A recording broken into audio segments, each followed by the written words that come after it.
Selamat siang, Tribuners. Kembali di hadapan Anda live update siang edisi 26 Desember 2022. Siang ini kami sajikan informasi teraktual dan terpercaya dari berbagai wilayah di Indonesia dan akan dilaporkan secara langsung oleh reporter kami di lapangan. Bersama saya Firda Ananda dan inilah live update selengkapnya. Kita ke berita pertama, Saudara. Kubu terdakwa Richard Eliezer Budi Hanglumio atau Baradae memastikan pihaknya akan menghadirkan 3 orang ahli dalam sidang lanjutan tewasnya Brigadir J pada Senin 26 Desember hari ini. Kuasa hukum Baradae Roni Talapesi menyatakan ketiga ahli yang akan dihadirkan diantaranya psikolog forensik, ahli filsafat moral, dan psikolog klinik dewasa. Informasi lebih lengkapnya akan disampaikan oleh rekan jurnalis kami dari tribunnews.com. Ada Abdi Rianda Sakti akan melaporkannya. Silakan rekan Abdi. Baik, terima kasih rekan Firda. Selamat siang untuk Tribunnews dimanapun berada. Bisa saya laporkan terkait sidang lanjutan perkara pembunuhan Brigadir Nofriansah Yosua Huta Barat alias Brigadir J di Pengadilan Negeri Jakarta Selatan pada hari ini, hari Senin 26 Desember 2022. Dalam sidang kali ini, Majelis Hakim mengagendakan pemeriksaan saksi ahli meringankan untuk terdakwa Barada Richard Eliezer alias Baradae. Kubu Baradae sendiri membawa 3 saksi ahli peringankan, yakni Guru Besar Filsafat Moral, Profesor Dr. Romo Frans Magnus Suseno SJ, psikolog klinik dewasa Liza Mariolu Jafri, dan psikolog forensik Reza Indragiri Amril. Saksi Romo menyebut jika dalam etika moral perintah Ferdi Sambo kepada Baradae untuk menembak Brigadir J saat itu merupakan hal yang paling sulit dilawan. Hal ini karena posisi Baradae yang merupakan bawahan atau tingkat Ferdi Sambo yang jauh di atas Baradae itu sendiri. Di sisi lain, psikolog klinik dewasa Liza mengatakan jika Baradae sendiri mempunyai tingkat kepatuhan yang sangat tinggi, sehingga adanya rasa cemas, takut, dan sebagainya kepada seseorang yang lebih berkuasa dalam hal ini Ferdi Sambo itu sendiri. Saat ini, persidangan masih berlangsung dengan pemeriksaan ketiga saksi ahli tersebut.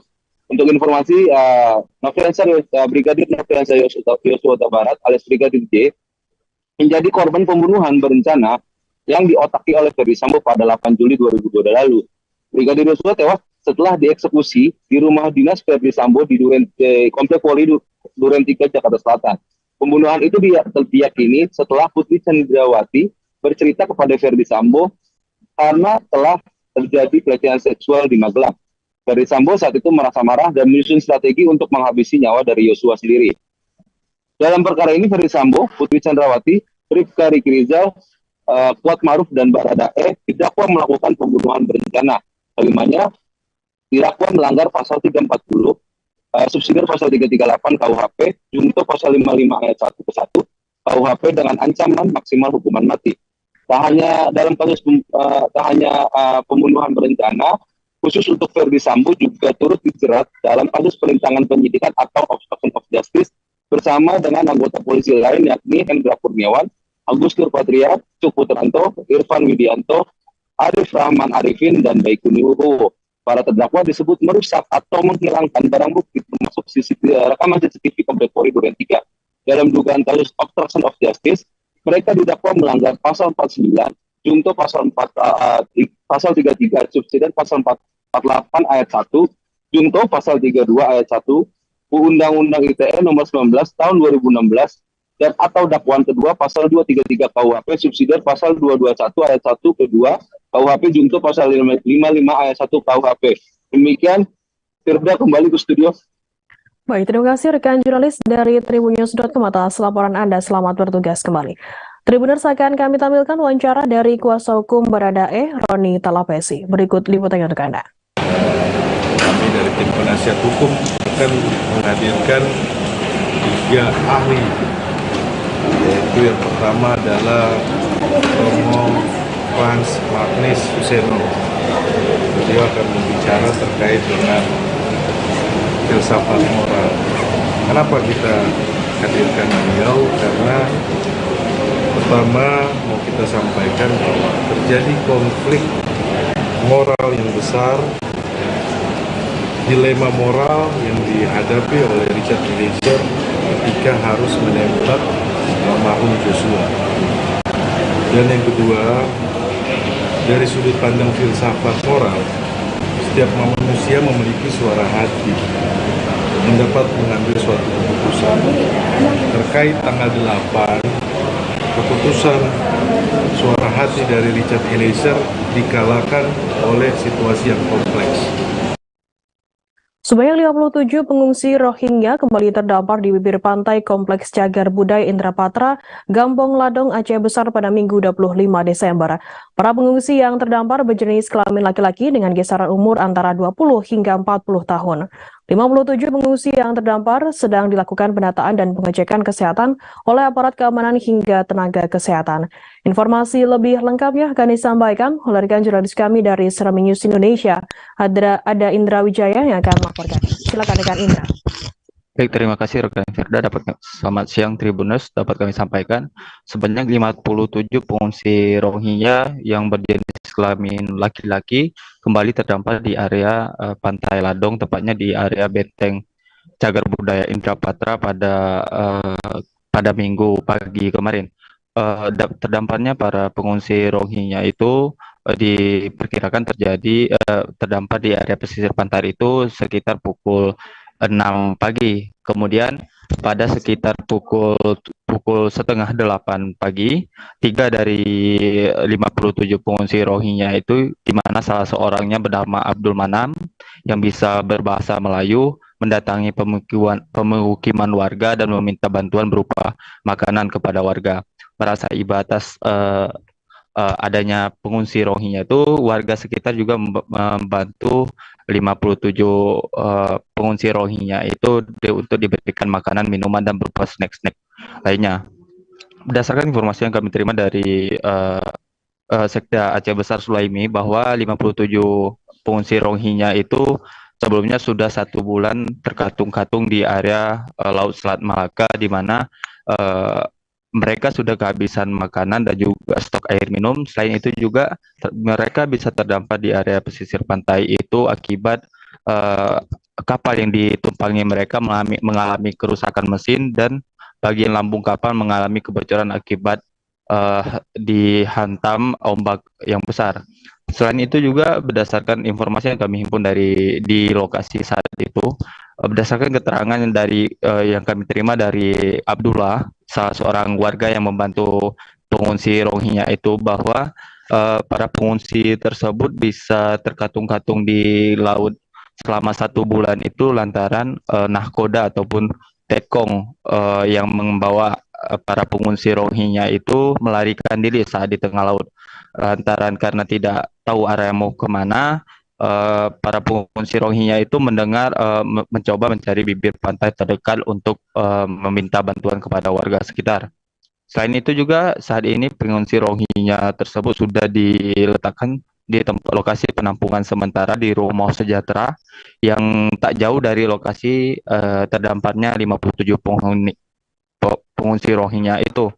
Saat ini sendiri pihak dari imigrasi TPI Kota Banda Aceh masih melakukan pendataan bagaimana penanganan terhadap pengungsi Rohingya tersebut.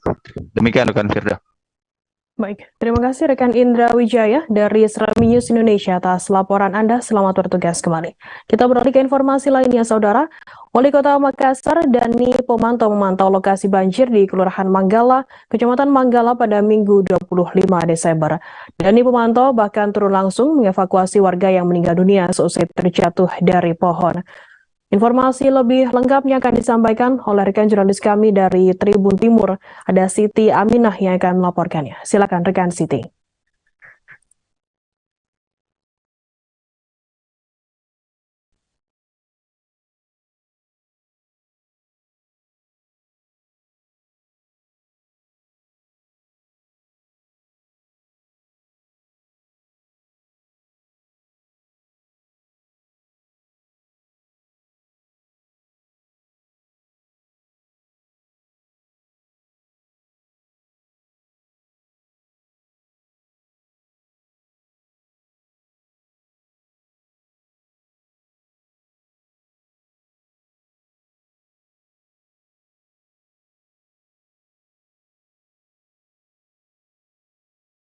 Baik Firda di studio dan Tribuners dimanapun kalian berada, dapat saya sampaikan bahwa cuaca ekstrim melanda wilayah Sulawesi Selatan sejak 25 Desember 2022 lalu hingga hari ini 26 Desember 2022. Akibat cuaca ekstrim tersebut menyebabkan banjir di sejumlah wilayah di Kota Makassar. Nah, karena itu Wali Kota Makassar dari pemantau memantau langsung lokasi atau kejadian banjir yang terjadi di Kota Makassar. Pada Minggu 25 Desember 2022 kemarin, Wali Kota Makassar mendatangi Kecamatan Manggala sebagai salah satu pusat atau terjadinya banjir, tepatnya di Blok 8, 9, 10 Kelurahan Manggala. Nah, saat di lokasi bertepatan pula adanya warga yang meninggal dunia.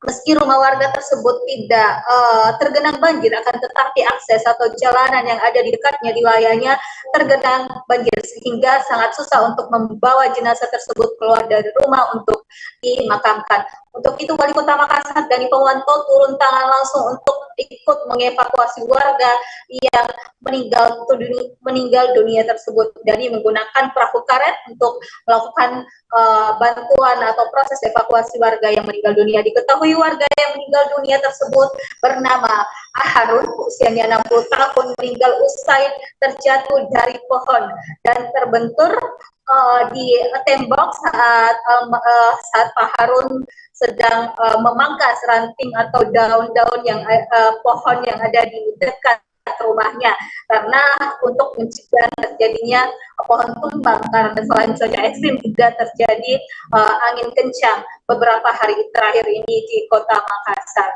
Nah, saat tiba di lokasi dan ini pemantau langsung bersama keluarga almarhum atau aparat setempat untuk membantu proses evakuasi, juga mendoakan dan membantu keluarga untuk mengantarnya menggunakan perahu karet agar bisa tembus atau mengakses jalan agar dapat dikebumikan. Baik, Tribuners, dapat saya sampaikan bahwa hingga Senin pagi tadi ribuan masyarakat Kota Makassar masih mengungsi akibat banjir. Laporan dari BPBD Kota Makassar pada pukul 8 WITA, jumlah rumah yang terdampak banjir sebanyak 3.046 unit.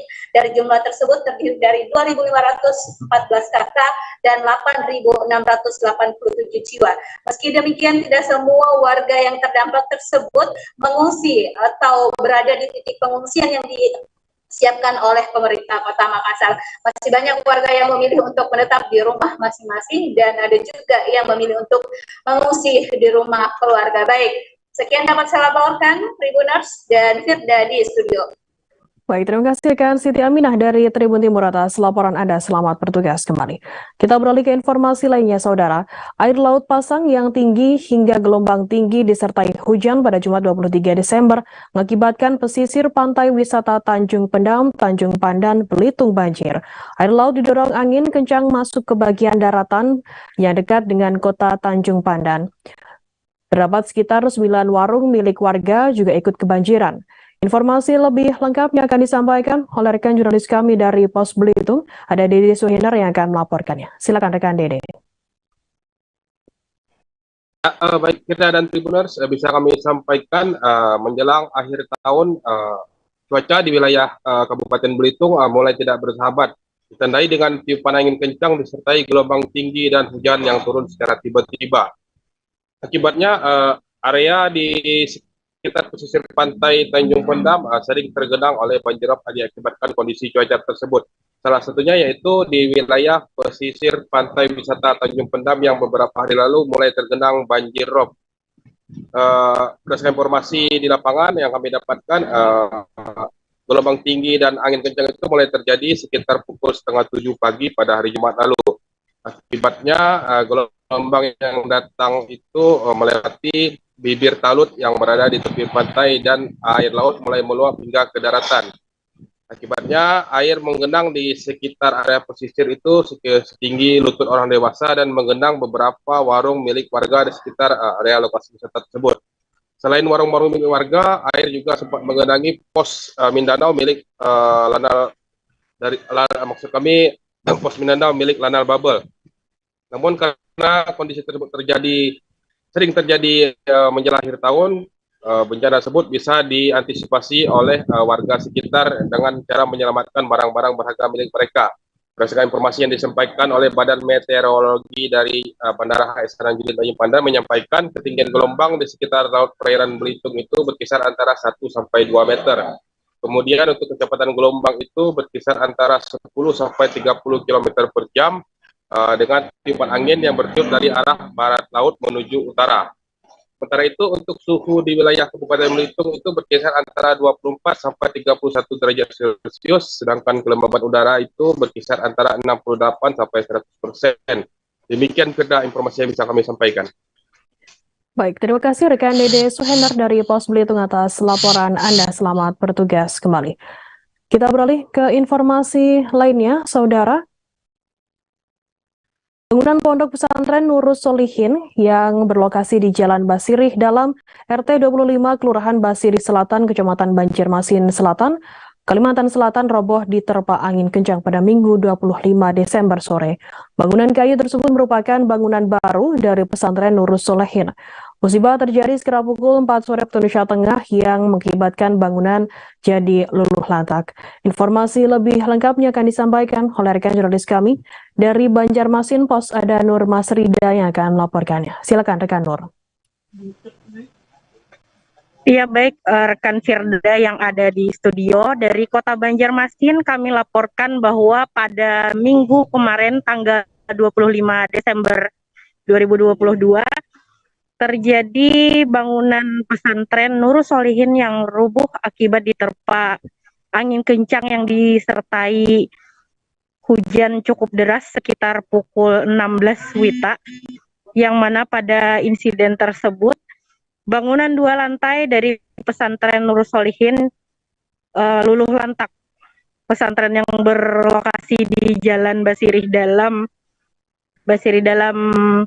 RT 25 Kelurahan Basirih Selatan, Kecamatan Banjarmasin Utara ini merupakan bangunan pesantren yang baru dibangun sekitar 8 bulan terakhir. Jadi para guru dan juga santri yang ada di sana belajar di tempat ini sembari bangunan pesantren masih dibangun. Jadi untuk bangunan fisiknya sendiri dari foto yang diperlihatkan oleh salah satu pengurus memang hanya ada bagian lantai dengan tiang-tiang di sampingnya, juga ada atap dari bahan seng tanpa dinding yang kemudian akibat dari insiden kemarin luluh lantak rata dengan tanah begitu. Nah, untuk informasi tambahan, di pesantren ini menampung sekitar 40 santri di tingkat MTS atau Madrasah Sanawiyahnya.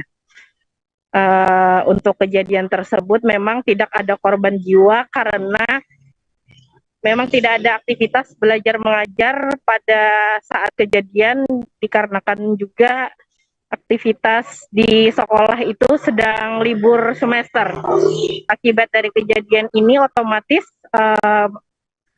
santri yang akan masuk kembali sekitar tanggal 9 Januari 2023 nantinya tidak akan bisa menggunakan bangunan pesantren untuk belajar, sehingga diputuskan oleh pihak pesantren akan menempati halaman masjid yang tidak jauh dari lokasi, yakni Masjid Jami Al-Huda yang tidak jauh dari pesantren tersebut. Nah, untuk kerugian dari insiden tersebut di total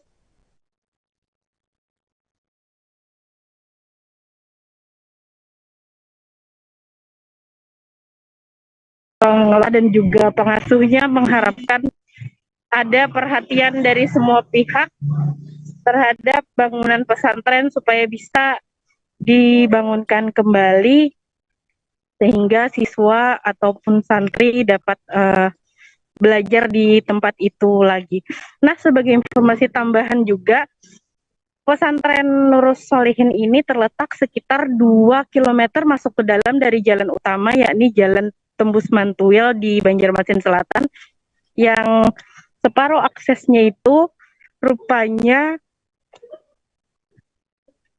masih belum diaspal seutuhnya. Jadi jalan selebar 4 meter yang ada di sekitar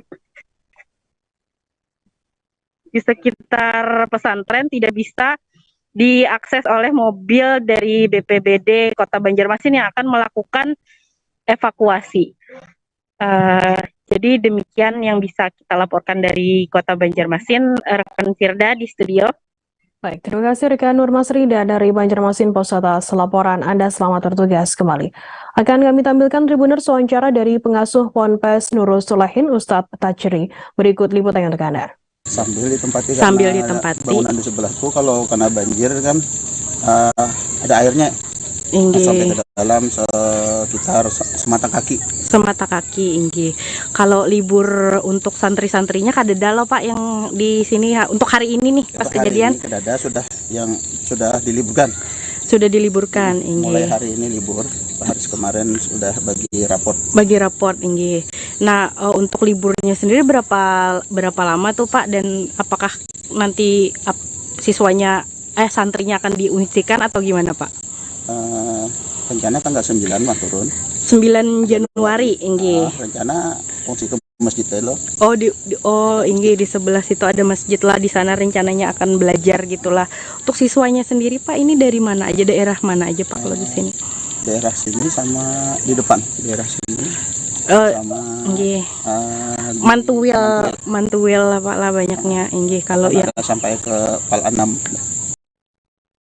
Kapolda Bangka Belitung Irjen Pol Yan Sultra dari siang hingga malam mengecek gereja di wilayah Kota Pangkal Pinang pada Sabtu 24 Desember. Yan Sultra bersama unsur Forkopimda berkeliling untuk memastikan ibadah Misa Natal berjalan aman. Ia mengatakan sebanyak 1.930 personil gabungan terlibat bekerja sama mensterilkan tempat ibadah untuk mengantisipasi agar tidak terjadi hal-hal yang tidak diinginkan. Informasi lebih lengkapnya akan disampaikan oleh rekan jurnalis kami dari Bangka Pos, ada Riki Pratama yang akan melaporkannya. Silakan rekan Riki.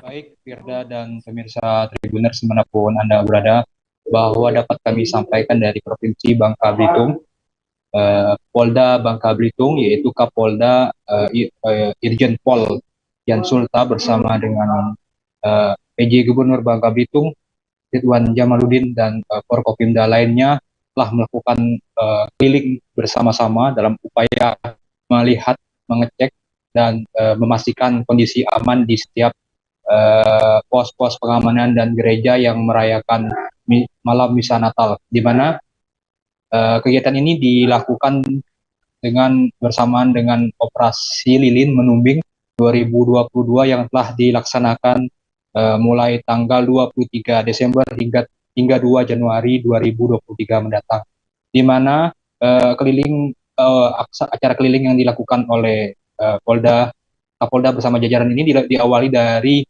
Bandara Depati Amir, Kota Pangkal Pinang, dari pagi hingga siang hari. Kemudian pada malam harinya Kapolda beserta jajarannya juga mengecek gereja-gereja yang ada di wilayah Kota Pangkal Pinang untuk melihat persiapan Misa Natal.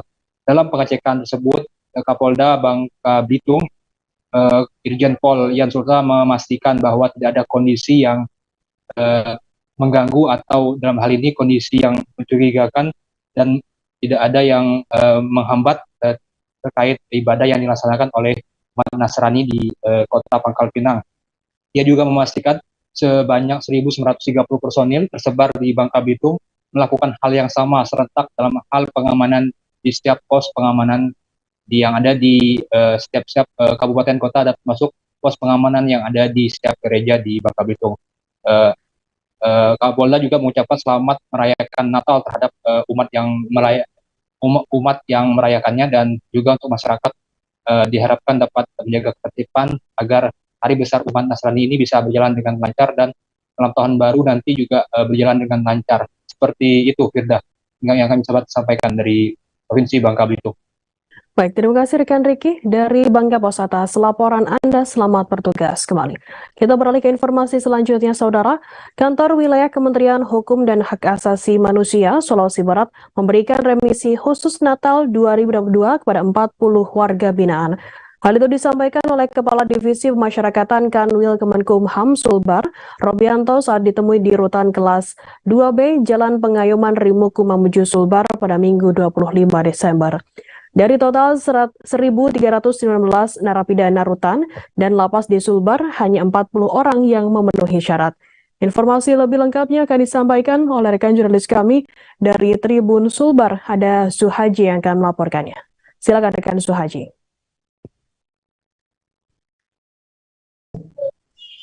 Terima kasih Firda. Kami Kementerian Kemenkumham Sulawesi Barat memberikan remisi khusus Natal 2022 kepada 40 warga binaan yang ada di seluruh wilayah Kemenkumham Sulawesi Barat, di mana dari total 1.319 tersebut hanya terdapat 40 orang dan terbanyak dari lapas Kabupaten Mamasa sebanyak 22 orang yang mendapat remisi dari Kanwil Kemenkumham Sulawesi Barat. Dan dari 40 orang tersebut terdapat persyaratan yakni sudah menjalankan hukuman selama 6 bulan dan tentunya berkelakuan baik. Berpesan kepada para tahanan agar sekiranya dapat memotivasi diri untuk berkelakuan lebih baik dan diharapkan warga binaan ikut mengikuti semua kegiatan yang pas. Remisi pada tahun ini terjadi di 3 lapas, 3 rutan dan 1 LPK Mamuju yang berjumlah dari Lapas Polewali Mandar sebanyak 9 orang, Lapas Mamuju, Lapas Mamasa 22 orang, 1 orang, Rutan Mamuju 4 orang, Rutan Majene 1 orang, Rutan Pasangkayu 3 orang, dan LPK Mamuju nihil. Berdasarkan besaran remisi, 7 orang diantaranya diberi 15 hari remisi, 28 orang 1 bulan remisi, 4 orang 1 bulan 15 hari, dan 1 orang diberi remisi 2 bulan. Berdasarkan tindak pidana yang dilakukan, narkotika sebanyak 5 orang, korupsi sebanyak 2 orang, dan pidana umum sebanyak 33 orang. Baik, mungkin itu saja yang bisa saya sampaikan. Baik, terima kasih rekan Suhaji dari Tribun Sulbar atas laporannya. Selamat bertugas kembali. Akan kami tampilkan Tribuners wawancara dari Kepala Divisi Pemasyarakatan Kanwil Kemenkumham Sulbar, Robianto. Berikut liputannya untuk Anda. Remisi Natal di daerah Sulawesi Barat. Jumlah warga binaan 1.319. Dari 1.319 yang memenuhi persyaratan hanya 40 orang. 40 orang ini tersebar di beberapa lapas rutan yang ada di Sulawesi Barat, mulai dari Polewali sampai Pasangkayu. Kriteria yang mendapatkan remisi pertama, dia sudah menjalani minimal 6 bulan. Kemudian berkelakuan baik. Di dalam Undang-Undang Nomor 22 Tahun 2022 Pasal 10 mengatakan bahwa ada hak-hak warga binaan. Haknya bersyarat, syaratnya harus kelakuan baik. Ukuran kelakuan baik dari mana? Dari SPPN, Sistem Penilaian Pembinaan Narapidana. Kita beralih ke Jawa Tengah, Saudara. 2 ABG perempuan terperosok ke dalam jurang pinggir jalan Solo Selo Borobudur atau SSB pada Minggu 25 Desember sekitar pukul 14:30 waktu Indonesia Barat. Keduanya terperosok bersama sepeda motornya Honda Beat merah di wilayah Dukuh Genting, Desa Genting, Kecamatan Cepogo, Boyolali. Beruntungnya semak-semak tinggi dan pematang lahan teras sering mampu menahan sepeda motor dan 2 orang remaja tersebut. Informasi lebih lengkapnya akan disampaikan oleh rekan jurnalis kami dari Tribun Solo, ada Tri Widodo yang akan melaporkannya. Silakan rekan Tri. Ya, sudah dan dapat kami laporkan dari Boyolali, di mana kemarin itu pada hari Minggu tanggal 25 Desember tahun 2022 Jalan Raya Solo sama Borobudur dilanjutkan dengan adanya 2 orang PG perempuan yang terperosok dalam jurang yang ada di pinggir jalan Solo sama Borobudur. Peristiwa ini juga terjadi sekitar pukul 14.30 waktu Indonesia Barat. Saat itu kedua remaja atau 2 ABG yang bernama Salsa dan Viva ini langsung mengendarai sepeda motor Honda Beat dari arah Solo atau dari lembah lereng Gunung Merapi dan Merbabu. Saat keduanya hendak turun untuk pulang menuju rumahnya yang berada di Kecamatan Logosari dan Kecamatan Ngemplak, sesampainya di Tlugoh Genting, Salsa yang semula mengendarai sepeda motor berada di depan ingin bergantian dalam berkendara. Dia pun langsung menghentikan laju kendaraannya di pinggir jalan, hanya saja agar temannya yang membonceng bernama Viva ini bisa maju untuk menggantikannya dalam berkendara. Namun saat di Salsa ini menyandarkan sepeda motornya, dia tidak tahu bahwasanya standar ataupun tuasnya ini langsung mengenai bagian pinggir ataupun tepi daripada jalan berupa tor beton. Ketika itu pula langsung sepeda motor bersama keduanya pun terperosok di dalam jurang yang sangat dalam.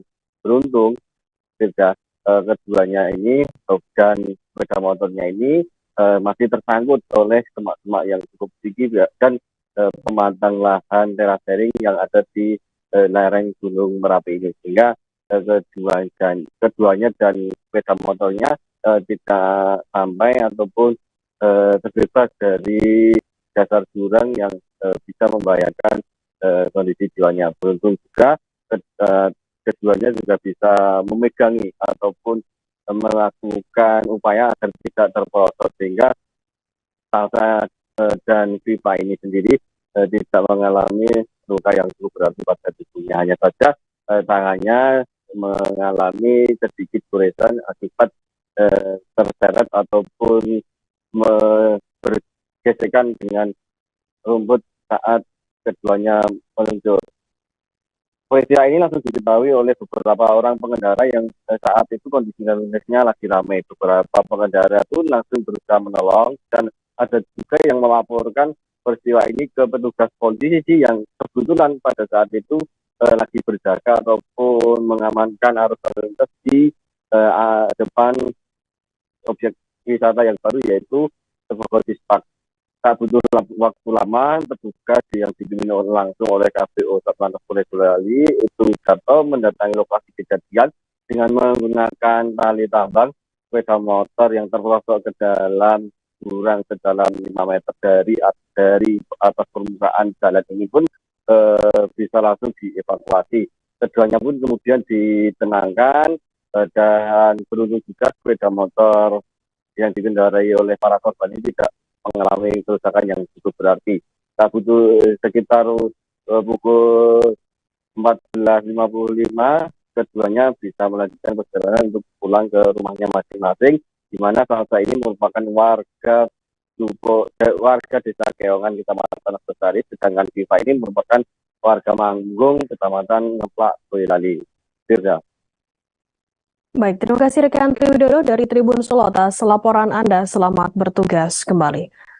Kita beralih ke informasi lainnya, Saudara. Pencarian korban tenggelam di saluran irigasi yang tersambung Bendungan Karang Intan, Kabupaten Banjar, Provinsi Kalimantan Selatan masih terus dilakukan oleh tim SAR gabungan pada Minggu 25 Desember.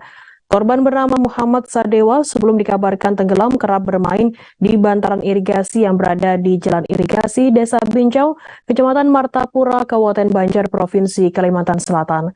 Informasi lebih lengkapnya akan disampaikan oleh rekan jurnalis kami dari Banjarmasin Pos. Ada Mukhtar Wahid yang akan melaporkannya. Silakan rekan Mukhtar. Baik, rekan Firda. Dapat kami laporkan dari Kabupaten Banjar, Provinsi Kalimantan Selatan, kemarin Minggu 25 Desember 2022 terjadi peristiwa duka cita ya, seorang bocah usia 8 tahun meninggal dunia setelah ditemukan tim pencarian yang tergabung dari Dinas Pemadam Kebakaran dan Penyelamatan Kabupaten Banjar bersama dengan para relawan tim emergensi Banjar Response setelah menyisir permukaan saluran irigasi dari Bendungan Riam Karangintan ya di Desa Bincau, Kecamatan Martapura, Kabupaten Banjar, Provinsi Kalimantan Selatan. Korban saat itu bersama temannya sekitar 3 orang bermain di bantaran irigasi itu. Kemudian sekitar pukul 13.30 ya, tahu-tahu korban ini ditemukan temannya sudah kecebur di dalam air, berusaha minta tolong dan ditolong temannya, ternyata tidak sampai menjangkau temannya, yaitu Dewo waktu itu yang tenggelam oleh temannya Fadli. Coba dibantu ditolong, ternyata sudah hanyut di bawah arus. Arus itu kuat di bagian bawah sehingga sekitar 300 meter ya dari titik korban terjatuh tadi, disisir ditemukan oleh tim pencarian pada pukul 18:15 ya. Nah, kemudian setelah ditemukan itulah korban sudah tidak bernapas, dievakuasi ke rumah sakit, dinyatakan meninggal dunia dan hari ini dimakamkan oleh orang tuanya. Demikian Firda, laporan Mukhtar Wahid dari Kabupaten Banjar, Provinsi Kalimantan Selatan. Firda. Ya, baik. Terima kasih rekan jurnalis dari Banjarmasin Post atas laporan Anda. Selamat bertugas kembali. Tribuners, akan kami tampilkan wawancara dari Danru DPKP Banjar Jamaluddin, kemudian Yadi, relawan tim emergensi Banjar Response. Berikut liputannya untuk Anda. Bagian teman-teman dan rekan-rekan relawan saat ini telah melakukan penyisiran awal. Mudah-mudahan untuk korban yang tenggelam kita temukan pada hari ini juga. Jadi korban jenis kelaminnya? Untuk korban jenis kelaminnya laki-laki, umur kurang lebih 8 tahun atau 9 tahun. Warga kompleks Ridila 2. Terinjak kaki pian. Jadi berjalan pian di atas anu tadi lah. Di irigasi. Siapa nama pian? Yadi. Jadilah udah berapa kali memang di sini pian menemukan anak tenggelam? 2 kali. Sudah 2 kali. Tapi warga sempat menemukan. Kalau yang ini langsung relawan lah, tim pencarian lah, tim gabungan pencarian yang menemukannya.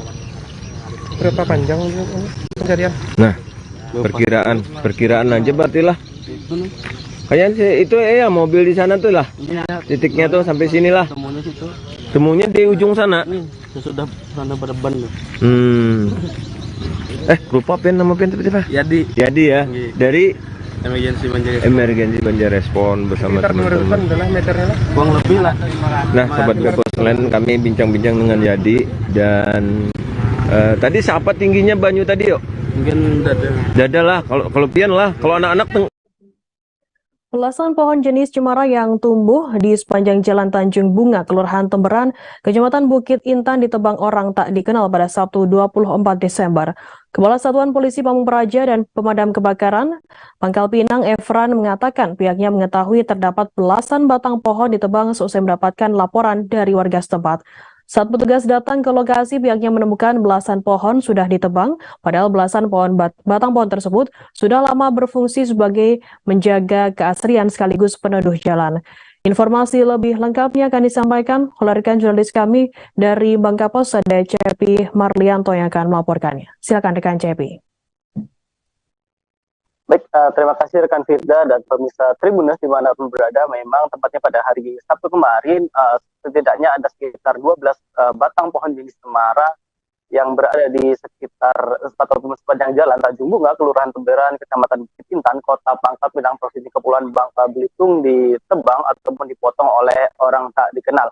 Di mana berdasarkan keterangan dari Kepala Satuan Polisi Pamung Praja dan Pemadam Kebakaran Kota Pangkal Pinang, Evan mengatakan pihaknya sendiri mengetahui adanya belasan pohon tersebut ditebang usai mendapatkan laporan dari masyarakat setempat, di mana memang berdasarkan saat petugas datang ke lokasi benar saja di mana pihaknya menemukan setidaknya terdapat 12 pohon jenis cemara yang ditebang oleh orang tidak dikenal di sepanjang jalan Temberan, Kecamatan Bukit Pinang, Kota Pangkal Pinang, ataupun yang mengarah pada kawasan destinasi wisata Pantai Pasir Padi, Kota Pangkal Pinang, di mana memang 12 batang pohon jenis cemara tersebut ditebang tanpa adanya izin dari perangkat daerah terkait, di mana terutama bagi para ataupun masyarakat yang hendak melakukan penebangan pohon di kawasan tersebut, di mana memang seperti yang ketahui pohon tersebut sudah berusia belasan tahun, bahkan ada yang berapa usianya sampai puluhan tahun, dengan tinggi sampai di atas 8 meter, di mana memang pihaknya sendiri telah mengetahui siapa yang melakukan aksi penebangan pohon tersebut, di mana menurut keterangan dari warga, di mana berdasarkan keterangan dari penebang pohon sendiri, hal itu lantaran di mana belasan pohon tersebut dinilai sudah mengganggu jalan ataupun dan sudah terlalu rimbun, di mana dengan adanya insiden tersebut Satpol PP sendiri melimpahkan kasus tersebut kepada instansi terkait, yakni Dinas Lingkungan Hidup Kota Pangkal Pinang. Dan memang sementara berdasarkan keterangan dari Kepala Dinas Lingkungan Hidup Kota Pangkal Pinang, Endang Supriyadi mengaku pihaknya menyayangkan adanya aktivitas penebangan pohon tanpa izin tersebut, di mana pihaknya sendiri telah terjun ke lapangan pada Sabtu kemarin dan melakukan verifikasi siapa yang melakukan aksi tersebut, di mana Endang sendiri menegaskan cara penebangan pohon sendiri telah diatur di dalam peraturan daerah ataupun Perda Kota Pangkal Pinang nomor 13 tahun 2019 tentang izin penebangan pohon, di mana dalam perda tersebut dimaksudkan sebagai pedoman bagi masyarakat yang akan mengajukan izin penebangan pohon, di mana tujuan dari pengaturan tentang izin penebangan pohon tersebut untuk melindungi dan melestarikan keberadaan pohon yang dikuasai pemerintah daerah ataupun yang berfungsi untuk menjamin keseimbangan ekosistem daerah serta meningkatkan keserasian lingkungan perkotaan dan estetika, di mana memang pihaknya sendiri menegaskan akan memberikan sanksi kepada oknum tertentu yang melakukan aksi penebangan 12 batang pohon jenis cemara yang ada di sepanjang jalan Temberan, Kecamatan Bukit Intan, Kota Pangkal Pinang, di mana memang di mana dalam perda tersebut sudah jelas ditegaskan, di mana memang setiap orang yang ataupun badan usaha yang hendak melakukan kegiatan penebangan pohon wajib mengajukan ataupun melengkapi izin yang dikeluarkan oleh pemerintah daerah setempat, di mana untuk sanksi yang dikenakan sendiri, di mana nantinya masyarakat setempat yang melakukan aksi penebangan pohon tersebut dikenakan sanksi berupa penggantian pohon berdasarkan kriteria pohon yang sebelumnya telah ditebang, di mana memang untuk beberapa jenis pohon sendiri yang sudah diatur di dalam perda tersebut, di mana untuk pohon dengan diameter sampai lebih dari 200 cm sendiri dikenakan sanksi untuk penggantian pohon sampai dengan 40 batang pohon. Begitu rekan Firda, kembali ke studio. Baik, terima kasih rekan Cepi Marlianto dari Bangka Pos atas laporan Anda. Selamat bertugas kembali. Kita beralih ke informasi lainnya, Saudara. Maraknya praktik penimbunan BBM ilegal di Ogan Ilir membuat aparat kepolisian bertindak tegas. Tim dari unit Pitsus Satreskrim Polres Ogan Ilir saat ini sedang memburu pelaku penimbunan BBM. Polisi juga telah menyegel puluhan gudang BBM ilegal dan melakukan penyelidikan perkara ini. Meski sudah banyak gudang yang ditutup, polisi terus melakukan pengawasan dan pencegahan terhadap aktivitas penimbunan BBM. Mengingat modus operandi pelaku penimbunan macam ini bermacam-macam dan dilakukan di lokasi yang jauh dari objek vital atau pusat keramaian. Informasi lebih lengkapnya akan disampaikan oleh rekan jurnalis kami dari Tribun Sumsel. Ada Agung yang akan melaporkannya. Silakan rekan Agung. Selamat siang rekan Firda dan juga Tribuners. Dapat kami laporkan bahwa kegiatan pemeliharaan keamanan dan ketertiban masyarakat atau Harkamtibmas ini diantaranya adalah penindakan praktik penimbunan BBM ilegal di wilayah Ogan Ilir, Sumatera Selatan. Hal ini berdasarkan instruksi dari Kapolda Sumatera Selatan, Irjen Albertus Rahmat Wibowo, yang memerintahkan jajarannya untuk menindak tegas aktivitas penimbunan BBM ilegal di seluruh Sumatera Selatan, termasuk di Ogan Ilir. Catatan dari pihak kepolisian di Ogan Ilir sendiri ada belasan hingga puluhan gudang BBM ilegal yang tersebar terutama di Kecamatan Indralaya Utara dan Pemulutan.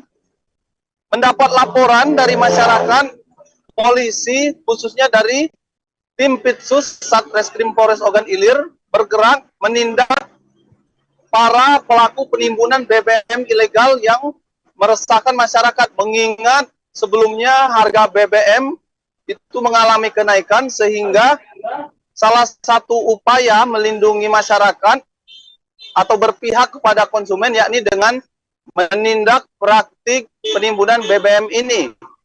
Polisi bersama tim gabungan seperti TNI telah menutup beberapa gudang BBM ilegal di Ogan Ilir, bahkan sudah disegel dan dilarang beroperasi. Gudang BBM ilegal ini biasanya menampung bahan bakar yang dikirim oleh truk yang sudah dimodifikasi tempat penampungan BBM tersebut. Ini terungkap setelah beberapa waktu lalu Polres Ogan Ilir merilis pelaku penimbunan BBM bersama barang bukti truk yang sudah dimodifikasi dan beberapa tandon minyak yang kini diamankan sebagai barang bukti. Dan terakhir, beberapa hari lalu di wilayah Indralaya Utara, polisi kembali menyegel gudang BBM ilegal, dan ternyata berdasarkan informasi dari masyarakat sekitar bahwa gudang tersebut sudah ditutup atau tidak beroperasi lagi sejak 6 bulan lalu. Sehingga saat ini gudang tersebut sedang dalam penyelidikan dan pengembangan pihak kepolisian.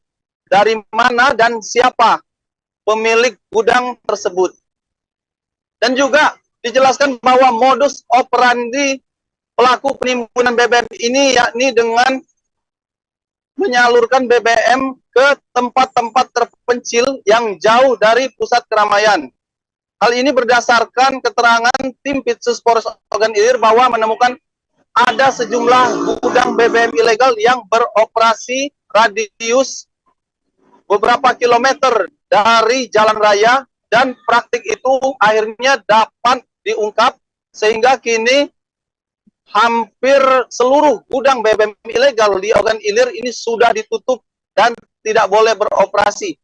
Dan untuk para pelakunya sudah ada beberapa orang yang diamankan dan diminta keterangan.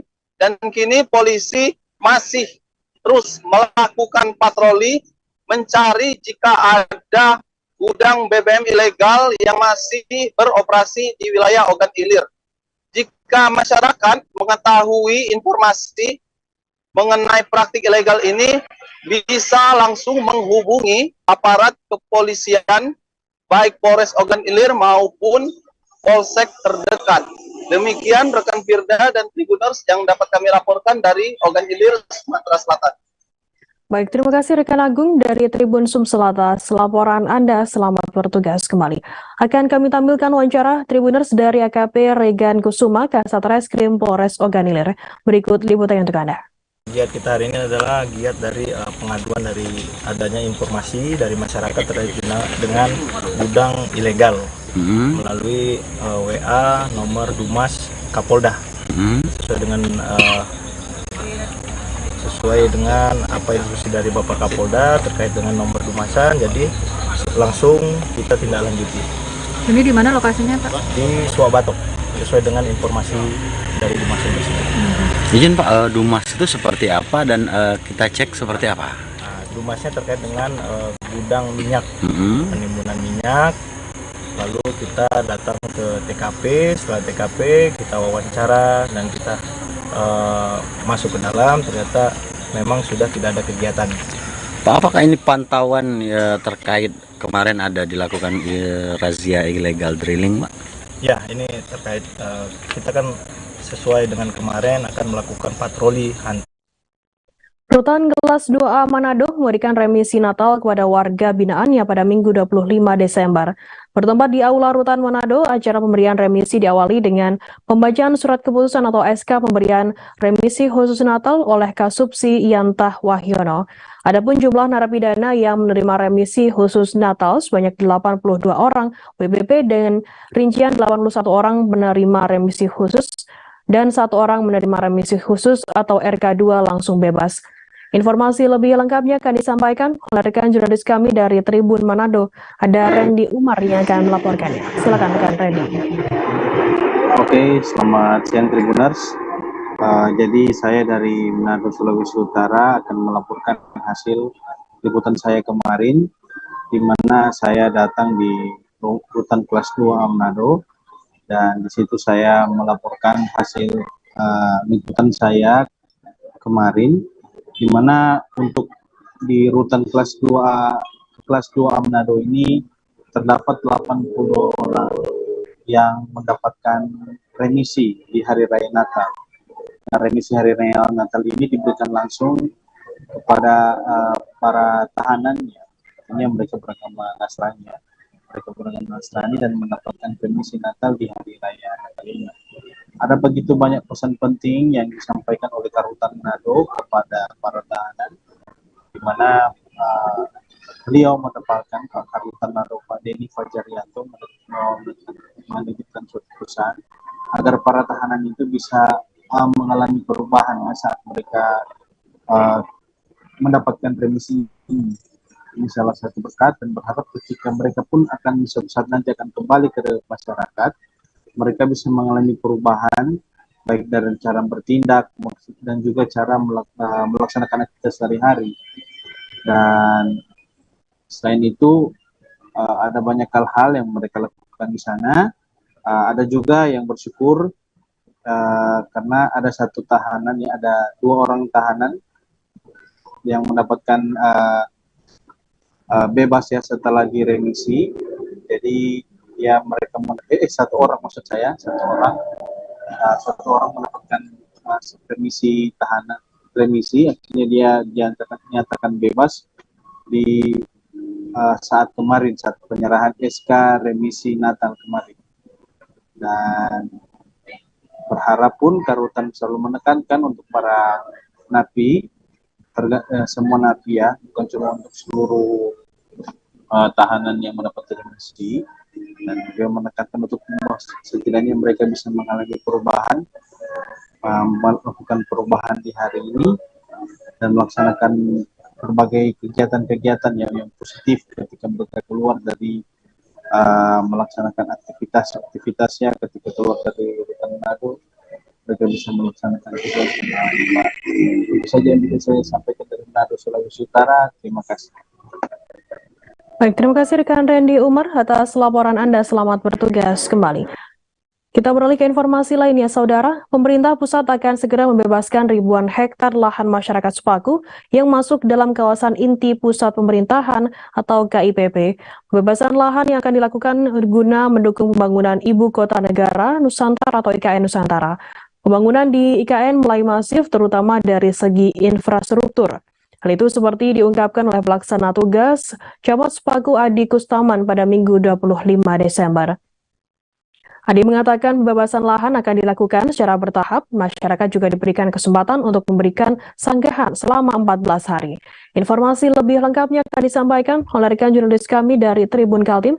Ada Nita Rahayu yang akan melaporkannya. Silakan rekan Nita. Ya baik, Firda dan Tribuners dimanapun Anda berada, dapat kami laporkan dari Kabupaten Penajam Pasar Utara bahwa pemerintah pusat akan segera membebaskan ribuan hektar lahan masyarakat yang berada di Kecamatan Sepaku, dan lahan tersebut berada di dalam kawasan inti pusat pemerintahan atau KIPP Ibu Kota Negara.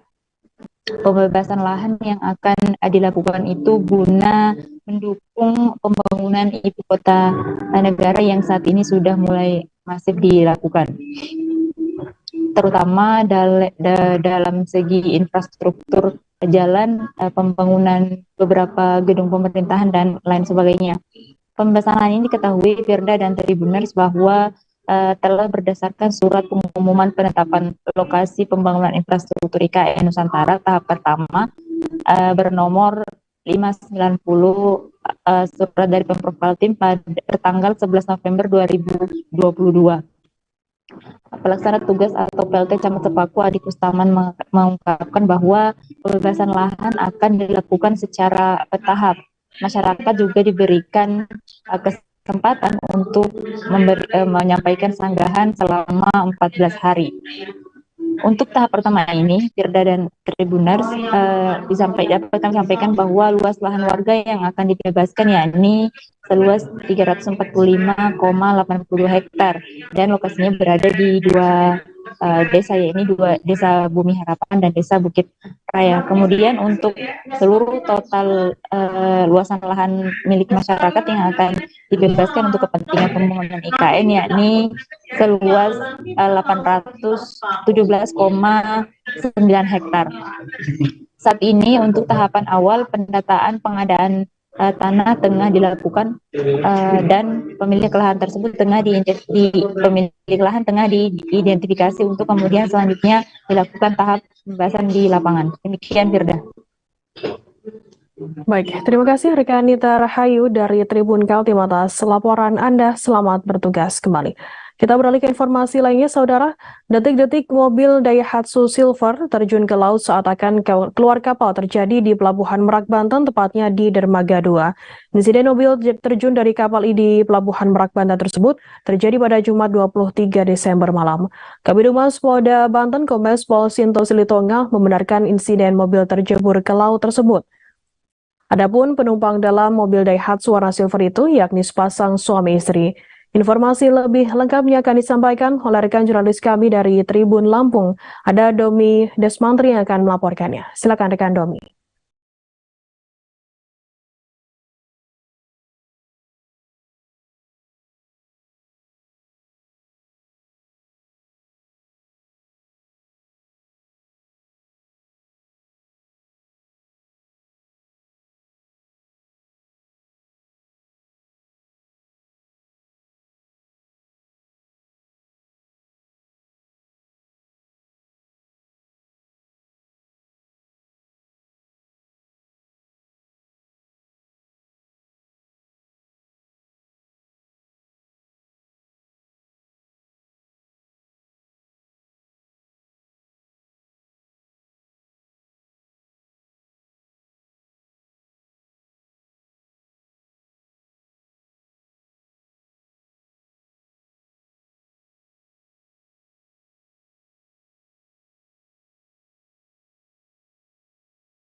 Kita beralih ke informasi lainnya, Saudara. Menteri Perhubungan atau Menhub Budi Karya Sumadi meninjau angkutan arus mudik Natal 2022 dan Tahun Baru 2023 di Pelabuhan Bakauheni, Lampung Selatan, Lampung pada Sabtu 24 Desember. Menhub Budi Karya Sumadi meminta pihak PT ASDP Indonesia Ferry mewaspadai gelombang tinggi di perairan Selat Sunda. Menurut Budi, pelayanan penyeberangan penumpang, baik itu pejalan kaki dan kendaraan memang baik jika dilakukan dengan cepat. Informasi lebih lengkapnya akan disampaikan oleh rekan jurnalis kami dari Tribun Lampung. Ada Domi Desmantri yang akan melaporkannya. Silakan rekan Domi. Baik, Menteri Perhubungan Budi Karya Sumadi dan juga ada Direktur Utama PT ASDP Indonesia Ferry, Sero Ira Puspadewi, juga ada dari BMKG Pusat. Itu beberapa hari lalu sempat mengunjungi Pelabuhan Bakauheni Lampung Selatan untuk meninjau kondisi persiapan di Pelabuhan Bakauheni terkait persiapan angkutan Nataru. Di saat momen tersebut, Budi Karya Sumadi sempat mengimbau kepada pengguna jasa ataupun juga penumpang untuk mengantisipasi cuaca buruk. Begitu. Lalu Budi Karya Sumadi juga mengimbau kepada PT ASDP Bakauheni untuk antisipasi cuaca, yaitu gelombang tinggi juga angin kencang yang sempat terjadi di Pelabuhan Merak beberapa hari lalu. Dan sempat juga pihak Pelabuhan Merak menutup pelabuhannya karena kondisi cuaca sedang buruk. Lalu juga Budi Karya Sumadi sempat berkeliling ke dermaga untuk pengecekan dan juga pengecekan di kantong parkir yang ada di Pelabuhan Bakauheni, dan dia memastikan persiapan mudik Nataru ini 100% siap, dan juga untuk kondisi cuaca di Pelabuhan Bakauheni normal begitu, tidak seperti yang terjadi di Pelabuhan Merak. Begitu rekan Firda. Baik, terima kasih rekan Domi dari Tribun Lampung atas laporan Anda. Selamat bertugas kembali. Kita beralih ke informasi selanjutnya, Saudara. Ex-Gubernur DKI Jakarta Anies Baswedan diperkirakan memiliki peluang untuk menggandeng Jenderal Purnawirawan TNI Andika Perkasa dalam Pilpres 2024. Hal itu diungkapkan oleh Direktur Eksekutif Indonesia Political Opinion atau IPO, Deddy Kurniasyah pada Senin 26 Desember. Menurut Deddy, keduanya memiliki peluang besar untuk berdampingan maju di kontestasi pemilihan presiden 2024. Namun menurutnya pasangan Anies Andika ini harus lebih banyak melakukan komunikasi dengan Partai Demokrat. Mengingat Partai Koalisi PKS tidak memiliki alasan menolak Andika Perkasa untuk berdampingan dengan Anies. Menurutnya hal itu lantaran Demokrat memiliki figur yakni Agus Harimurti Yudhoyono atau AHY yang didorong kadernya sebagai cawapres pendamping Anies. Deddy mengatakan ada pendukung atau kingmaker pasangan Andika Anies, yakni hubungan Ketua Majelis Tinggi Demokrat Susilo Bambang Yudhoyono dengan Jenderal TNI Purnawirawan AM Hendro Priyono. Andika diketahui merupakan menantu dari Kepala BIN Hendro Priyono tersebut. Deddy mengatakan kans Anies Andika cukup besar di 2024. Keduanya memiliki kemungkinan besar akan direstui oleh AHY dalam usia politik yang masih panjang. Sementara itu, Ari Junaidi, Direktur Lembaga Kajian Politik Nusakom Pratama, menilai Anies Andika memiliki kans menang apabila berpasangan dan maju di kontestasi Pilpres 2024. Keduanya berpotensi mengalahkan Prabowo Subianto jika dipasangkan dengan Ketua Umum Partai Kebangkitan Bangsa atau PKB Muhaimin Iskandar. Menurutnya pasangan Anies Andika akan menjadi kuda hitam mengalahkan pasangan dari Gerindra PKB. Sosok Andika dinilai ideal menjadi pelengkap kekurangan Anies yang oleh sebagian publik dianggap sebagai penyokong politik identitas dan antitesa Presiden Joko Widodo yang citranya nasionalis. Latar belakang sebagai militer dengan jabatan tertinggi Panglima TNI dianggap menjadi nilai tambah sendiri untuk Andika. Kekurangannya Andika bukan dari kalangan elit partai politik, mengingat selama berkarir di militer jenderal bintang 4 itu memang tak diperbolehkan aktif berpolitik. Hanya saja Ari menduga wacana memasangkan Anies dengan Andika akan terganjal restu Partai Keadilan Sejahtera, Partai Demokrat dan Partai Keadilan Sejahtera.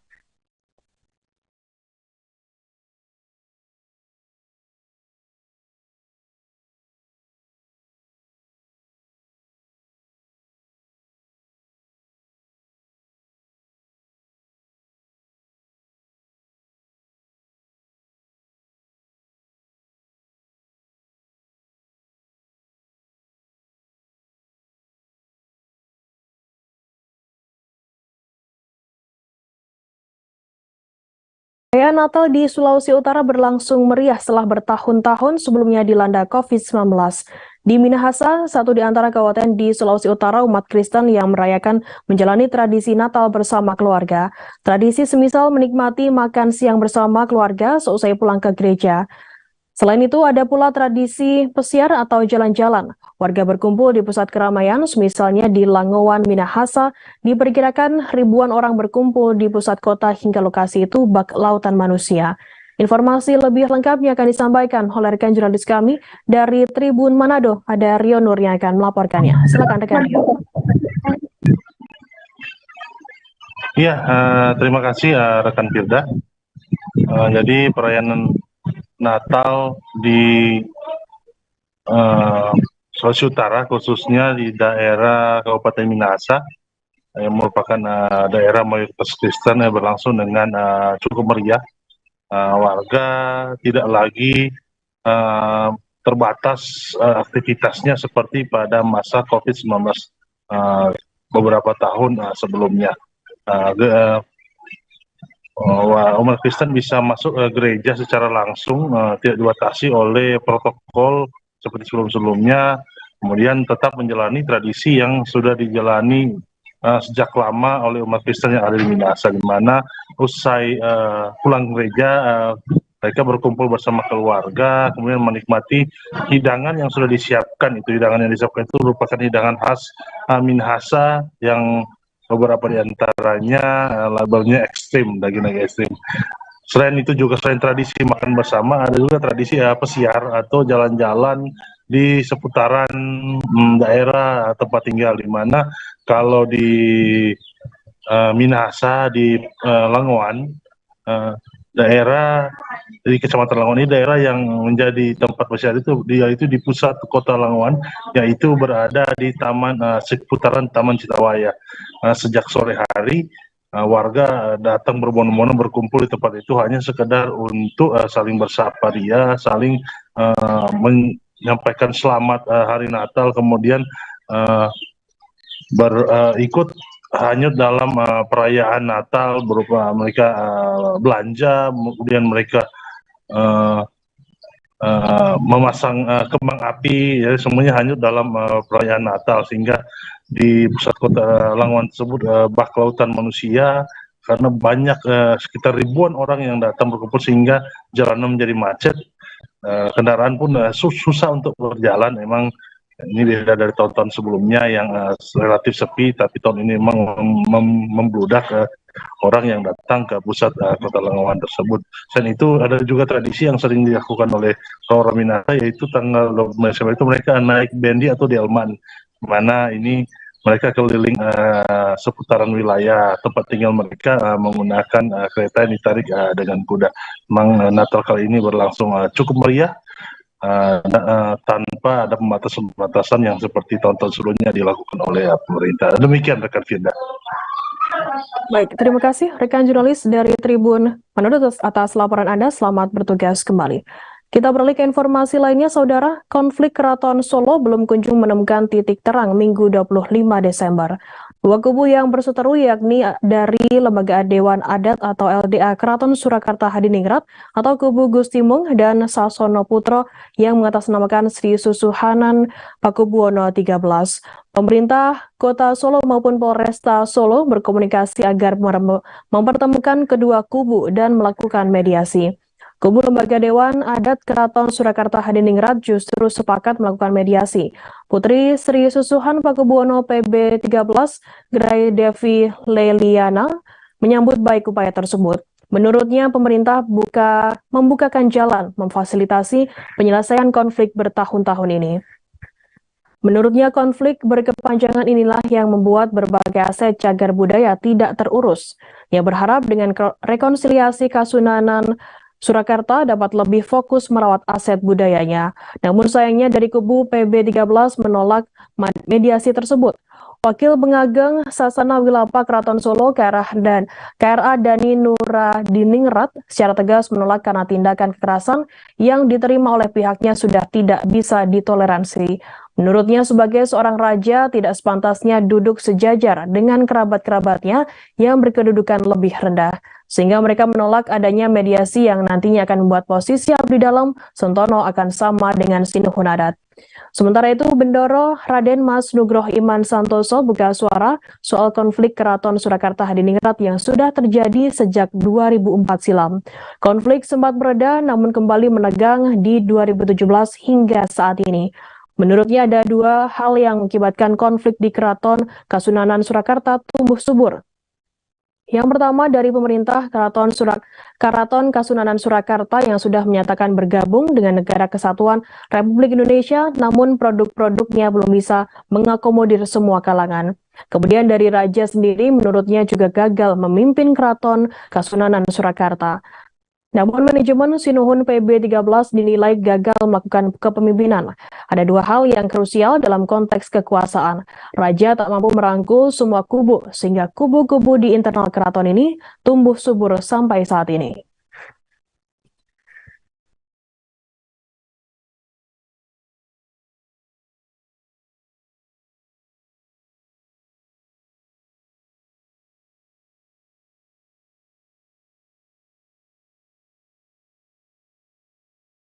Presiden Joko Widodo tampak hadir memantau pelaksanaan ibadah Natal di Gereja Katedral Kota Bogor pada Minggu 25 Desember 2022.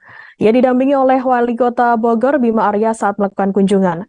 Tak hanya melihat Presiden Jokowi juga diberi kesempatan untuk memberikan sambutan di atas mimbar Gereja Katedral.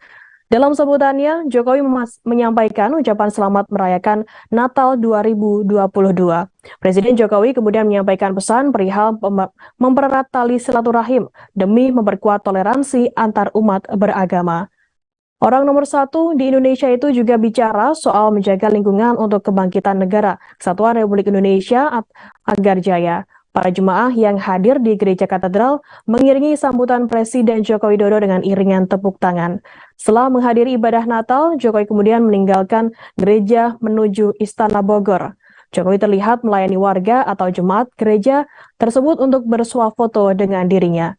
Tak lama setelah itu, Jokowi berpamitan dengan pemimpin keuskupan gereja dan langsung memasuki mobilnya dikawal oleh Pas Pampres. Ia juga kemudian berpamitan dengan Bima Arya. Sementara itu, Wali Kota Bogor Bima Arya mengatakan awal mula ia ikut hadir mendampingi Presiden Joko Widodo mengunjungi dua gereja, yakni di Gereja Sebaut dan juga Gereja Katedral. Bima Arya mengatakan dikontak oleh ajudan 15 menit sebelum kunjungan. Presiden meminta didampingi untuk kunjungan di dua gereja tersebut.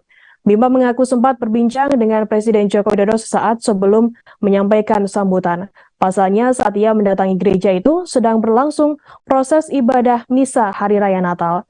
Jokowi bahkan sempat meminta untuk menunggu di luar gereja.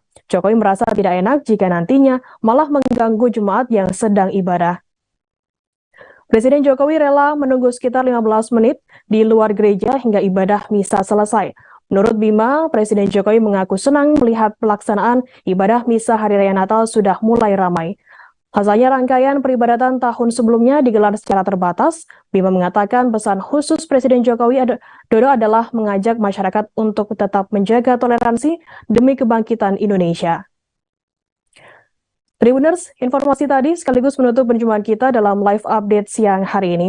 Untuk mengetahui informasi Anda, saksikan terus live update di seluruh kanal YouTube dan Facebook Tribun Network. Saya Firda Ananda, beserta kru tugas pamit undur diri. Terima kasih dan sampai jumpa.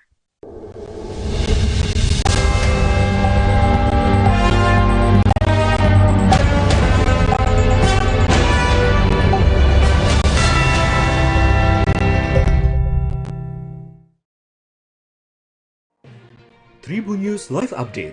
Tanggal 21. Selamat siang Tribuners, selamat sore Tribuners, selamat petang Tribuners, Anda sedang menyaksikan live update.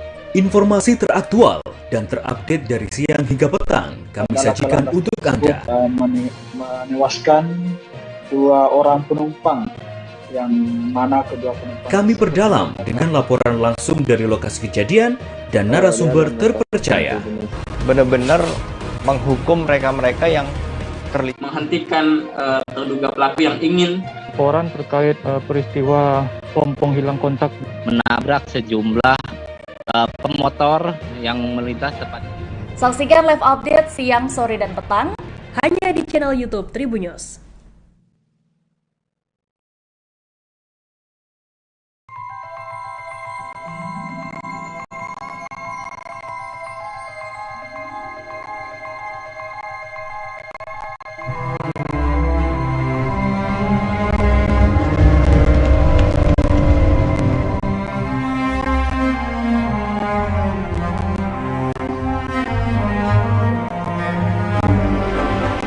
Papua adalah surga kecil yang jatuh ke bumi.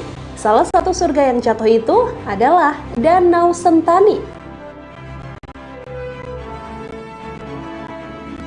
Danau Sentani menjadi surga untuk 30 spesies ikan air tawar di dalamnya dan juga bagi masyarakat Papua yang tinggal di sekitar Sentani, Jayapura.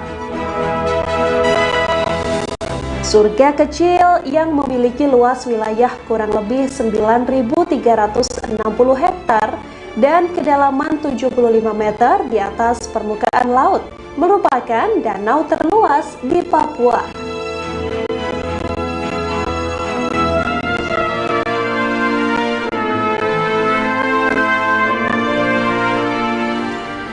Wilayah danaunya merupakan satu kesatuan dengan cagar alam pegunungan Cyclops.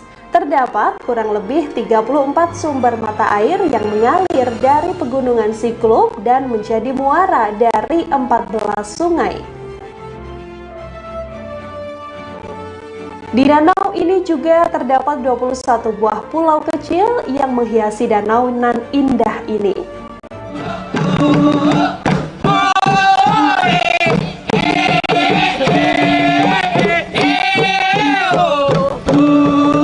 Arti kata Sentani berarti di sini kami tinggal dengan damai.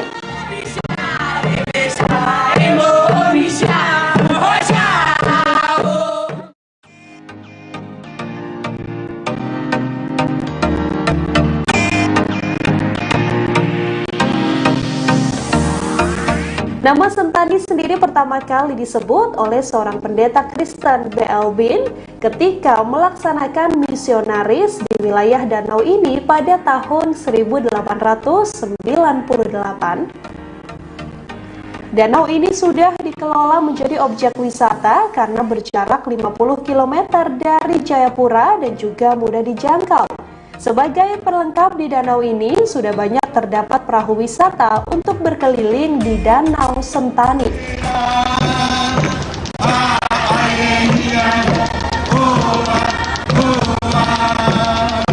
Di danau ini juga diadakan Festival Danau Sentani untuk menarik wisatawan. Festival Danau Sentani biasanya diadakan pada pertengahan bulan Juni setiap tahun. FDS sendiri telah ditetapkan sebagai festival tahunan dan masuk dalam kalender pariwisata utama. Namun, pada tahun 2022, Festival Danau Sentani diselenggarakan pada bulan Oktober berbarengan dengan Kongres Masyarakat Adat Nusantara ke-6 di Papua. Festival ini diisi dengan tari-tarian adat di atas perahu, tarian perang khas Papua, dan sajian berbagai kuliner khas Papua.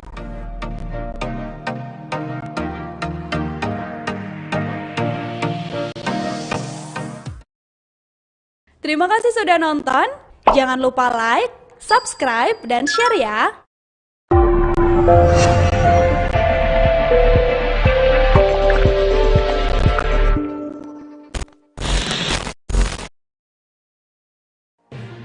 Tribun News Live Update. Tanggal 21. Selamat siang Tribuners, selamat sore Tribuners, selamat petang Tribuners, Anda sedang menyaksikan live update. Informasi teraktual dan terupdate dari siang hingga petang kami sajikan untuk Anda. Menewaskan 2 orang penumpang yang mana kedua penumpang. Kami perdalam dengan laporan langsung dari lokasi kejadian dan narasumber terpercaya. Benar-benar menghukum mereka-mereka yang menghentikan terduga pelaku yang ingin laporan terkait peristiwa pompong hilang kontak menabrak sejumlah pemotor yang melintas tepat. Saksikan live update siang, sore, dan petang hanya di channel YouTube Tribun News.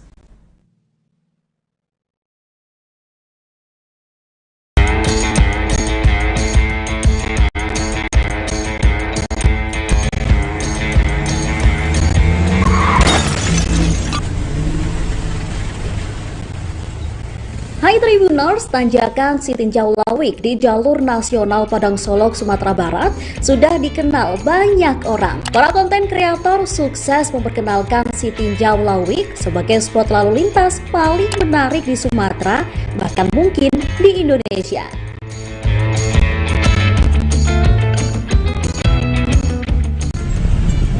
sekarang berada di tanjakan Sitinjau Lowik. Di belakang saya ini persis di tikungannya yang sudah sangat fenomenal, terkenal, bisa disaksikan di berbagai channel yang saban hari memantau lokasi ini. Tanjakan dan turunannya memang super tajam. Apalagi persis di tanjakan atau turunan Sitinjau Lowik ini, hitungannya lebih dari 90 derajat. Sitinjau Lowik sangat terkenal karena tikungannya yang sangat ekstrem atau bisa dibilang super ekstrem, karena tidak hanya 90 derajat tetapi lebih dari 100 derajat memutarnya, dan curam dari bawah ya, tanjakannya sangat terjal ya. Kalau yang tidak berpengalaman maka akan mengalami kesulitan di sini. Sudah banyak kejadian bisa disaksikan di laporan-laporan para YouTuber Sitinjau Lowik. Inilah Sitinjau Lowik, jalur yang sangat sibuk dan belum bisa tergantikan.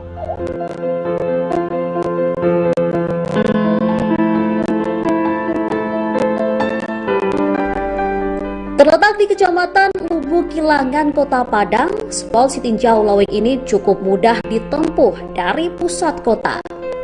Menggunakan sepeda motor, waktu tempuh lebih kurang 25 hingga 30 menit saja. Disarankan menggunakan motor manual supaya lebih aman.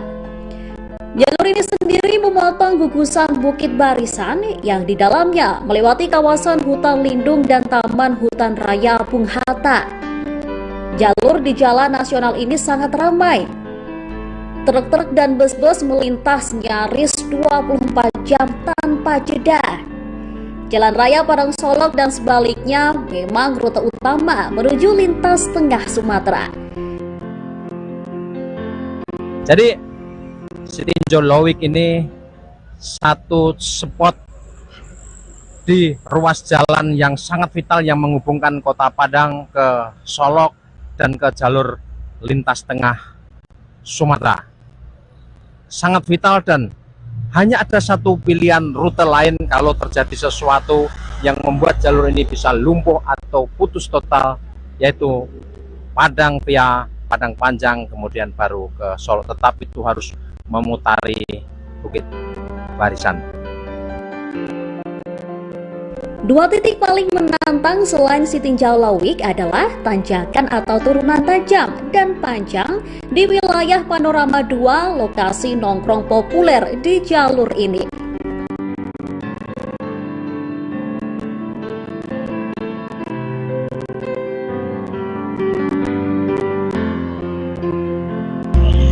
Maka disebut Sitinjau Lowik. Di sini kita jelaskan ya. Sitinjau itu artinya meninjau. Meninjau. Jadi Lowik itu laut, meninjau laut. Nah, jadi di sini kita perlihatkan ya. Maka dibilang Sitinjau Lowik. Mari Pak, kita sini.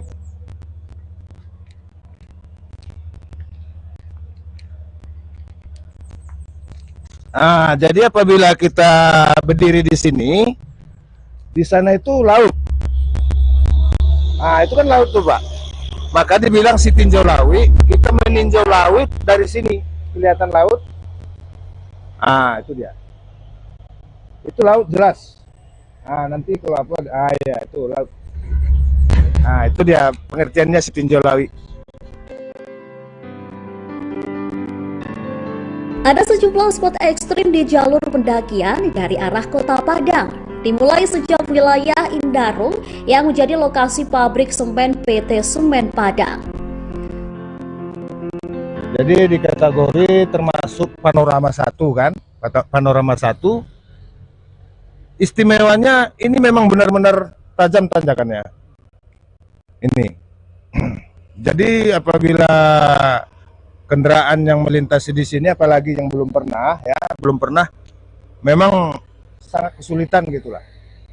Dan perlu dibantu juga sama rekan-rekan kita yang udah biasa di sini gitu, Pak. Jadi naik turun kalau nggak berani. Iya, dia orang itu wajib ditolong sama orang-orang daerah sini gitu.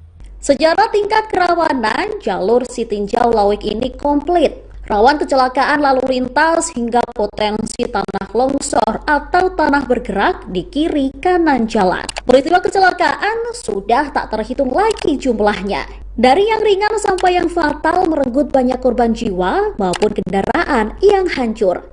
Menurut Sajali Bintang, Ketua Komunitas YouTuber Sitinjau Lawik, bahaya terbesar adalah kendaraan-kendaraan berat maupun ringan yang hendak masuk ke Kota Padang dari arah Solok.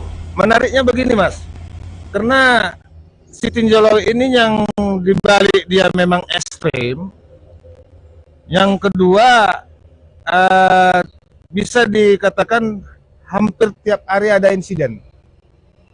Ada insiden, maksudnya yang mobil selip, yang mobil kadang terbalik gitu, nggak kuat nanjak.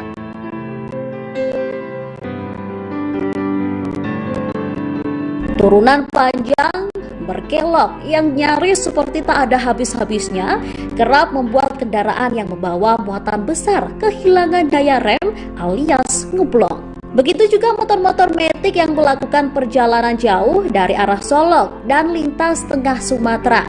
Sangat berbahaya jika tidak cermat memperhatikan kondisi remnya. Kita mohon seluruh pengendara berhati-hati.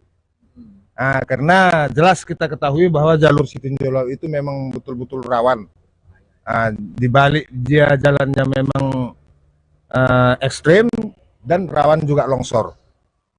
Di atas ada longsor. Ada di atas di longsor, bahkan sekarang sedang perbaikan itu. Itu sarannya itu ya? Ya, itu sarannya. Kemudian untuk pengguna motor terutama ya. Pengguna motor.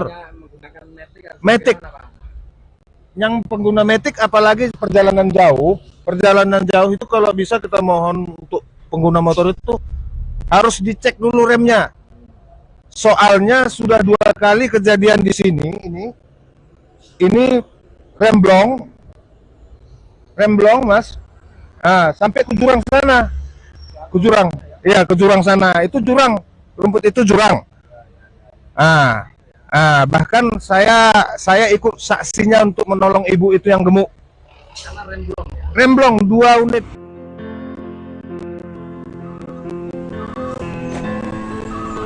Jika Anda penggemar otomotif dan suka touring, maka spot Sitinjau Lawik ini sangat cocok untuk dijajal menaikkan adrenalin petualangan Anda.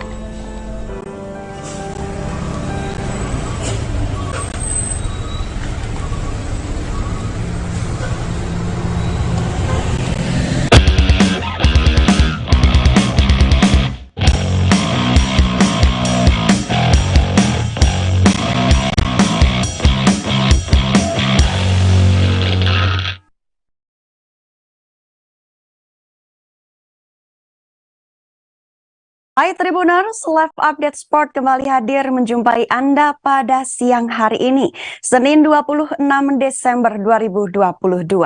Dalam beberapa waktu ke depan ada sejumlah berita olahraga terkini yang akan kami sampaikan untuk Anda. Bersama saya Yesi Winata, kita jelang Live Update Sport selengkapnya. Jadwal Timnas Indonesia versus Brunei Darussalam di Piala AFF 2022 digelar hari ini, Senin 26 Desember. Kick-off pukul 17 waktu Indonesia Barat di Stadion KLFA Malaysia. Duel Brunei versus Indonesia juga dapat disaksikan langsung di salah satu stasiun televisi nasional Indonesia dan streaming. Pertama, prediksi line up Timnas Indonesia. Nadeo, Hansamu, Jordi, Rido, Edo, Irianto, Mark Klok, Yakob, Sadil, Dendi, dan Spaso. Kedua, Sinteyong rotasi pemain dan tidak berharap pesta gol.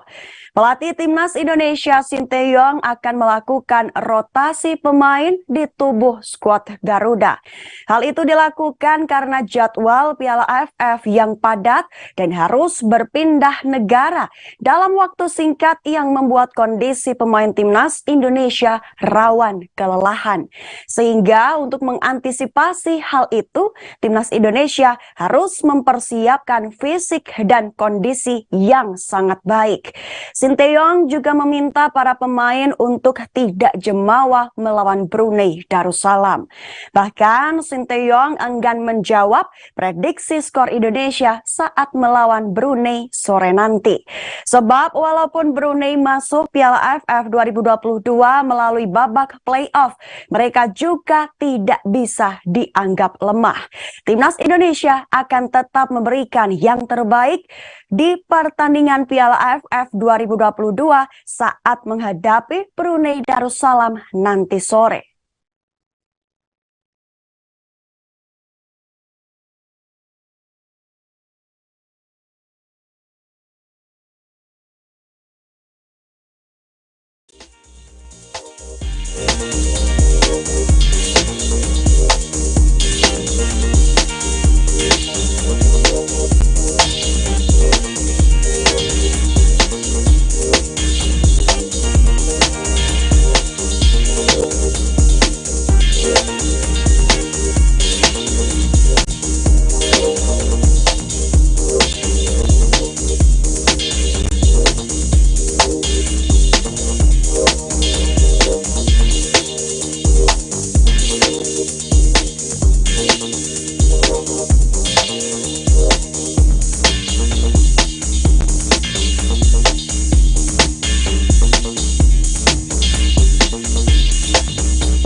Jelang pertandingan antara Timnas Indonesia versus Brunei Darussalam di Piala AFF 2022 dan prediksi skornya adalah skuad Garuda menang telak.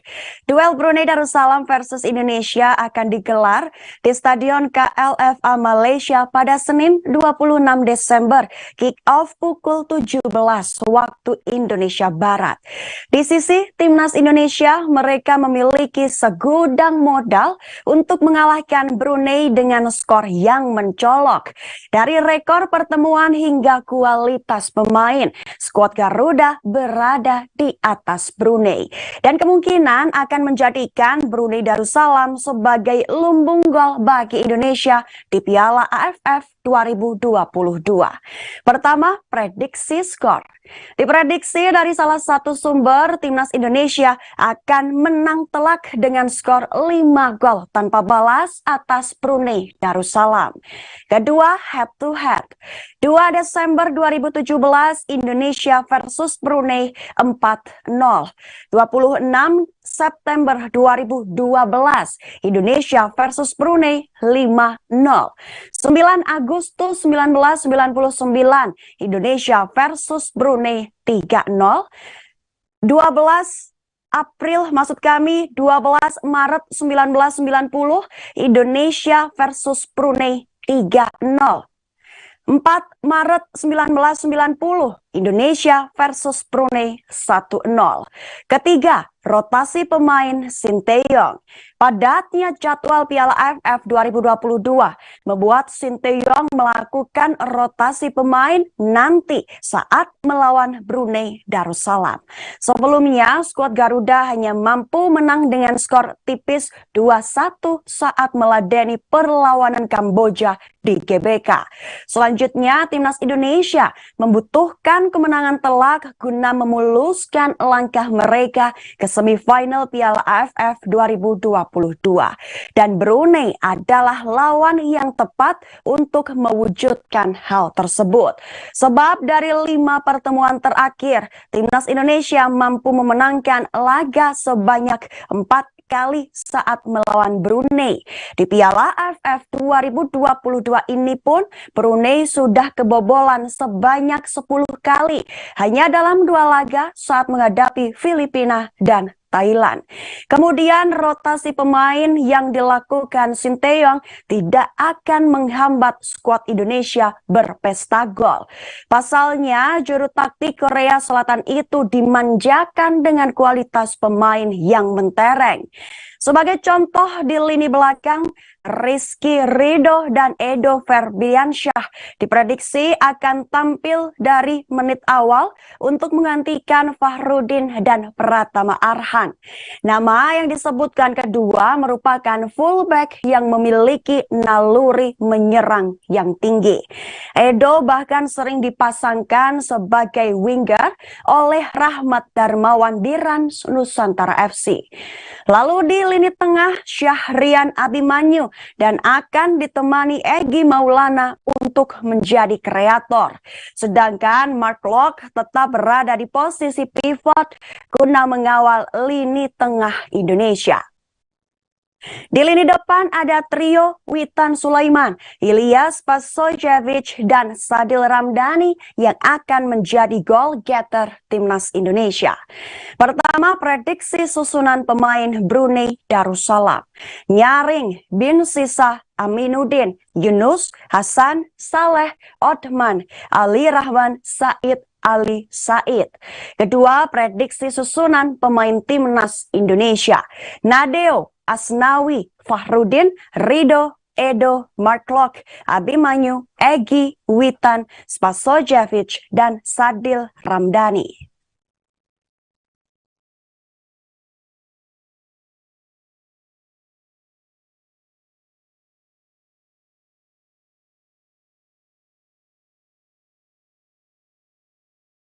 Pertandingan antara Thailand versus Filipina di Piala AFF 2022 diprediksi akan berjalan sangat sengit hingga berakhir imbang.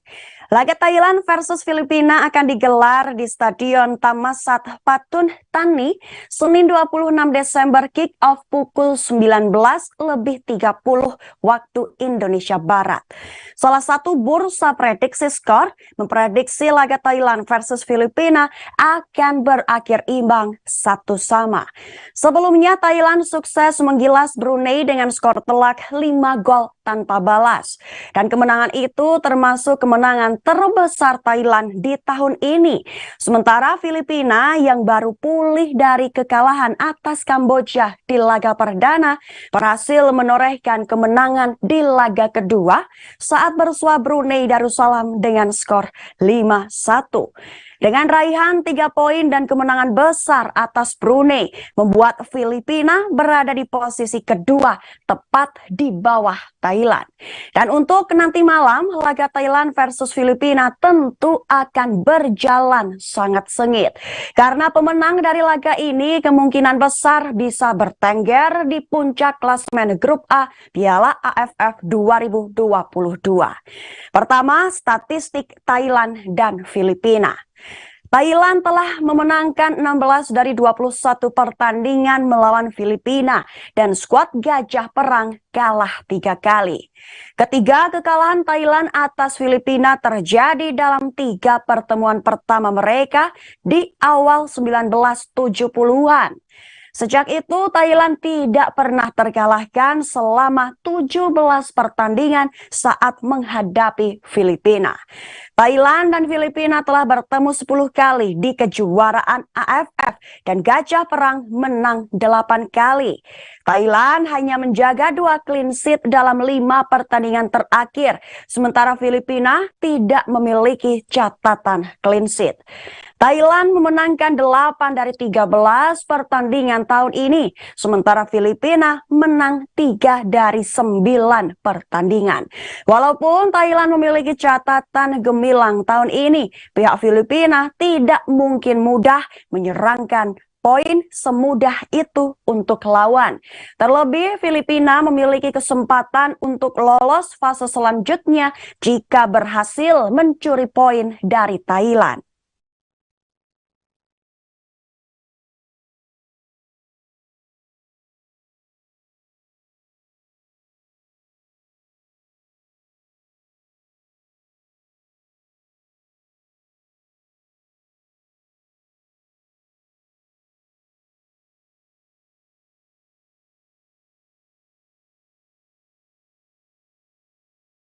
Pelatih Timnas Indonesia Sinteyong memberikan tanggapan atas pemberitaan media Malaysia yang menyoroti Jordi Amat. Media Malaysia menyoroti perlakuan khusus yang didapatkan bek Timnas Indonesia tersebut dari klubnya Johor Darul Takzim. Perlakuan khusus itu adalah klub Malaysia memberikan izin kepada Jordi Amat untuk tampil bersama Timnas Indonesia di Piala AFF 2022. Dan perlakuan khusus tersebut berbeda dengan yang diterima oleh skuad JDT asli Malaysia. Tidak ada satupun dari 23 pemain Malaysia yang berasal dari klub JDT. Padahal di sana ada Mohammadou Sumareh, pemain naturalisasi, Arif Aiman, Arkyar Rashid, Syafiq Ahmad, Syafiq Rahim, Daniel Amier, hingga Syahmi Safari. Situasi tersebut membuat media Malaysia penasaran dan meminta tanggapan pelatih Timnas Indonesia Sinteyong. Menurut salah satu sumber, media Malaysia meminta tanggapan sang pelatih pada sesi konferensi pers media pada Minggu 25 Desember 2022.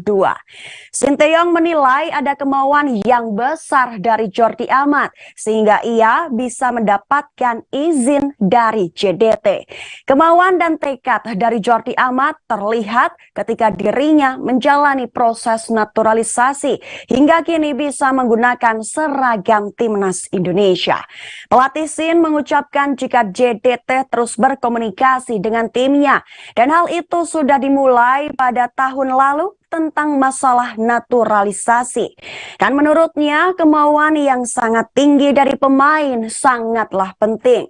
Sehingga dengan adanya kemauan dan pemikiran yang kuat, membuat Jordi Amat bisa datang dan bergabung dengan Timnas Indonesia. Nasib Jordi Amat pun berbeda dengan rekannya yang sama-sama meraih hak membela Timnas Indonesia setelah lolos verifikasi untuk dinaturalisasi. Ia adalah Sandy Walsh. Bek berusia 27 tahun tersebut juga tidak mendapatkan izin dari klubnya KV Mechelen, Belgia. Padahal keinginannya sangat kuat untuk bisa bergabung dengan Asnawi Mangkualam CS. Namun karena Piala AFF tidak masuk dalam agenda FIFA, ditambah jadwal padat dari liga domestik membuat pelatih KV Mechelen tidak memberikannya izin. Sebagai informasi, Timnas Indonesia akan melakoni matchday kedua fase grup Piala AFF 2022 melawan Brunei Darussalam. Pertandingan Brunei versus Timnas Indonesia akan berlangsung di Kuala Lumpur Stadium pada Senin 26 Desember, kick off pukul 17 waktu Indonesia Barat.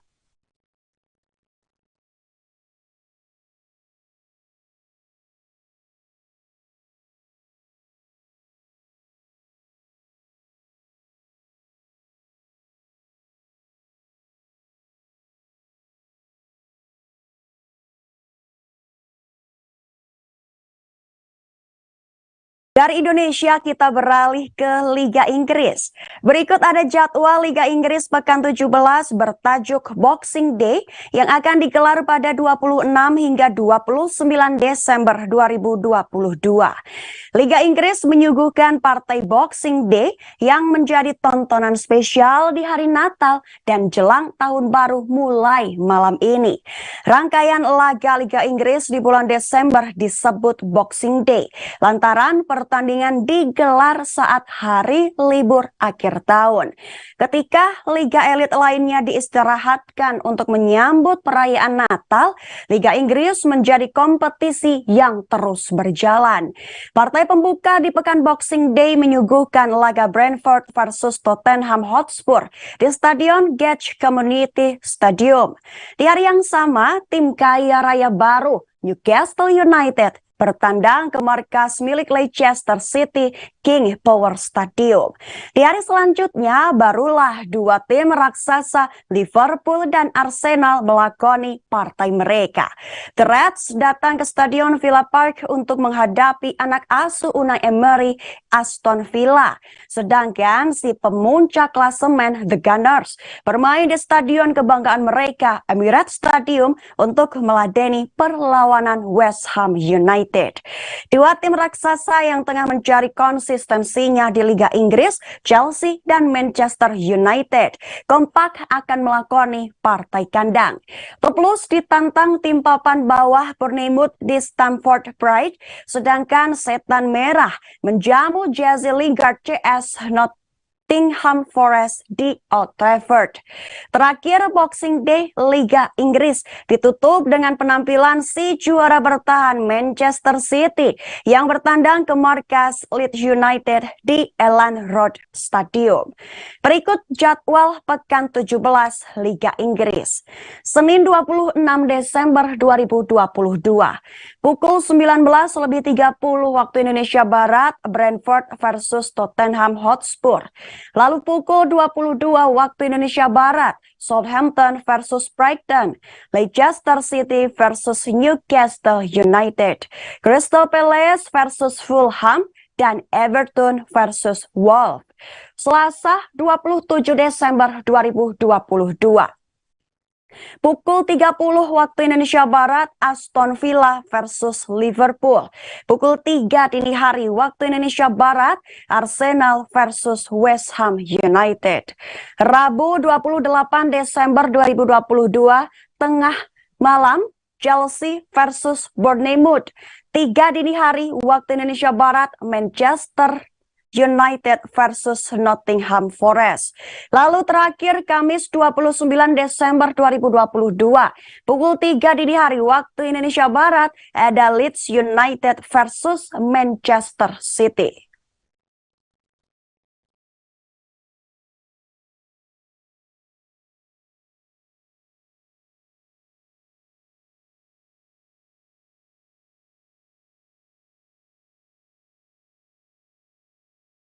Jelang pertandingan Liga Inggris pekan 17 yang bertajuk Boxing Day.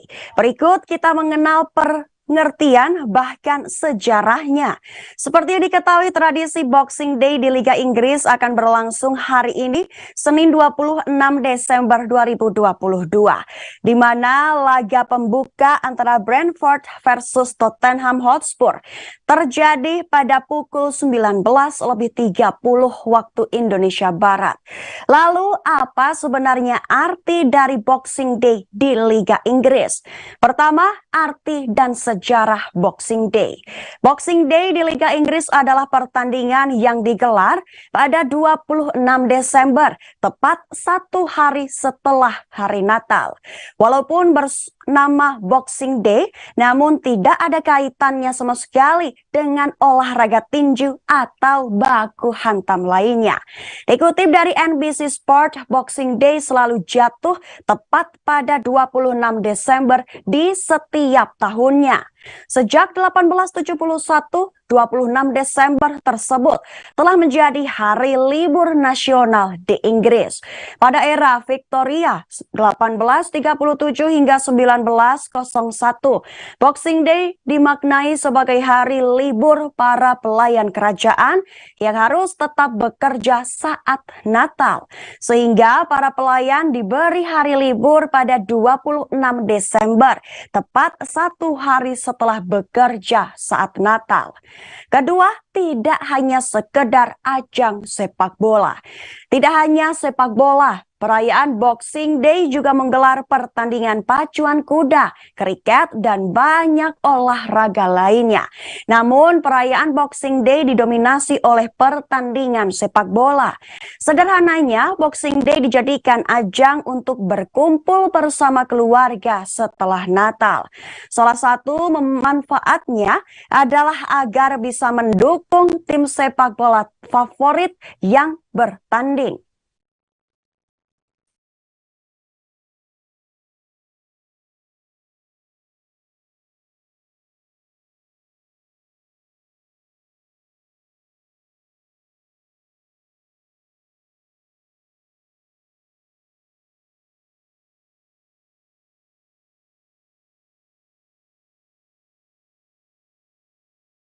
Salah satu klub Liga Inggris, Wolverhampton Wanderers, atau biasa kita sebut Wolf, resmi mendatangkan Matheus Cunha dari Atletico Madrid.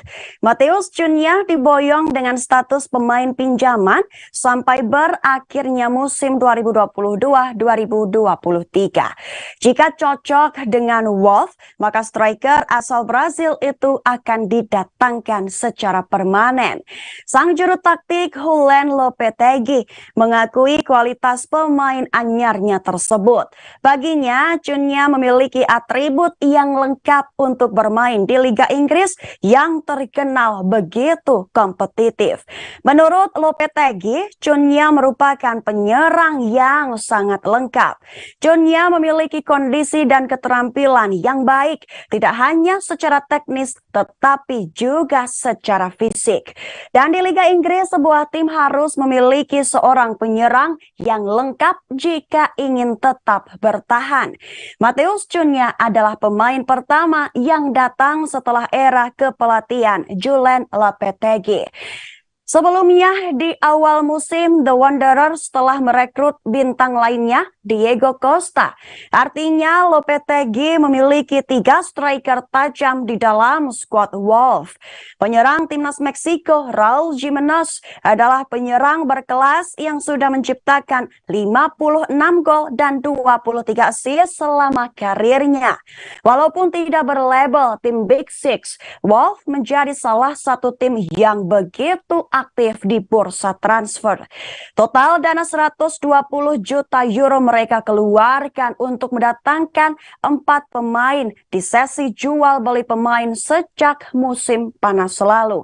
Salah satunya mereka sukses mendatangkan gelandang timnas Portugal, Matheus Nunes, mengalahkan tim besar lainnya Arsenal dan Paris Saint-Germain. Namun alih-alih mampu menunjukkan performa yang mentereng, justru hingga pekan 16 Liga Inggris, Wolf terpuruk di dasar klasemen. Daniel Pokens CS hanya mampu mengumpulkan 10 angka dari 16 laga. Sehingga dengan kehadiran striker sekaliber Matheus Cunha diharapkan mampu menyelamatkan Wolf dari zona degradasi Liga Inggris.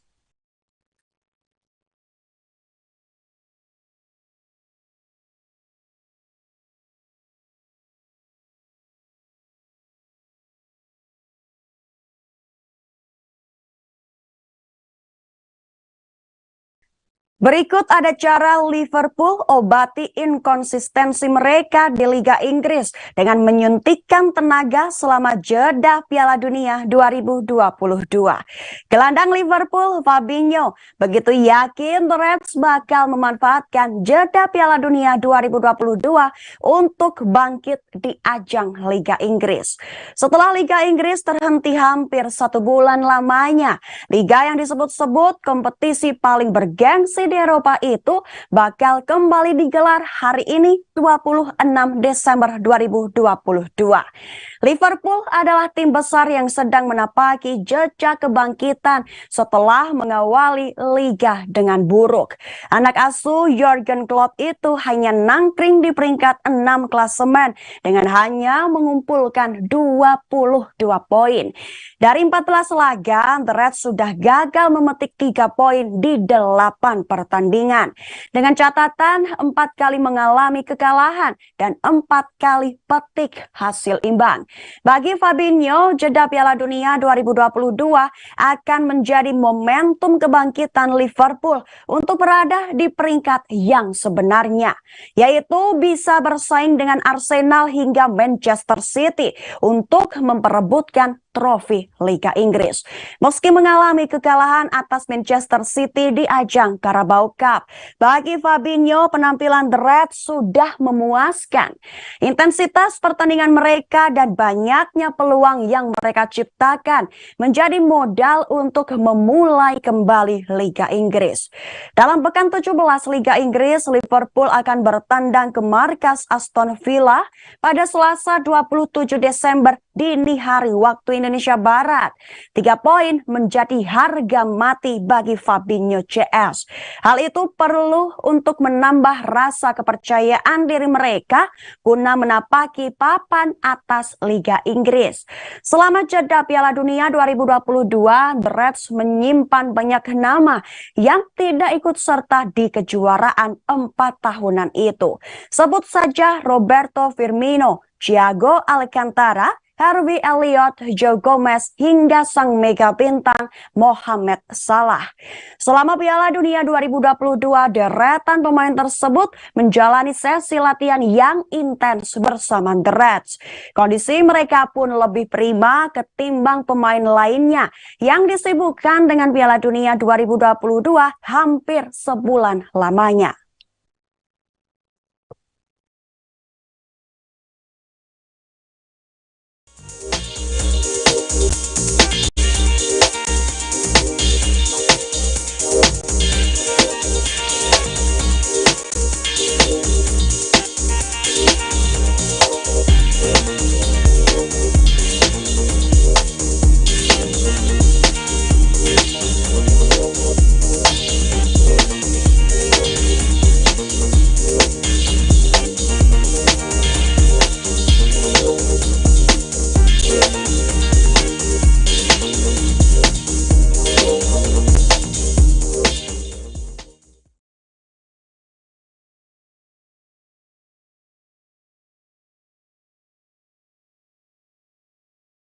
Dari Liga Inggris kita beralih ke Liga Spanyol.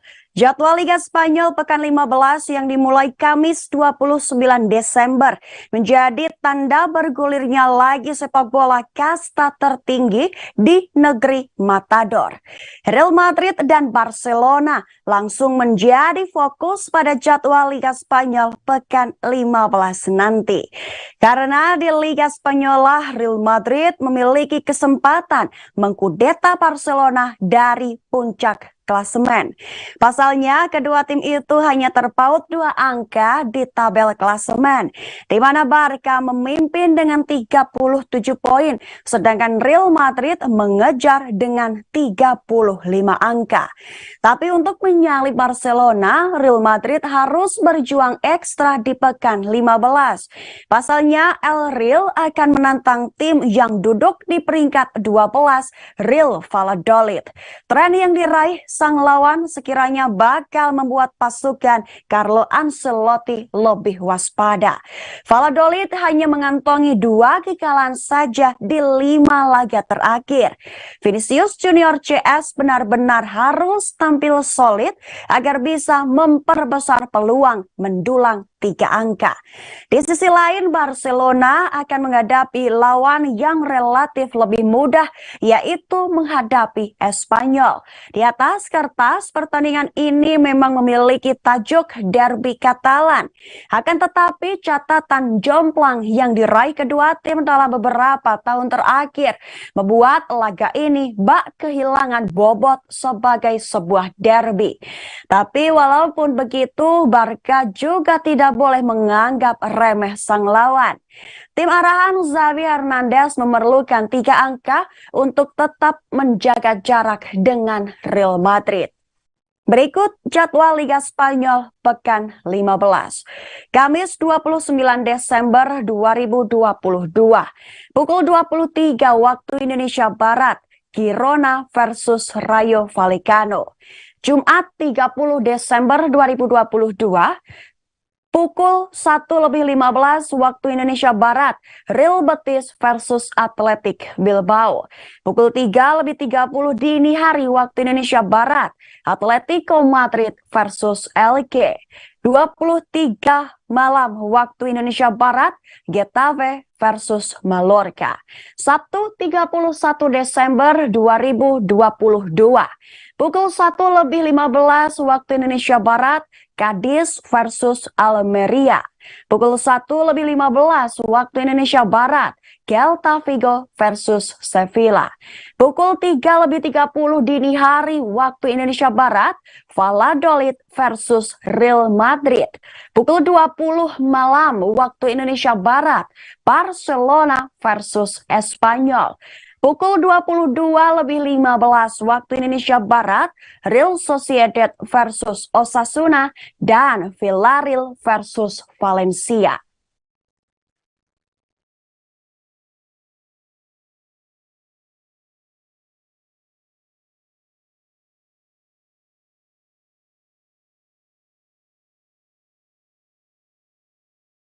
Kita beralih ke Liga Italia. Berikut jadwal Liga Italia yang akan kembali bergulir pada awal Januari 2023 seusai gelaran Piala Dunia 2022 selesai. Meskipun Italia tidak lolos ke Piala Dunia, tapi gelaran Serie A divisi teratas negara itu telah istirahat sejak 13 November lalu. Bisa dibilang Piala Dunia 2022 Qatar ini adalah turnamen yang sukses untuk Serie A Liga Italia, meski Italia sendiri tidak ikut tampil di ajang 4 tahunan FIFA tersebut. Beberapa pemain Serie A Liga Italia ikut tampil di laga final Piala Dunia 2022 Qatar. Di antaranya yaitu Lautaro Martinez Inter Milan, Leandro Paredes Angel Di Maria, Adrian Rabiot Juventus, dan Olivier Giroud AC Milan. Berbeda dengan Premier League, Ligue 1 dan La Liga. Aksi para pemain Liga Italia tidak dilanjutkan hingga tahun baru.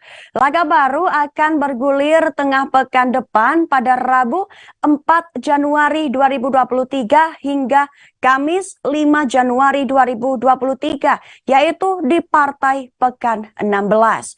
Terdapat laga Grande Partita yang melibatkan tim pemegang Capolista, yaitu Inter Milan versus Napoli. Selain itu ada pula laga Salernitana versus AC Milan, serta Cremonese versus Juventus dan AS Roma versus Bologna. Laga Liga Italia Serie A ini akan disiarkan melalui salah satu saluran olahraga global dan bisa disaksikan secara live streaming. Sedangkan stasiun TV lokal Indonesia tidak mengagendakan siaran langsung pertandingan Serie A. Pertama, jadwal pekan 16 Liga Serie A Italia. Rabu 4 Januari 2023, pukul 18:30 waktu Indonesia Barat, Salernitana versus AC Milan dan Sassuolo versus Sampdoria. Lalu pukul 20:30 waktu Indonesia Barat, Spezia versus Atalanta dan Torino versus Hellas Verona. Kemudian pukul 22:30 waktu Indonesia Barat, AS Roma versus Bologna dan Lecce versus Lazio. Lalu Kamis 5 Januari 2023, Cremonese versus Juventus dan Fiorentina versus Monza. Kemudian pukul 2:45 dini hari waktu Indonesia Barat, Inter Milan versus Napoli dan Udinese versus Empoli. Kedua, klasemen Liga Italia.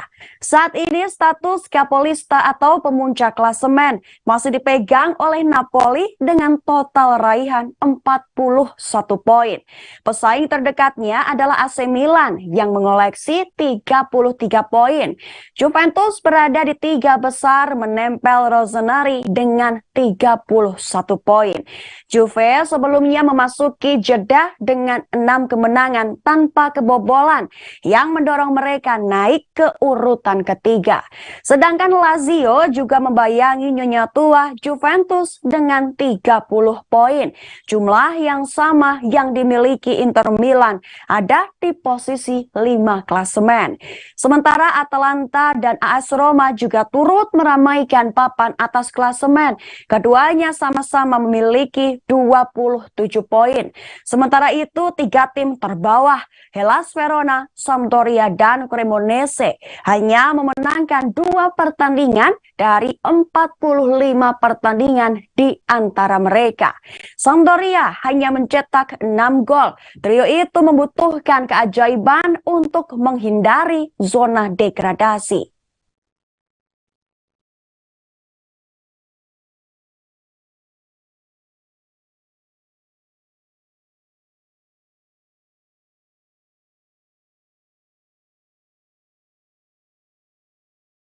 Dari berita bola, kita beralih ke bulu tangkis. Berikut ada jadwal dan daftar wakil Indonesia yang bermain di ajang Malaysia Open 2023 dan comeback-nya The Minions. Malaysia Open 2023 akan digelar 10 hingga 15 Januari 2023 di Kuala Lumpur, Malaysia. Jadwal Malaysia Open 2023 dibuka dengan pertandingan babak 32 besar. Dalam turnamen Malaysia Open 2023 mendatang, ada total 19 wakil dari Indonesia yang akan berjuang. Pertama, jadwal Malaysia Open 2023. Selasa 10 Januari 2023 babak 32 besar. Rabu 11 Januari 2023 babak 32 besar. Kamis 12 Januari 2023 babak 16 besar.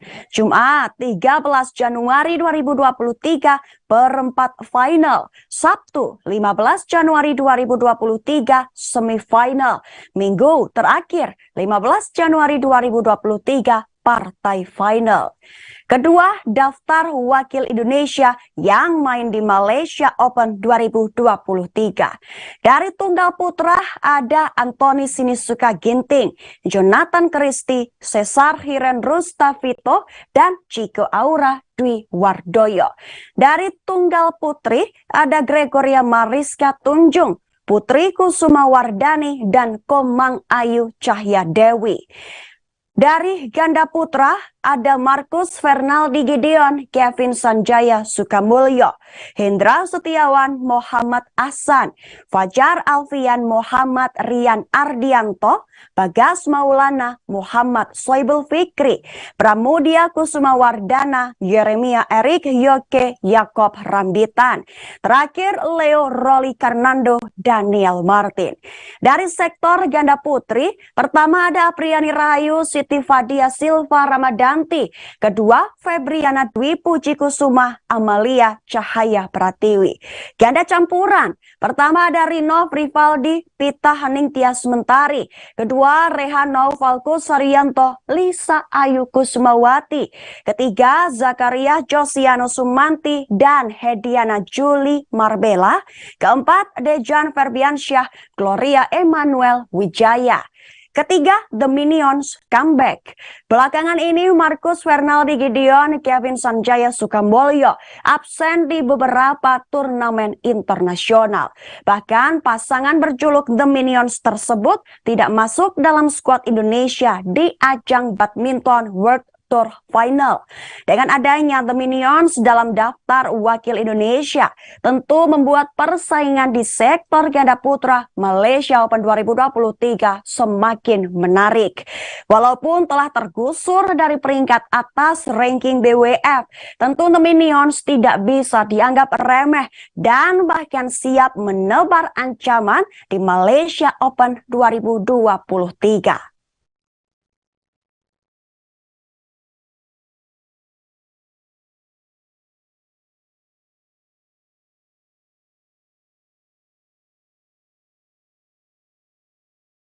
Di berita terakhir kita akan ke MotoGP.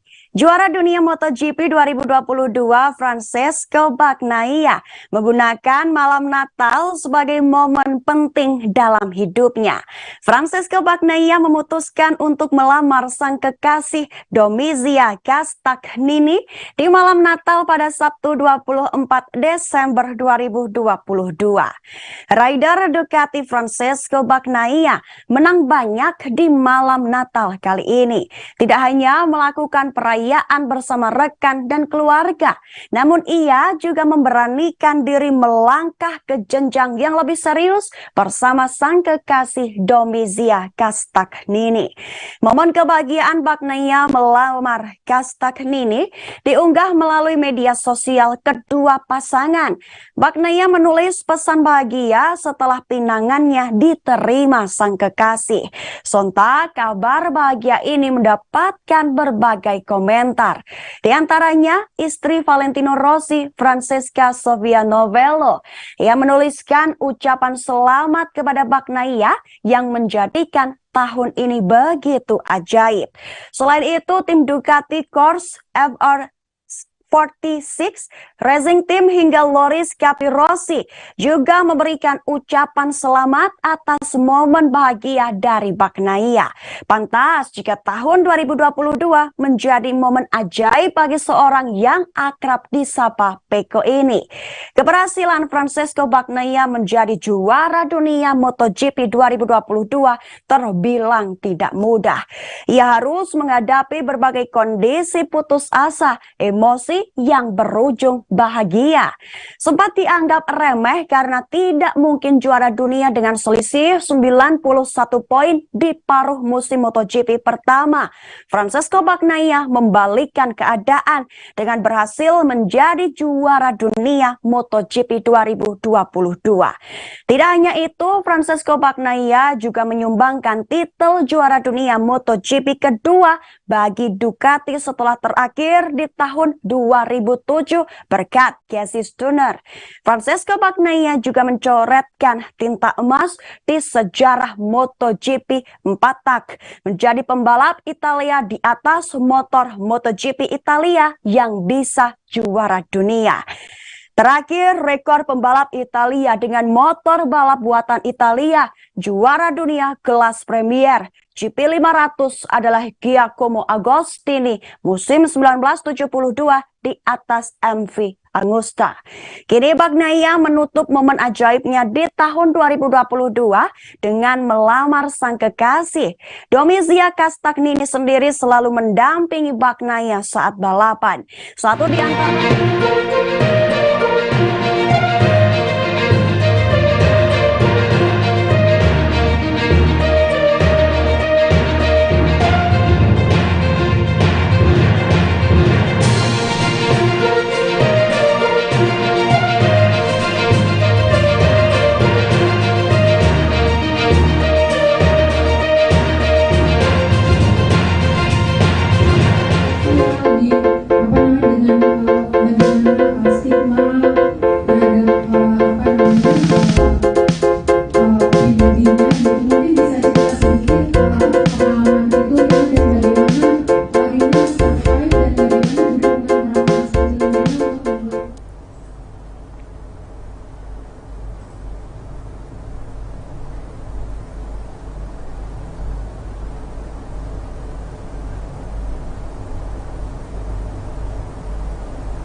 Halo Tribuners, jumpa lagi bersama dengan saya Kusnula Syifa dalam tayangan berita selebritis di Tribun Lampung.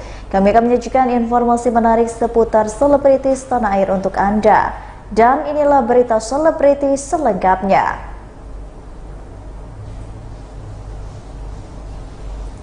Berita pertama datang dari Wirang Wirawa. Ramal akan ada rumah tangga artis yang bermasalah di tahun 2022 dan akan kembali bermasalah lebih parah di 2023. Tahun 2022 akan segera berakhir dan awal tahun 2023 akan segera dimulai. Seperti biasa, peramal Wirang Wirawa telah memiliki gambaran perihal peristiwa yang akan terjadi di tahun 2023 mendatang. Salah satu firasat yang telah dirasakan Wirang Wirawa adalah tentang keretakan rumah tangga artis. Wirang Wirawa membeberkan ada artis yang rumah tangganya sempat bermasalah di tahun ini dan kemudian kembali bermasalah di tahun 2023. Permasalahan yang terjadi pada rumah tangga artis tersebut malah akan menjadi parah di tahun 2023. Hal tersebut dikarenakan hilangnya perasaan cinta dalam rumah tangga tersebut sehingga permasalahan terulang kembali. Kendati demikian, Wirang Wirawa tidak bisa menyebutkan artis yang mengalami masalah rumah tangga tersebut. Berikut wawancara dengan Wirang Wirawa.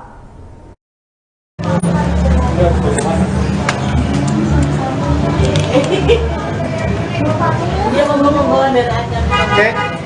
Mana? Udah semua? Oke. Tadi udah pada makan? Udah. Oke. Bang Wirang boleh minta tanggapan sedikit ya Bang soal ramalan 2023 itu seperti apa? Sebutannya firasat ya. Kalau saya lebih ke firasat 2023 itu adalah tahun-tahun yang dimana kita harus bijaksana menggunakan sosial media karena akan banyak soal isu sara yang dimana di tahun politik itu sudah pasti. Dan di tahun 2023 itu nanti akan ada juga artis yang kemarin sempat bermasalah damai, terus nanti 2023 masalah lagi. Buat teman-teman artis semoga di 2023 mereka tidak lagi banyak yang menggunakan narkoba. Tapi masih sih, dan bahkan 2023 ini ada beberapa artis yang kita nggak nyangka tiba-tiba dia ternyata dia narkoba dan ini.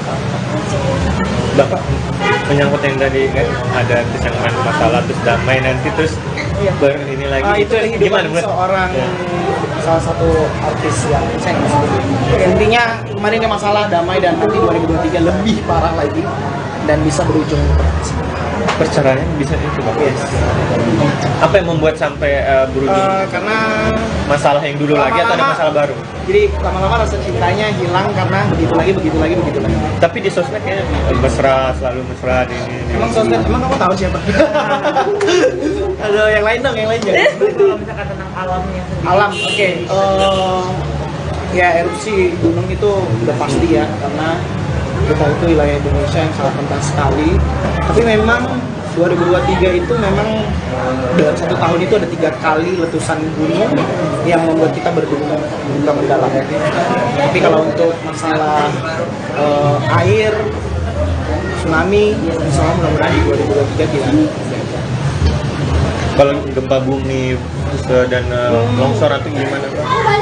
Ada gempa bumi tapi tidak terlalu yang besar seperti 2 tahun lalu di tahun 2022. Untuk resesi Bang, ada kan di 2023 resesi parah nih. Resesi itu aku sempat sampaikan di tahun 2022 di bulan Februari dan sekarang kita dapat isu seperti itu. Sepertinya 2023 aku hanya bisa berpesan kita harus banyak-banyak hemat, jangan boros menggunakan uang yang nggak penting karena 2023, 2024 ekonomi kita sangat dirugikan. Tokoh politik. Wah ini menarik ya. Tahun politik ini. Tahun politik ini sangat lebih parah dari 2019. Kenapa? Ya karena isu sara terus penyebaran hoax berita-berita itu akan kita lihat dan kita dengar dan kita saksikan. Kita harus bijak menggunakan sosial media yang dimana nanti yang akan menjadi presiden itu adalah seorang bapak yang banyak sekali yang membenci dia. Membenci dia. Kalau untuk sosok anak mudanya bisa jadi presiden Pak? Mungkin di waktu yang akan datang. Oh, siap. Thank you, Bang. Terima kasih, Bang. Thank you banget udah datang. Boleh yuk. Tahu acara gue dari mana sih? Ada di itu Bang, jadi kita tahu aja dari Bentar.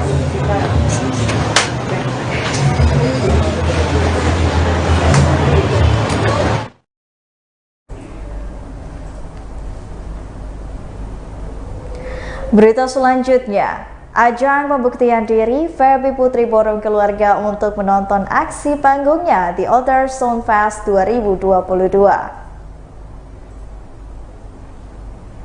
Sebelum merilis album originalnya, Feby Putri dikenal sebagai penyanyi yang sering mengcover lagu di sosial media. Perkembangan karir hingga menjadi salah satu penyanyi solo yang diperhitungkan pun menjadi kebanggaan tersendiri bagi Feby Putri. Bukan tanpa alasan, Dara kelahiran tahun 2000 ini telah jauh-jauh merantau dari Makassar ke Jakarta demi mewujudkan mimpinya sebagai seorang penyanyi. Sebagai pembuktian diri, Feby Putri pun memboyong keluarganya untuk menonton pertunjukannya di atas panggung. Ditonton untuk pertama kalinya oleh keluarga, Feby Putri pun tidak merasa dan tak mesti menyembunyikan senang sekaligus gugupnya.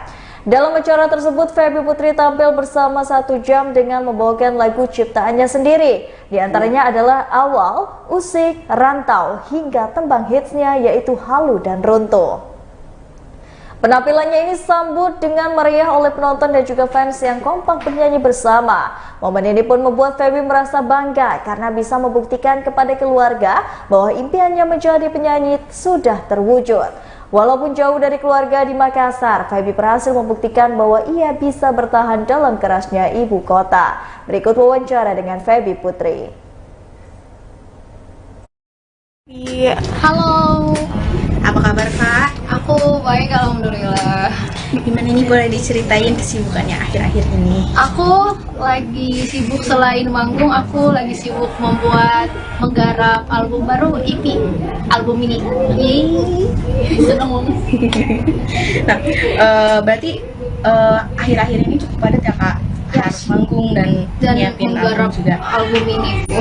Tapi gimana sih Kak caranya Kakak bagi waktu? Kan Kakak juga garap album, terus masih ngambil job akhir tahun nih. Kalau aku tuh manggung menjadi patokan aku sih. Jadi untuk tanggal panggung udah ada, terus aku isi aja yang kosong untuk membuat album aku. Tiap seperti itu aja sih. Jadi manggung patokannya. Kalau untuk perform yang sekarang itu kayaknya spesial banget gitu, ditonton keluarga, itu gimana sih Kak? Ya betul, aku seneng banget, sampai sebenarnya aku nervous sih karena ini first time keluarga aku nonton aku full sebagai Feby Putri sekarang yang mempunyai lagu originalnya. Ditonton keluarga tuh rasanya kayak membuktikan bahwa aku sudah menjadi Feby Putri sekarang yang jauh di kota perantauan, jauh dari kalian. Aku bisa, alhamdulillah, dan ditonton tuh hasilnya seperti seneng banget. Karena waktu itu aku sempat manggung di Makassar dan ditonton mereka, tapi sayang acaranya kurang, jadi nggak ditonton secara full jadinya. Respon keluarga gimana tuh setelah lihat seorang Feby Putri tampil gitu? Pasti mereka bangga sih, aku yakin. Pasti. Ada omongan apa gitu tadi setelah turun panggung? Tadi setelah turun panggung paling keren sih pasti dan bangga ya. Oke. Nah, perasaannya gimana nih Kak, tadi lihat antusias teman-teman penonton gitu, terus Kakak juga sekarang udah banyak dikenal sama orang-orang, banyak ambil job of air juga, gimana Kak? Aku seneng banget sebenarnya.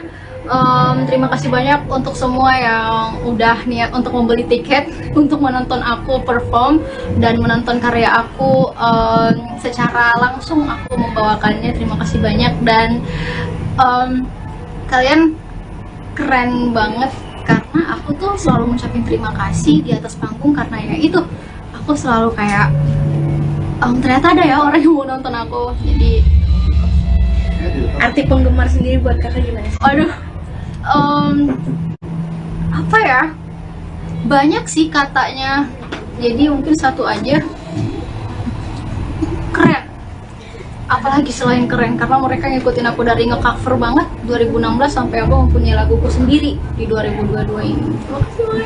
Apa sih yang beda? Kan dulu nge-cover, sekarang udah keluarin original album gitu. Apa yang beda gitu? Bedanya sekarang lebih bangga sih pastinya menulis lagu sendiri dan merilis lagu sendiri, lagu original. Ngomongin perjalanan karir Kakak nih, boleh diceritain nggak perjuangan Kakak dari awal mulainya cover-cover lagu gitu Kak, sampai akhirnya udah ngeluarin album dan tahun depan juga ngeluarin album lagi? Ya, jadi aku tuh dari 2016 sebenarnya, dari yang seharusnya anak sekolah pulang sekolah tuh belajar, tapi ini langsung nge-cover lagu ya, seperti beda sendiri. Jadi aku udah nge-cover dari SMA tuh pas 16 tahun sampai di 2019.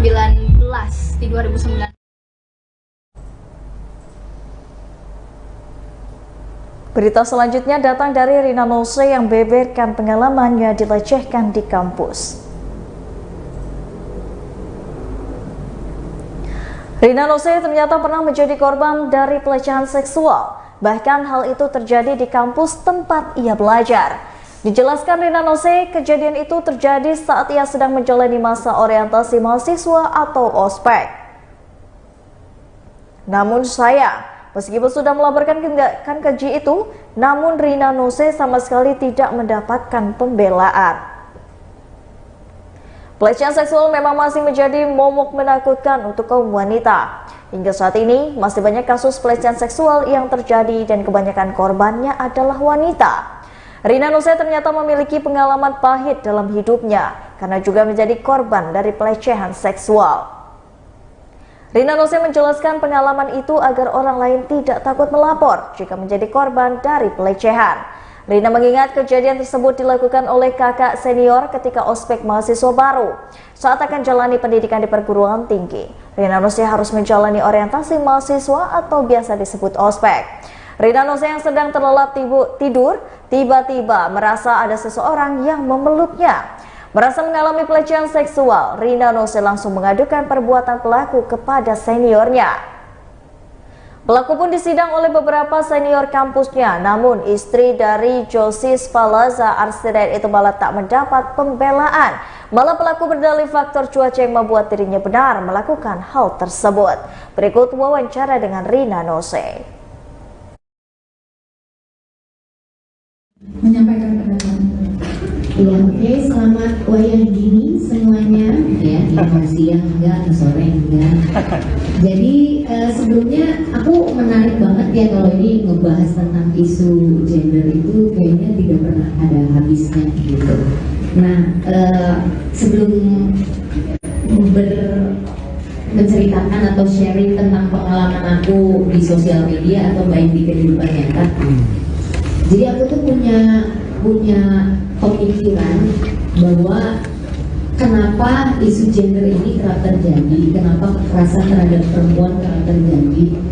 Ini pikiran aku aja gitu ya. Jadi kalau menilik dari belakangnya dulu, sejak awal itu laki-laki itu sudah mendominasi perempuan. Jadi merasa berhak atas segala kekuasaan tertinggi gitu. Nah, hal itulah yang kemudian kenapa perempuan yang mendapatkan perlakuan kekerasan seksual, pelecehan, mereka nggak berani bersuara, mereka takut, atau kalaupun bersuara malah disalahkan. Karena sejak awal dominasi itu yang sudah dibangun sama laki-laki gitu. Jadi aku melihatnya tuh, aku merasa sejak awal laki-laki lah yang menancapkan bendera patriarki itu. Jadi membuat hukum, peraturan tentang perempuan, menciptakan batasan-batasan terhadap perempuan. Nah, sementara perempuannya sendiri, kaum perempuan itu sejak awal nggak ada waktu untuk memikirkan ke hal-hal tahta atau kekuasaan, itu nggak ada waktu sejak awal karena perempuan itu sibuk memangku kehidupan itu sendiri. Perempuan sejak awal sudah dititipkan tanggung jawab dari kehidupan itu sendiri. Jadi perempuanlah yang memelihara kehidupan itu sendiri sejak awal. Nah, sebetulnya kalau dari kalimat terakhir yang aku bilang itu, kalau kita menyadari, sebetulnya kita tahu juga sebetulnya siapa yang memegang kedudukan tertinggi dalam kehidupan ini. Karena makanya ada istilahnya kan Mother Earth, ibu bumi, ada ibu kota, nggak ada bapak kota. Atau untuk menggambarkan urutan-urutan tertinggi dalam hal apapun, atau misalnya menggambarkan asal usul tentang segala sesuatu, itu selalu dipakai istilahnya apa? Induk perusahaan, induk organisasi, nomor induk, nggak ada pejantan perusahaan, nggak ada. Pejantan organisasi atau kapal pejantan tuh nggak ada, dia kapal induk gitu. Jadi sebetulnya kalau kita menyadari itu tuh, siapa tahta tertinggi di kehidupan ini? Oh, iya. Nah, mungkin karena kesadaran itu nggak ada, tidak kita bangun sedemikian rupa sejak awal, makanya perempuan-perempuan itu menjadi merasa takut, menjadi merasa lemah gitu. Padahal sebetulnya ya kelemahan perempuan itu juga terbentuk dari dominasi laki-laki itu sendiri yang merasa berhak atas segala kekuasaan dan tahta tertinggi gitu di muka bumi ini gitu. Jadi hal-hal itu yang akhirnya membuat perempuan seolah-olah lemah gitu. Perempuan seolah-olah tidak bisa melawan laki-laki gitu. Nah, pengalaman jadi sebetulnya gini, aku punya pengalaman juga yang cukup pahit tentang pelecehan seksual baik secara langsung maupun di sosial media. Sebetulnya ada juga. Jadi kalau sharing gitu sama temen, kadang-kadang ternyata oh banyak ya, oh ternyata aku juga mengalami juga gitu hal yang sama. Perbedaannya dulu pola pikir aku belum seperti sekarang. Jadi pada saat mendapatkan perlakuan tidak mengenakan itu, salah satunya yaitu aku nggak berani ngomong. Bahkan waktu itu pada saat kejadian itu aku lapor. Jadi kejadiannya waktu itu di kampus. Kejadiannya di kampus. Nah aku lapor sama senior. Ini ada si Anu yang mencoba untuk melecehkan saya. Terus oh bagus kamu udah ngomong sama saya. Dibikinlah kita forum diskusi, akhirnya dibikin forum tuh. Jadi si pelaku itu ibaratnya di sidang gitu. Nah tapi pada saat di sidang itu, jadi waktu itu kondisinya peristiwanya itu terjadi di waktu lagi ospek mahasiswa baru. Ospek mahasiswa baru itu kan di gunung dan itu dingin sekali gitu. Di situ tiba-tiba orang itu masuk meluk-meluk saya, padahal saya lagi tidur waktu itu. Terus dibilang kamu bisa menghangatkan diri kamu. Terus saya gini, nah karena waktu itu ngantuk berat gitu, jadi kayak ini siapa, ini orang siapa? Orang saya nggak kenapa-napa, disangkanya saya sakit gitu. Orang saya nggak kenapa-napa gitu.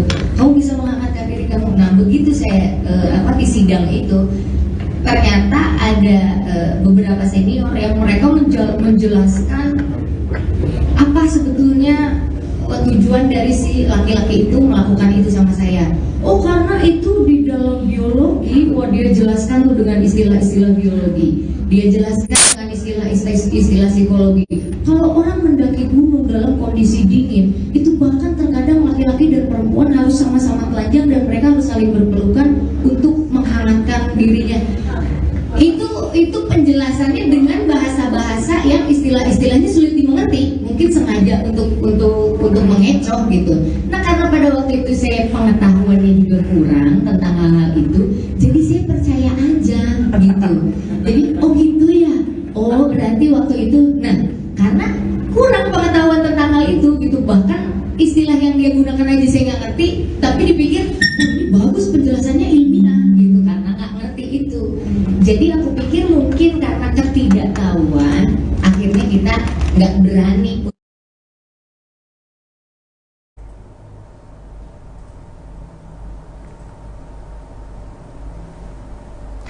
Berita selanjutnya, membuat konten menyindir Lesti Kejora dan juga Rizky Bilar, Baim Wong berharap tidak ada perasaan negatif kepada dirinya. Kasus pencemaran nama baik yang menyeret nama konten kreator sekaligus aktor Baim Wong serta Paula kini berakhir damai setelah pihak penggugat yang berinisial M sepakat untuk berdamai.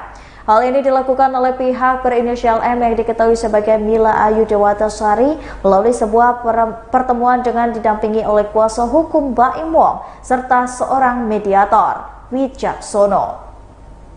Dalam kesempatan tersebut, Baim Wong mengucapkan permohonan maaf kepada semua pihak yang dirugikan oleh konten miliknya tersebut, termasuk pasangan Lesti Kejora dan juga Rizky Bilar yang diduga disindir oleh Baim Wong. Baim berharap agar konten yang dibuat tidak sengaja oleh dirinya tersebut tidak menimbulkan perasaan negatif kepada Lesti Kejora maupun Rizky Bilar. Selain itu, dirinya juga berharap agar Lesti sekaligus masyarakat yang mengecam tindakannya tersebut bisa memahami bahwa Baim tidak memiliki niat apapun dalam pembuatan konten tersebut. Berikut wawancara dengan Baim Wong.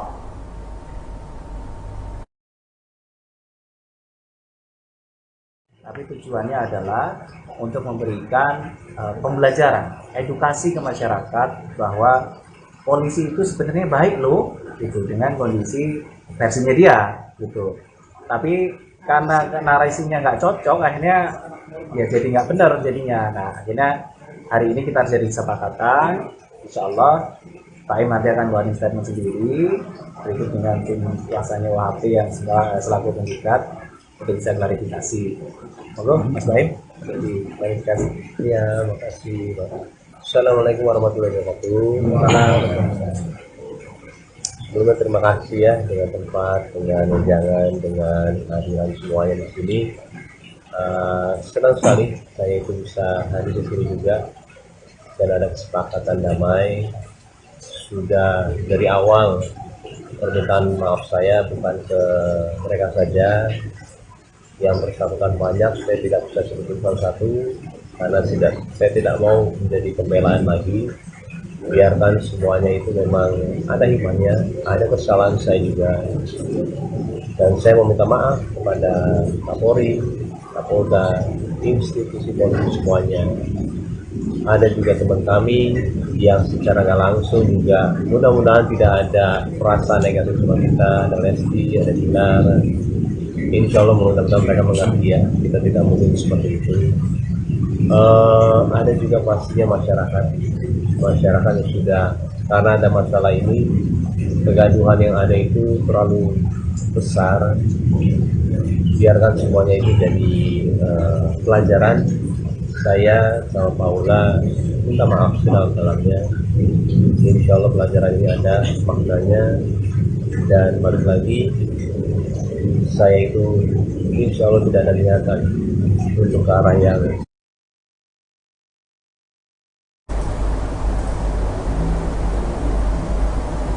ikuti jejak sang suami untuk terjun ke dunia bisnis minuman. Jenita Janet ceritakan perjuangannya yang kini berbuah manis. Penyanyi dangdut Jenita Janet kini mengikuti jejak sang suami Danu Sofwan untuk terjun ke dunia bisnis, di mana Jenita Janet berbisnis minuman dan baru saja mengikuti pembukaan outlet bisnisnya di Mall Ambassador Jakarta yang kini telah mencapai ribuan outlet. Saat pertama kali terjun ke bisnis minuman ini, Jenita Janet mengungkapkan dirinya memulai ketika outlet masih berjumlah ratusan cabang. Ditambah lagi, Jenita Janet sempat merasakan tantangan bisnis ini di era pandemi COVID-19 yang sedang meningkat. Selama terjun ke dunia bisnis, Jenita Janet mengakui bahwa dirinya belajar banyak hal. Kendati demikian, Jenita Janet mengungkapkan tak akan meninggalkan dunia hiburan meski kini telah asik berbisnis. Berikut wawancara dengan Jenita Janet.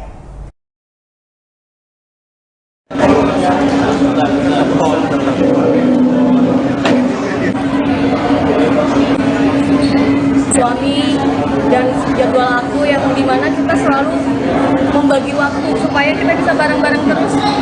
Kalau orang bilang ya Allah bucinnya keterlaluan, tapi memang ya kita komit untuk itu, komit kemana-mana biar bisa bareng, saling mendampingi. Biar kenapa kalau saya kerja, suami tetap saya perhatiin, tetap saya servis dengan baik lah ya, kebutuhannya apa dan segala macam. Begitupun ketika suami lagi sibuk, saya harus siap mendampingi kapanpun, dimanapun. Kadang sempet ya mungkin ini pengalaman pertama juga buat Janet gitu kan, nemenin suami di kantor sampai dia lagi kerja, terus kita yang di sofa tiduran nunggu kayak kasih semangat dia gitu ya, benar-benar Masya Allah, itu kayak pertama kali lah untuk aku gitu kan. Mungkin jarang juga kan para istri untuk nongkrongin suami di kantor, itu kayaknya nggak jarang gitu. Tapi ini aku ya kayak gitu, jadi liburan aku tuh nemenin suami kerja, liburan dia nemenin aku kerja. Kayak gitu. Jadi akhir tahun ini kita memilih untuk kalau bisa sih tahun sekarang kita ngumpul dulu. Kalau tahun kemarin kan suami nemenin aku kerja. Kalau kemarin kita udah komit, udah pokoknya kita ambil kerjaan yang memang bisa kita kerjain sebelum akhir tahun nih, biar nanti akhir tahun kita bisa quality time, bisa benar-benar istirahat, menikmati pergantian tahun gitu dengan syukur dan doa. Dan apa ya, aku pengennya ada keluarga sih, kumpul sama keluarga kayak gitu. Resolusi 2023 sendiri gimana Kak ke depannya?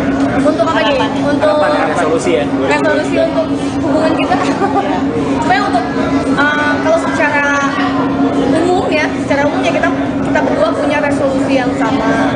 Mudah-mudahan kita bisa mendapatkan hidup yang lebih baik, dalam arti ya nggak cuma hidup, tapi dari dirinya kita sendiri. Kita jadi pribadi yang lebih baik lagi.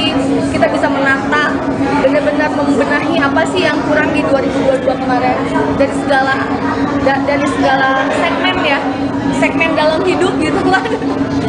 Segmen misalnya dalam hubungan rumah tangga, atau pas saat kita di bisnis, atau enggak pertemanan dengan keluarga, membenahi apa yang kurang-kurang dalam ibadah kita. Jadi kayak bener-bener sekarang tuh akhir tahun jadi evaluasi dulu sebelum kita resolusi, kita malah evaluasi dulu sama-sama kayak gitu.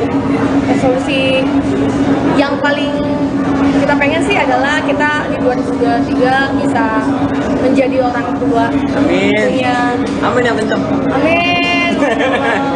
Yang punya inilah, punya keturunan, punya baby. Mudah-mudahan dipercaya sama Allah. Allah bisa memberikan rezeki yang luar biasa dengan melengkapi kebahagiaan rumah tangga kita kayak gitu. Kalau kamu apa sayang? Ya kalau saya sama sih ya, sama istri, yang pasti gimana caranya kita bisa memperbaiki yang kurang-kurang di tahun sebelumnya, lebih ke muhasabah diri, saling introspeksi, memperbaiki hubungan lagi, yang salah-salah dibenerin, yang udah bener dimaksimalin, yang pasti ya kita terus.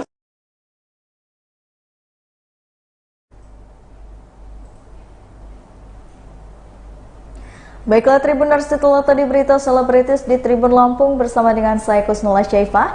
Jangan lupa terus saksikan video selengkapnya di YouTube Tribun Lampung News Video, Facebook Tribun Lampung, Instagram Tribun Lampung, dan juga TikTok Tribun Lampung untuk bisa mendapatkan informasi terupdate lainnya.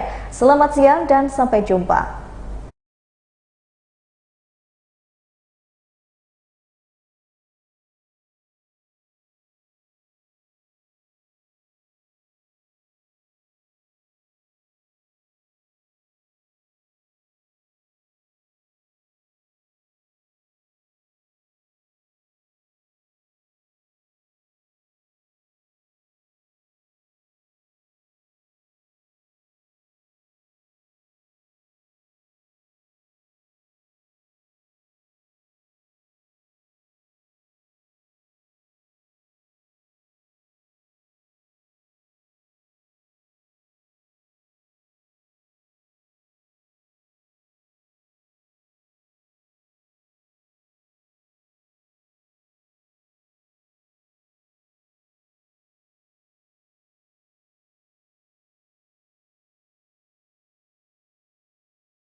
Selamat siang Tribuners, hari ini Ariska kembali hadir menemani Anda dalam live update travel edisi Senin 26 Desember 2022.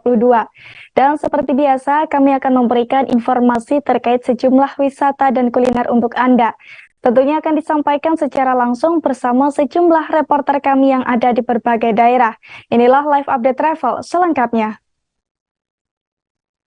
Kita menuju ke informasi yang pertama, Tribuners. Ada rekomendasi objek wisata yang cocok untuk Anda kunjungi di masa liburan Nataru, yakni Kebun Binatang Mini Lariso Zoo yang ada di perbatasan Kabupaten Jember Lumajang.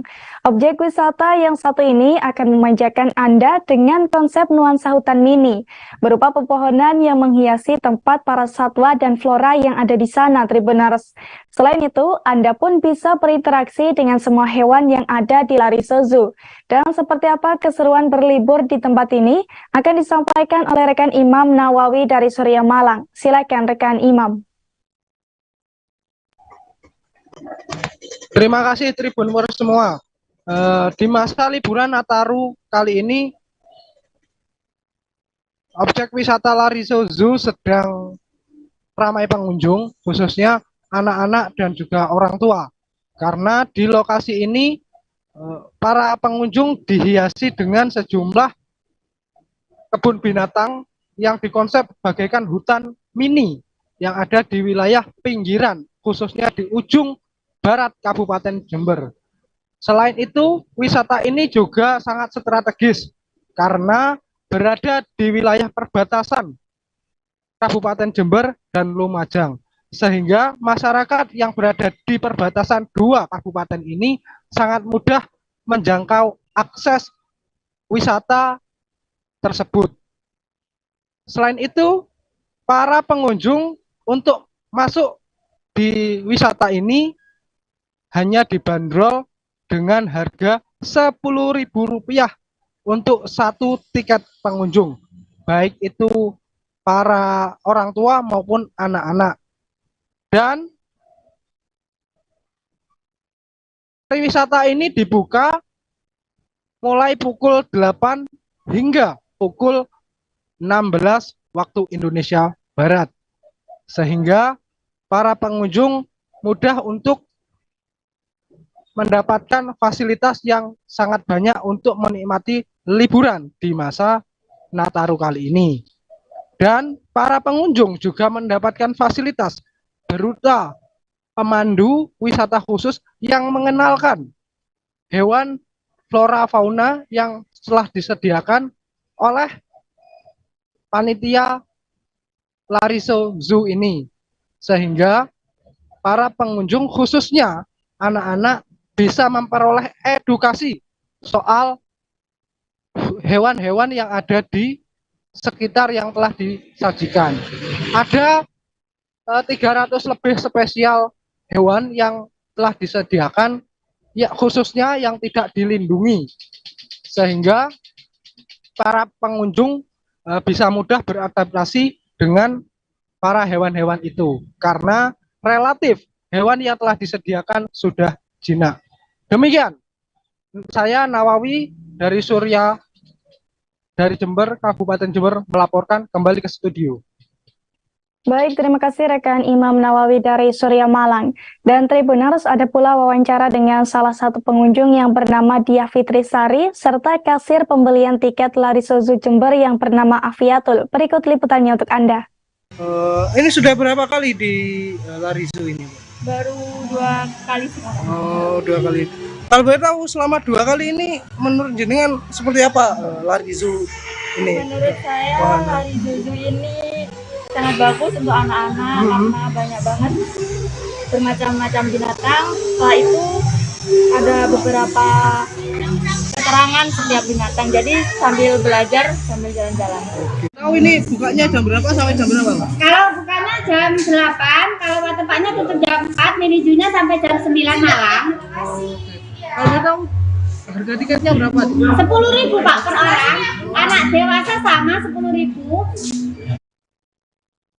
Bersamaan dengan libur Natal dan Tahun Baru 2023, jumlah kunjungan wisata di Pacet, Kabupaten Mojokerto membludak. Di kawasan wisata ini, wisata yang banyak menjadi jujukan adalah Wana Wisata Air Panas Padusan Tribuners. Kawasan wisata yang satu ini sudah ramai sejak Minggu 25 Desember 2022 pagi. Pasalnya, wisata Padusan sendiri menjadi favorit karena memiliki air panas yang bisa dimanfaatkan untuk berendam. Selain berendam, wisatawan juga bisa menikmati panorama alam asri dari pepohonan yang ada. Dan untuk mengetahui informasi lengkapnya, ada rekan M. Romadoni dari Surya yang akan melaporkannya untuk Anda. Silakan rekan Roma. Ya, momen spesial di hari libur Natal dan Tahun Baru ini dimanfaatkan oleh para masyarakat, terutama wisatawan dari lokal Mojokerto maupun luar daerah untuk berwisata bersama keluarga.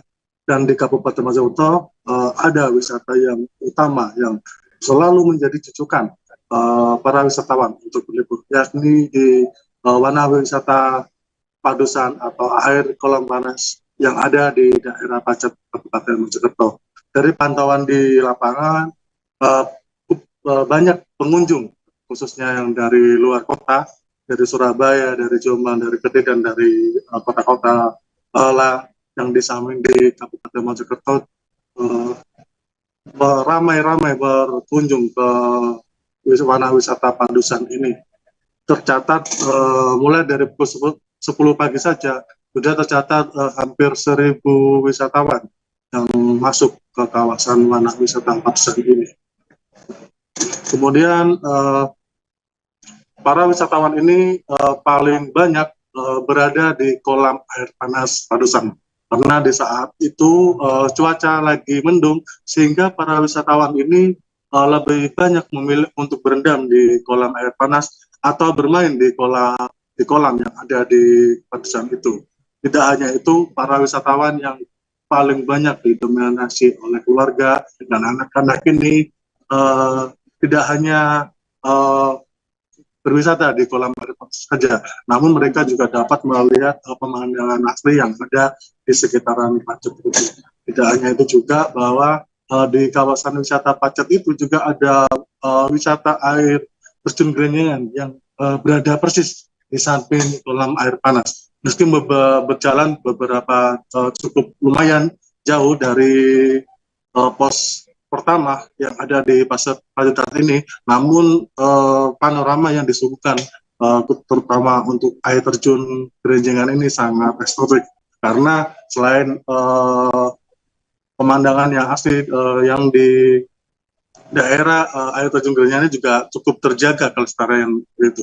Kemudian dari data pengelola wisata air panas Padusan, tercatat lonjakan wisatawan saat Nataru 2002 ini lebih dari 60%, atau lebih dari 1.000 sampai 3.000 orang. Bahkan di kolam air panas Padusan saja pada sekitar pukul 2 siang sudah tercatat lebih dari 3.000 orang yang telah berkunjung di Wana Wisata tersebut. Kemudian perlu diketahui untuk para wisata yang ada di daerah maupun di Mojokerto, terutama saat mengunjungi objek wisata, terutama jaga kesehatan dan tetap melakukan protokol kesehatan. Kemudian yang paling diantisipasi adalah ancaman atau antisipasi bencana alam, terutama pohon tumbang yang ada di sekitar wisata, karena di situ adalah banyak pohon-pohon yang ada di sekitar pariwisata, sehingga pihak pariwisata akan segera menutup tempat wisata jika berpotensi ada hujan deras dan disertai angin hujan. Kemudian diprediksi pengunjung wisatawan ada di Pacet sebagai sentra wisata di Kabupaten Mojokerto dan daerah Trawas diprediksi akan terus naik hingga menjelang pergantian tahun baru 2022. Terima kasih. Saya Muhammad Romadoni melaporkan dari Mojokerto. Baik, terima kasih atas informasi Anda rekan Romadoni dari Surya. Dan Tribuners, berikut kami himpun wawancara dengan Koordinator Objek Wisata Padusan Pacet Sutaji, serta petugas wisata Padusan yang bernama Rizky Hermawan. Langgar, tidak ada kendala, tidak sesuai jalan tidak hujan. Untuk target Mas, untuk hari Natal sampai tahun baru? Kan pasti ditarget sama pimpinan, tapi tidak bisa menentukan karena dengan kondisi alam juga harus disesuaikan dengan lapangan juga. Untuk lonjakan pengunjung jam berapa Mas tadi? Tadi alhamdulillah sesuai sampai lihat keadaan itu. Kalau tadi kalau malam Natal tadi malam suasana hujan agak sepi. Kalau ini ya alhamdulillah sesuai sampai lihat ini ada yang di lapangan. Kira-kira berapa pengunjung maksudnya? Maksudnya 1.000, bukan 1.000. 1.000 pengunjung ya. Itu orang ya? Ya, Orang, anak tadi sekitar 43. Ya bisa dilihat dari background pengunjungnya ya lumayan. Sepertinya volume pengunjung ya agak naik, agak meningkat di mana saat ini kan masih pandemi, jadi mulai meningkat. Mulai jam berapa Mas tadi Mas yang meningkat Mas? Mulai meningkat perkiraan jam 10, sekitar jam 10 pagi. Soalnya pagi tadi hujan, jadi pengunjung mungkin masih berteduh atau masih di jalan. Didominasi ini pengunjung ke mana ini Mas? Di air panas, lebih ke air panas. Soalnya kan cuacanya juga agak mendung, jadi lebih sekitar 3.000-an. 3.000. Ini jam segini 3.000 ya, belum nanti Mas ya?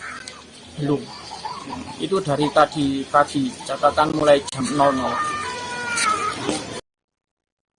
Berkah libur Natal dan Tahun Baru dirasakan oleh pengusaha hotel, villa, penginapan, hingga para pedagang yang ada di kawasan wisata Gunung Dempo, Kota Panggaralam, Tribunars.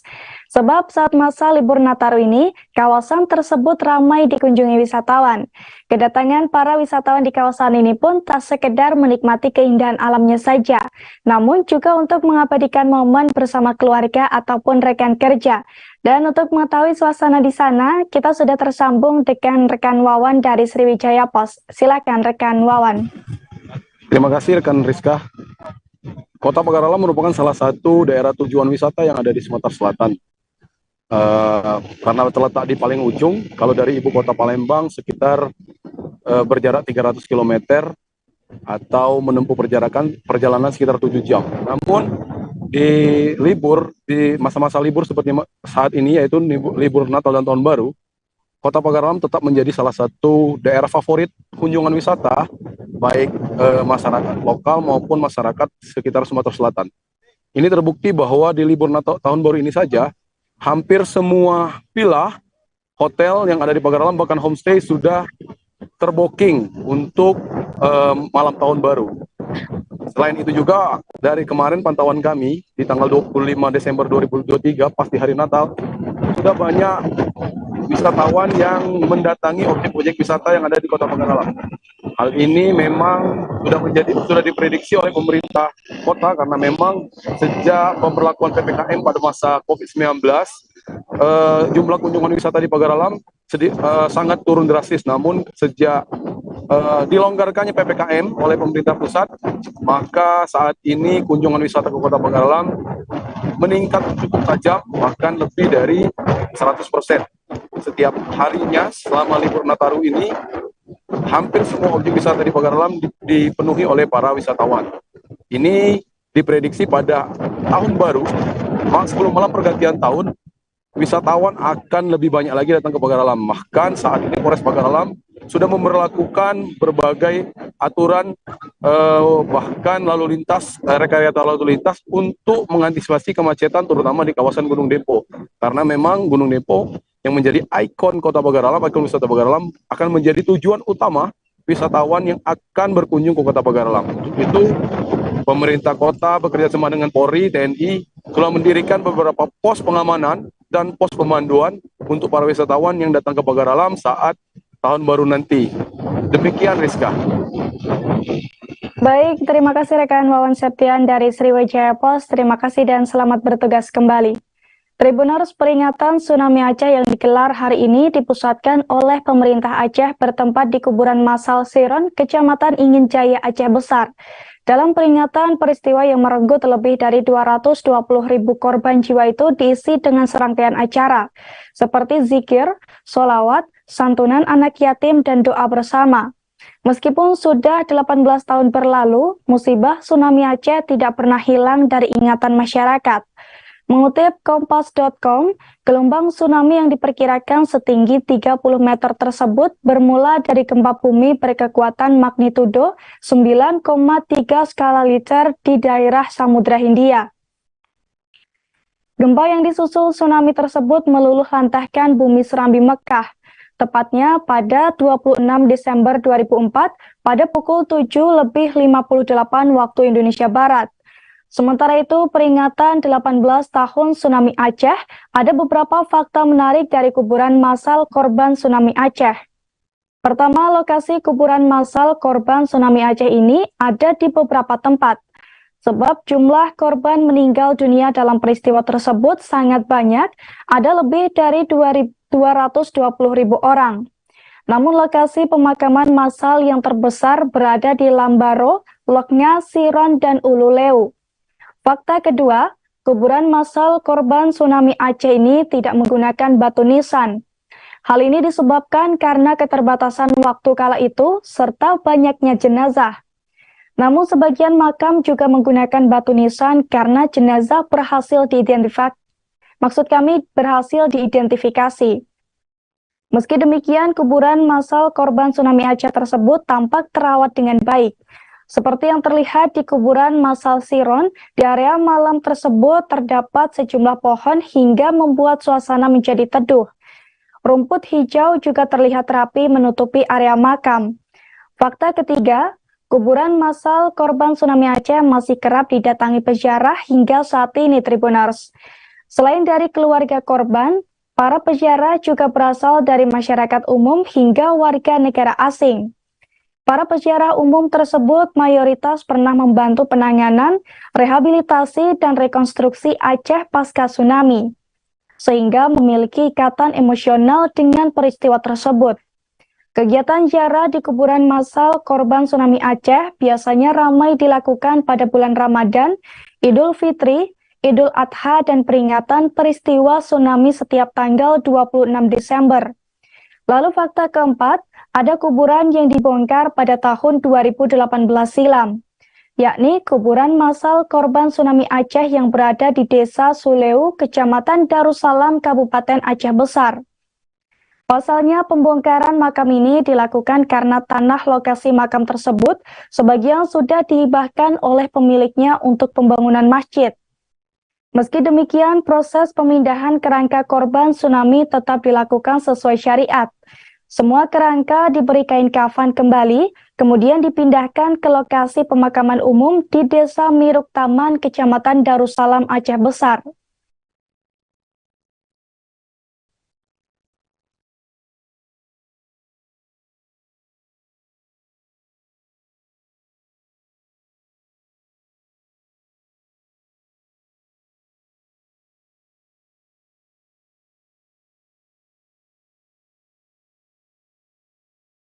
Seperti yang diberitakan sebelumnya, hari ini 26 Desember 2022 merupakan peringatan 18 tahun tsunami Aceh. Meski sudah cukup lama, namun peristiwa yang merenggut lebih dari 220.000 korban jiwa tersebut masih membekas di masyarakat. Setiap tahunnya, masyarakat juga melakukan peringatan peristiwa tersebut. Seperti di tahun ini, peringatan 18 tahun tsunami Aceh berlangsung di kuburan massal Siron. Setelah mengikuti peringatan tsunami Aceh, Tribuners bisa mengunjungi beberapa tempat untuk mengenang musibah tsunami Aceh. Dirangkum dari Kompas.com, berikut ini daftar tempat di Aceh yang cocok untuk mengenang musibah tsunami Aceh. Yang pertama ada Masjid Raya Baitur Rahman, Tribuners. Masjid ini merupakan saksi bisu musibah tsunami Aceh, di mana Masjid Raya Baitur Rahman menjadi salah satu tempat berlindung warga setempat kala bangunan di sekitarnya luluh lantak karena terjangan tsunami. Pada tahun 2015 silam, Pemerintah melakukan pemugaran masjid sehingga bangunannya semakin terlihat megah. Halaman depan masjid yang semula berupa hamparan rumput berganti rupa menjadi marmer putih. Pada halaman itu terdapat 12 payung raksasa, masing-masing 6 di sisi selatan dan 6 lainnya di utara yang menyerupai Masjid Nabawi Madinah. Saat dikembangkan, bentangan payung mencapai 14 meter sehingga menjadi kanopi raksasa. Yang kedua ada Museum Kapal PLTD Apung. Kapal pembangkit listrik tenaga diesel atau PLTD Apung merupakan salah satu saksi bisu peristiwa tsunami Aceh 2004. Saat itu, kapal PLTD Apung menjadi tempat wisata berbasis edukasi bernama Museum Kapal PLTD Apung. Pasalnya, saat peristiwa terjadi, kapal PLTD Apung tengah berada di pelabuhan Uleleu, Banda Aceh. Namun saat gelombang setinggi 9 meter menghantam, kapal terseret hingga 5 km ke pusat kota Banda Aceh dengan kondisi utuh. Bermula dari kisah tersebut, kapal dengan panjang 63 meter dan berat 2.600 ton itu pun dijadikan sebagai museum oleh pemerintah. Untuk lokasinya berada di Desa Punge Plancut, Banda Aceh. Pada bagian atas kapal, terdapat sebuah jam bundar yang menunjukkan waktu dan tanggal tsunami Aceh. Sementara pada bagian bawah monumen, terdapat prasasti berisi nama-nama korban jiwa di 5 dusun. Pada bagian belakang kapal terdapat sebuah relief yang menggambarkan bagaimana kapal PLTD Apung terdampar. Sedangkan di sekitar kapal adalah bangunan rumah yang hancur akibat dihantam tsunami. Lalu yang ketiga ada Museum Tsunami. Di tempat ini Anda tidak hanya menemukan foto-foto peristiwa tsunami pada 18 tahun silam, namun Anda juga akan diajak merasakan kembali detik-detik munculnya gelombang tsunami yang meluluh lantahkan Serambi Mekah. Adapun Museum Tsunami terbagi menjadi 4 lantai. Di masing-masing lantai terdapat 4 hingga 5 zona. Namun lantai paling atas ditutup untuk umum dan baru akan dibuka untuk evakuasi jika terjadi tsunami.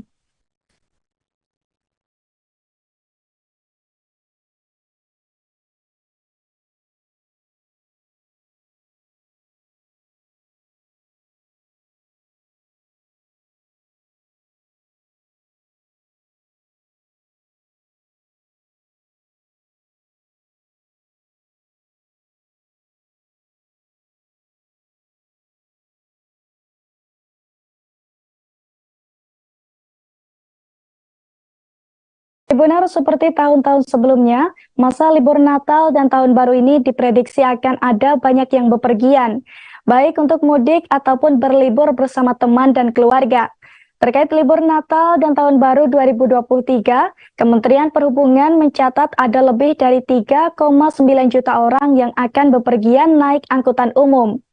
Pantauan dari Senin 19 Desember hingga Sabtu 24 Desember sudah ada sebanyak 3.945.489 penumpang yang bepergian naik angkutan umum.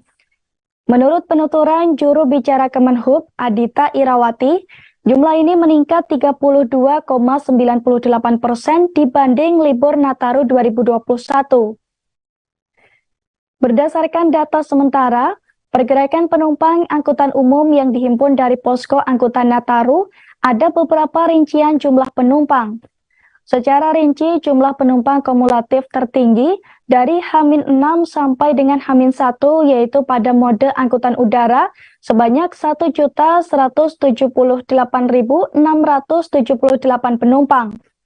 Jumlah ini meningkat 19,98% jika dibandingkan periode yang sama pada tahun lalu, yaitu sebesar 943.095 penumpang. Kemudian angkutan jalan ada sebanyak 820.533 penumpang, yang artinya meningkat 40,01% dibanding tahun lalu. Angkutan kereta api 749.965 penumpang atau meningkat 57,28% dibandingkan tahun lalu. Angkutan penyeberangan 840.423 penumpang, lebih banyak 25,7% dibandingkan tahun lalu. Kemudian angkutan laut 355.890 penumpang meningkat 25,75% dibandingkan tahun lalu. Sementara itu, berdasarkan data tercatat, puncak pergerakan penumpang angkutan umum perharinya terjadi pada tanggal 23 Desember 2022 atau H-2 Natal. Pada H-2 Natal lalu, untuk angkutan jalan, terdapat sebanyak 142.682 penumpang, di mana angkutan penyeberangan memiliki 159.017 penumpang, angkutan udara 244.717 penumpang, angkutan kereta api 156.990 penumpang, dan angkutan laut sebanyak 57.123 penumpang. Meski demikian, Adita menjelaskan bahwa lonjakan arus pergerakan penumpang yang terjadi masih terkendali.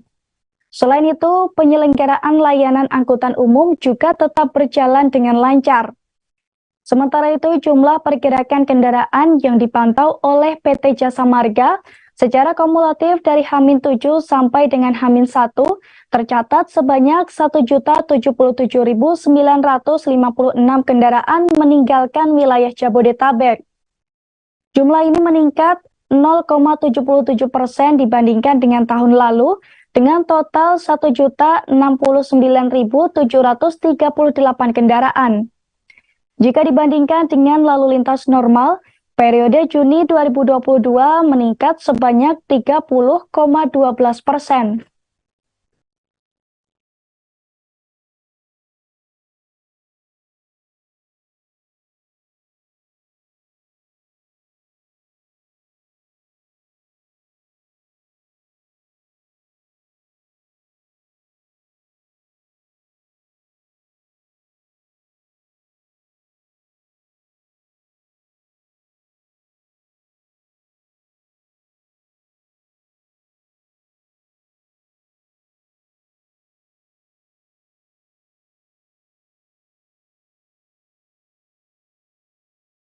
Kita beralih ke informasi selanjutnya, Tribuners. Car Free Day atau CFD Bekasi di Jalan Jenderal Ahmad Yani sampai flyover Sumarekon diliburkan selama 2 pekan, yakni pada hari Minggu 25 Desember kemarin dan minggu depan tanggal 1 Januari 2023 bertepatan dengan Hari Natal dan Tahun Baru 2023. Terkait penutupan sementara Car Free Day ini telah dibenarkan oleh pelaksana tugas Wali Kota Bekasi Tri Adianto. Tri Adianto menjelaskan, kegiatan Car Free Day di Kota Bekasi akan dibuka kembali pada 8 Januari mendatang pukul 6 sampai pukul 9 waktu Indonesia Barat. Pasalnya, kebijakan ini telah dituangkan dalam surat edaran tertanggal 21 Desember 2022. Sementara itu, untuk perayaan malam pergantian tahun, pemerintah Kota Bekasi berencana menggelar kegiatan doa bersama 1.000 anak yatim. Kegiatan ini sekaligus pengganti kegiatan Car Free Night yang biasanya digelar di Jalan Jenderal Ahmad Yani dan Sumarekon, Bekasi untuk memeriahkan Tahun Baru. Dengan adanya doa bersama ini, Tri Adianto berharap Kota Bekasi bisa menjadi kota yang maju, cerdas, sejahtera, dan ihsan. Diketahui sebelumnya, gelaran Car Free Night hanya digelar di Bekasi saja. Namun tahun ini, Car Free Night juga digelar di sejumlah kota, tak terkecuali kota Solo, Jawa Tengah, Tribuners. Sesuai dengan namanya, Car Free Night akan hadir saat malam hari saja. Di Solo sendiri, Car Free Night menjadi hal yang dinanti-nantikan. Mengingat tahun sebelumnya, Car Free Night sengaja ditiadakan oleh Pemkot untuk menghindari penyebaran kasus COVID-19. Akhirnya, kini Car Free Night kembali digelar dan bahkan Car Free Night di kota Solo ini bakal menggunakan rute yang lebih panjang di Jalan Slamet Riyadi. Jadi pengunjung bisa jalan-jalan santai di malam hari, sembari berburu kuliner yang dijajakan di sepanjang jalan.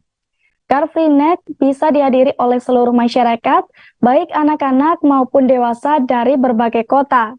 Kabar ini juga telah dikonfirmasi oleh Kepala Dinas Perhubungan Kota Solo, Taufik Muhammad, dan Taufik membenarkan bahwa saat ini sedang ada pembicaraan soal menghadirkan kembali Car Free Night Solo.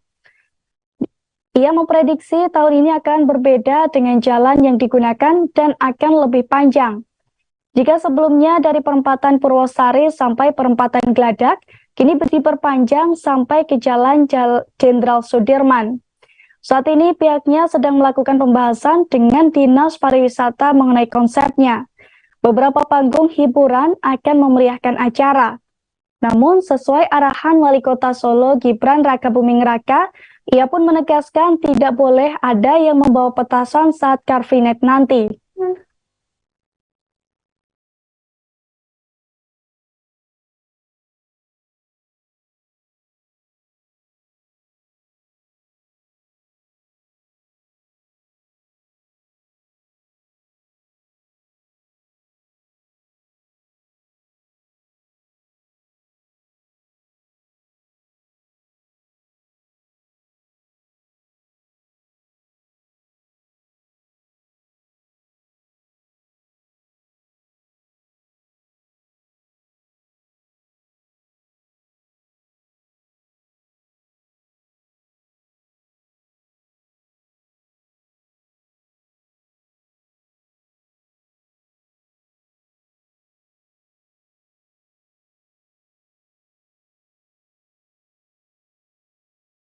Tribuners, saat menikmati liburan sekolah di Klaten, Anda tak boleh melewatkan untuk berburu kuliner. Sebab di Klaten ada banyak kuliner enak yang bisa memanjakan Anda dan membuat liburan semakin lengkap. Satu di antaranya ada Oyo Delis, Tribuners. Tepatnya di Kampung Kuliner Klaten, Cetak Kidul, Karanganyam, Kabupaten Klaten, Jawa Tengah. Dilansir dari tribuntravel.com, Oyo Delis dibuka dan dikembangkan oleh drummer dari grup band Juikustik Carolus Liberi Anto atau yang akrab disapa Carlo. Tangan Carlo rupanya tak hanya lihai menggebuk drum saja, namun ternyata Carlo juga lihai meracik makanan lezat, Tribuners. Oyo Delis menyajikan hidangan lezat berupa menu rice bowl dengan beragam lauk, seperti rendang, bistik, makarel, hingga kulit crispy. Beragam menu rice bowl di tempat ini juga banyak diminati oleh para pecinta kuliner di Klaten. Setelah sukses dengan menu rice bowl-nya, kini Carlo menawarkan menu baru yang tak kalah lezat, yakni olahan seafood.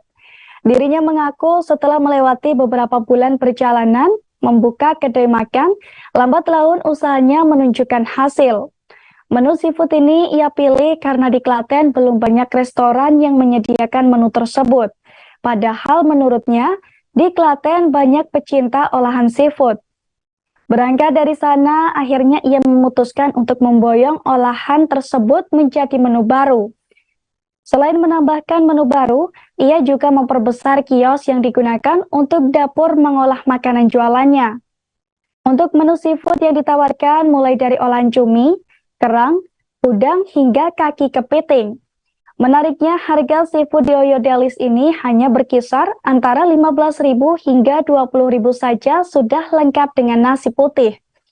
Padahal biasanya, jika menyantap seafood harus merogoh kocek lebih banyak. Belum puas sampai di sana, ia pun menambahkan menu mix isian seafood dalam satu sajian agar menjadikan magnet bagi para pembeli yang mampir ke kedai makannya. Pasalnya, ada 4 menu seafood mix, yakni mix completo yang terdiri dari udang, cumi, dan kerang hijau hingga kerang darah untuk mengakomodir 2 hingga 3 orang. Sedangkan mix duo 1 terdiri dari udang dan cumi, mix duo 2 berisikan udang dan kerang, dan yang terakhir ada mix duo 3 berisikan cumi dan kerang. Semua mix duo dapat dinikmati dengan merogoh kocek 20 hingga 22.000 saja yang dapat dinikmati untuk 2 orang. Semua menu di tempat ini juga bisa disajikan dalam 3 rasa yang berbeda-beda, yakni saus padang, saus asam manis, dan juga saus tiram.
Tribuners, wisata Pantai Pasir Putih Dalegan Gresik rupanya menjadi salah satu favorit wisatawan di masa libur Natal dan Tahun Baru ini. Tak tanggung-tanggung, ada sebanyak 3.000 pengunjung yang telah memadati kawasan wisata ini pada hari Minggu kemarin. Meski memiliki kondisi air yang cukup tinggi, namun Pantai Pasir Putih Dalegan Gresik ini cukup bersih. Selain itu, pantai ini juga dilengkapi dengan sederet spot selfie dan juga gazebo Tribuners. Dan untuk mengetahui informasi lengkapnya, ada rekan Willy Abraham dari Tribun Jatim yang akan melaporkannya untuk Anda. Silakan rekan Willy. Ya, terima kasih Ariska. Pada libur Nataru kemarin, pantai wisata Pasir Putih Dalegan cukup ramai dikunjungi wisatawan, terutama dari Gresik maupun dari luar kota. Karena pantai ini lokasinya berada di Desa Dalegan, Kecamatan Panceng, masuk wilayah Pantura, Gresik, wilayah utara, dan bentang pantai yang cukup panjang, ditambah dengan skala wahana yang ada di lokasi membuat pengunjung memilih menghabiskan waktu libur Natarunya di Pantai Pasir Putih Dalegan. Nah, di samping itu harga tiketnya juga tidak mengalami kenaikan sama seperti pada hari-hari biasa. Nah, hal ini membuat pengunjung di hari Minggu kemarin atau libur Natal kemarin mencapai sekitar 3.000 pengunjung. Jumlah ini jauh lebih banyak dibanding hari Sabtu kemarin maupun hari-hari sebelumnya. Bahkan pada hari Minggu pekan lalu. Diketahui Pantai Pasir Putih Dalegan ini memiliki wahana seperti spot selfie, kemudian banyak gazebo, ditambah lagi suasana pantai yang jauh dari jalan raya Pantura, membuat suasananya tidak terlalu berisik dengan kendaraan, Ariska, sehingga membuat pengunjung lebih lama dan lebih nyaman berlibur di pantai Dalegan ini. Namun pihak dari Satpol Air Polres Gresik terus menghimbau kepada pengunjung, terutama saat memasuki siang hingga sore hari karena cuaca kurang bersahabat, sehingga para pengunjung yang membawa anak-anak harus lebih waspada lagi, jangan terlalu bermain di dekat bibir pantai karena ombaknya cukup tinggi. Pengunjung disarankan datang lebih awal seperti pagi maupun menjelang siang, karena saat sore cuaca cukup kurang bersahabat dengan ombak tingginya. Demikian, Ariska. Baik, terima kasih rekan Willy Abraham dari Tribun Jatim. Dan Tribuners, rekan Willy juga sempat berbincang dengan salah satu pengunjung yang bernama Intan Dia. Berikut liputannya untuk Anda. Seru, anak saya senang banget soalnya baru pertama kali ke sini. Pengen tahu aja gimana pantainya, soalnya kan saya belum pernah ke sini, saya dari Manyar sebenarnya.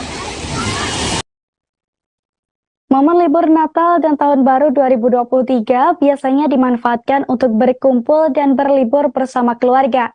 Hal ini rupanya juga dilakukan oleh Menteri Pariwisata dan Ekonomi Kreatif Sandiaga Salahuddin Uno, Tribuners. Di sela-sela kesibukannya, Sandiaga Uno mengajak putra bungsunya menikmati liburan, yakni dengan berwisata ke Taman Wisata Alam Mangrove Jakarta. Di sana, Sandiaga Uno mengajak putranya Sulaiman Salahuddin Uno berkeliling dan memperkenalkan pentingnya keberadaan mangrove untuk kehidupan manusia.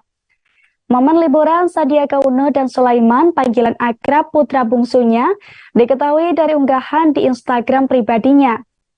Selama liburan, Sandiaga Uno juga tampak mengajak bercanda Sulaiman sembari melihat-lihat pesona alam yang ada. Saat berkeliling di Taman Wisata Alam Mangrove Jakarta, Sandiaga Uno juga tampak telaten menjelaskan kepada putranya mengenai tempat wisata yang mereka kunjungi. Selesai berkeliling, Sandiaga Uno mengaku sangat beruntung, sebab saat keliling menggunakan speedboat, ia sempat melihat burung kingfisher atau satwa yang paling dinantikan di kawasan tersebut. Diketahui sebelumnya, dalam kesempatan itu Sandiaga Uno tak hanya menikmati waktu liburan bersama anaknya, namun ia juga sempat mengecek kebersihan, kesehatan, keselamatan, dan keberlanjutan lingkungan di kawasan wisata tersebut. Selain menikmati liburan bersama anaknya, Sandiaga Uno juga sempat mengecek tempat wisata itu. Bahkan Sandiaga Uno juga sempat menanam mangrove di kawasan tersebut, Tribuners. Terakhir, Sandiaga Uno menyarankan untuk bagi Anda yang ingin berwisata di Taman Wisata Alam Mangrove Jakarta bisa datang saat matahari terbenam. Sementara itu, terkait masa libur Nataru 2023, Sandiaga Uno meminta pengelola destinasi wisata dan sentra ekonomi kreatif untuk dapat bersiap diri. Para pengelola destinasi wisata dan sentra ekonomi kreatif diimbau untuk terus melakukan adaptasi, inovasi, dan juga kolaborasi. Sebab berdasarkan data Kemenhub, potensi pergerakan nasional pada Natal dan Tahun Baru 2023 ini ada 22,4% dari jumlah penduduk Indonesia atau sebanyak 60,6 juta orang. Hal itu diungkapkan oleh Sandiaga Salahuddin Uno dalam The Weekly Brief with Sandi Uno yang diselenggarakan secara hibrid di Gedung Sabta Pesona pada Kamis 10 November 2022 lalu. Di wilayah Jabodetabek, Menparekraf Sandiaga Salahuddin Uno menjelaskan potensi pergerakan masyarakat diperkirakan mencapai 12,3% atau sekitar 7,5 juta orang. Destinasi-destinasi yang diperkirakan akan banyak dikunjungi adalah destinasi yang selama ini menjadi favorit masyarakat, seperti Ancol, Ragunan, dan Taman Mini Indonesia Indah. Termasuk juga kawasan Puncak dan daerah Bogor sekitarnya yang juga selalu menjadi tempat favorit wisatawan.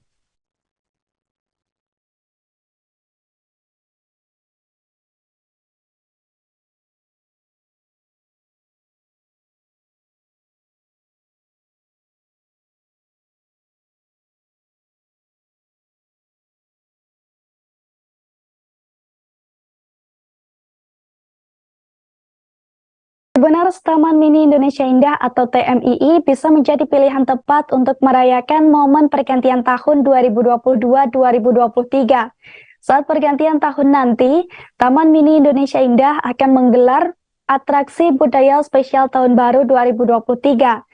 Atraksi budaya Taman Mini Indonesia Indah ini digelar sejak Minggu 25 Desember 2022 kemarin bertepatan dengan Natal 2022 hingga Jumat 30 Desember 2022 mendatang. Menariknya, atraksi budaya TMII ini dibuka untuk umum Tribuners. Jadi, Anda yang ingin berlibur ke Taman Mini Indonesia Indah bisa menyaksikan atraksinya secara langsung. Dilansir dari tribuntravel.com, atraksi budaya Taman Mini Indonesia Indah ini dimulai pukul 14 waktu Indonesia Barat hingga selesai. Dalam gelaran ini, Anda akan dimanjakan dengan atraksi Color Ground di sisi utara gedung pengelola Taman Mini Indonesia Indah. Sementara itu, untuk jam buka Taman Mini Indonesia Indah sendiri, setiap Senin sampai Jumat dibuka mulai pukul 8 hingga 16 waktu Indonesia Barat. Lalu hari Sabtu, Minggu, dan libur nasional, Taman Mini Indonesia Indah buka mulai pukul 8 hingga 16 waktu Indonesia Barat. Dengan jam buka tersebut, Anda bisa datang lebih pagi agar bisa puas berkeliling dan berfoto. Seperti diketahui, Taman Mini Indonesia Indah kini tampil dengan wajah baru yang lebih cantik dan estetik. Setiap sudut tempat wisata Taman Mini Indonesia Indah dibuat sangat modern dan instagramable. Jadi sangat cocok bagi Anda para fotogenik yang ingin berselfie. Harga tiket masuk Taman Mini Indonesia Indah pun cukup terjangkau Tribuners. Seperti harga tiket masuk Museum Pusaka dan Museum Angkut yang sama-sama dibanderol dengan harga 15.000 saja. Kemudian harga tiket masuk dunia air tawar dan dunia serangga seharga 35.000. Tiket masuk Taman Burung seharga 30.000, serta tiket masuk Museum Fauna Indonesia Komodo dan Taman Reptilia seharga 25.000. Sementara untuk tiket pintu masuknya, Anda hanya perlu membayar seharga 25.000 saja. Pembelian tiket masuk ini bisa Anda lakukan secara online melalui website resminya di laman www.tamanmini.com. Caranya, Anda tinggal masuk ke laman tersebut dan klik tombol reservasi tiket uji terbatas. Lalu daftar akun untuk login ke menu online tiket. Pilih tiket Taman Mini Indonesia Indah, pintu masuk dan wahana Taman Mini Indonesia Indah lainnya yang ingin Anda kunjungi. Kemudian pilih waktu kunjungan ke Taman Mini Indonesia Indah dan isi jumlah tiket yang akan dipesan. Setelah selesai, Anda bisa memasukkan ke keranjang atau kart belanja. Langkah selanjutnya, Anda bisa check out keranjang atau kart belanja dan pilih metode pembayaran dari virtual account bank atau dari berbagai dompet digital. Kemudian ikuti langkah hingga pembayaran berhasil dilakukan. Untuk cek tiket, Anda bisa lakukan dengan klik menu lihat tiket, pilih status pembayaran sukses lalu lihat etiketnya. Dan jangan lupa juga untuk menyimpan etiket berupa kode QR untuk di-scan di pintu masuk Taman Mini Indonesia Indah saat berkunjung.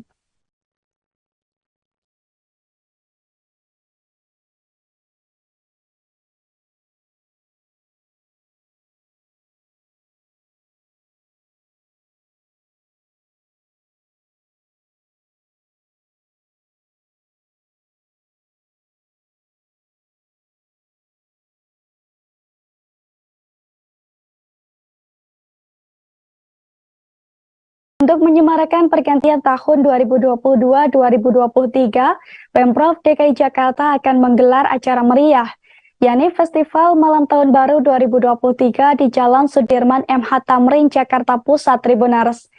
Dalam pelaksanaannya, ada 7 panggung yang disebar di sejumlah titik, di antaranya di area Sarinah, area Bundaran HI, area Dukuh Atas, dan area Jembatan Penyeberangan Orang atau JPO Sudirman. Lalu ada pula di area Bendungan Hilir, area Sudirman Central Business District atau di area SCBD. Dilansir dari kompas.com, Festival Malam Tahun Baru 2023 akan digelar pada Sabtu 31 Desember 2022 mulai pukul 20 hingga Minggu 1 Januari 2023 pukul 2 dini hari. Penyelenggaraan Festival Malam Tahun Baru 2023 sendiri telah tercantum dalam Surat Dinas Perhubungan DKI Jakarta dan ditandatangani oleh Syafrin Liputo pada Rabu 21 Desember 2022 lalu. Secara umum, perayaan Malam Tahun Baru ini juga dilaksanakan pada 7 titik. Salah satunya di Taman Mini Indonesia Indah, Tribuners. Hal ini diungkapkan oleh Kepala Dinas Pariwisata dan Ekonomi Kreatif DKI Jakarta, Andika Permata. Sementara untuk 6 lokasi lainnya, yakni Jakarta Pusat di Tamrin 10, Jakarta Utara di Kantor Wali Kota Jakarta Utara, Jakarta Barat di Kantor Wali Kota Jakarta Barat, Jakarta Selatan di Setu Babakan, Jakarta Timur di Old Shanghai Cakung, serta Kepulauan Seribu di Pulau Untung Jawa. Dalam surat edaran yang ditandatangani Syafrin, Syafrin juga memuat informasi bahwa pada saat pergantian tahun akan dilakukan penyempitan 2 jalur, tepatnya di Jalan Sudirman dan MH Tamrin. Hal ini dilakukan karena adanya proses pendirian panggung, Tribuners. Sedangkan saat acara berlangsung, Jalan Sudirman MH Tamrin akan ditutup secara bertahap mulai pukul 18 hingga 20 waktu Indonesia Barat. Nantinya semua jenis kendaraan akan dilarang memasuki kawasan tersebut kecuali kendaraan yang bersifat darurat. Artinya ruas jalan yang ditutup adalah mulai dari Bundaran Patung Pemuda di Jalan Sudirman hingga Bundaran Air Mancur di Jalan MH Tamrin. Meski kawasan Sudirman MH Tamrin ditutup, akses dari arah timur ke barat atau sebaliknya masih dapat dilintasi adalah Jalan Budi Kemuliaan dan Jalan Medan Merdeka Selatan. Begitu pula Jalan Kebon Sirih dari arah barat atau dari arah timur ditutup di Simpang Agus Salim, Jalan Kiai Haji Wahid Hashim, serta Jalan Galunggung Pajernihan 1. Sementara bagi pengunjung yang ingin mengunjungi Festival Malam Tahun Baru 2023 di area Sudirman Tamrin, dengan menggunakan kendaraan pribadi, Anda bisa memakai fasilitas parkir di 40 lokasi yang dibuka sampai batas waktu penutupan jalan.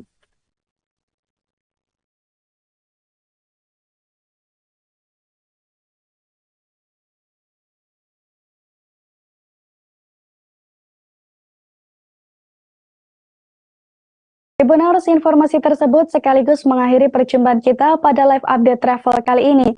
Dan jangan lupa nantikan informasi lainnya hanya di kanal YouTube Tribun News. Saya Ariska Khairina, beserta segenap kru yang bertugas pamit. Terima kasih dan sampai jumpa.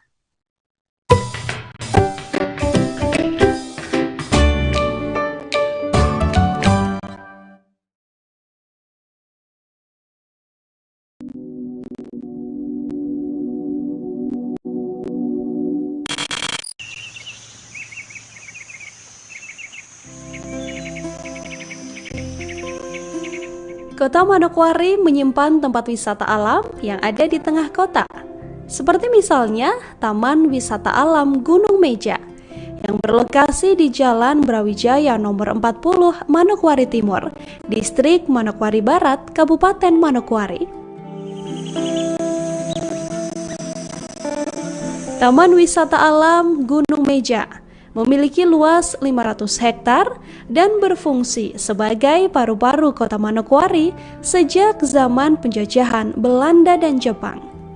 Taman wisata ini juga merupakan hutan lindung serta hutan penelitian. Kawasan wisata ini juga merupakan rumah bagi flora dan fauna yang cukup beragam.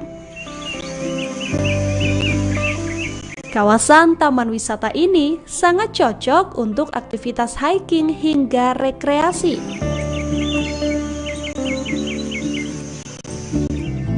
Taman ini pun buka setiap hari selama 24 jam.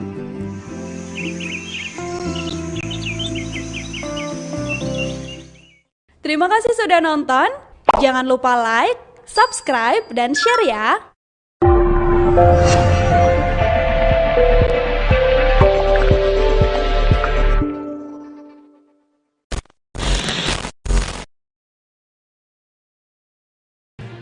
Tribun News Live Update.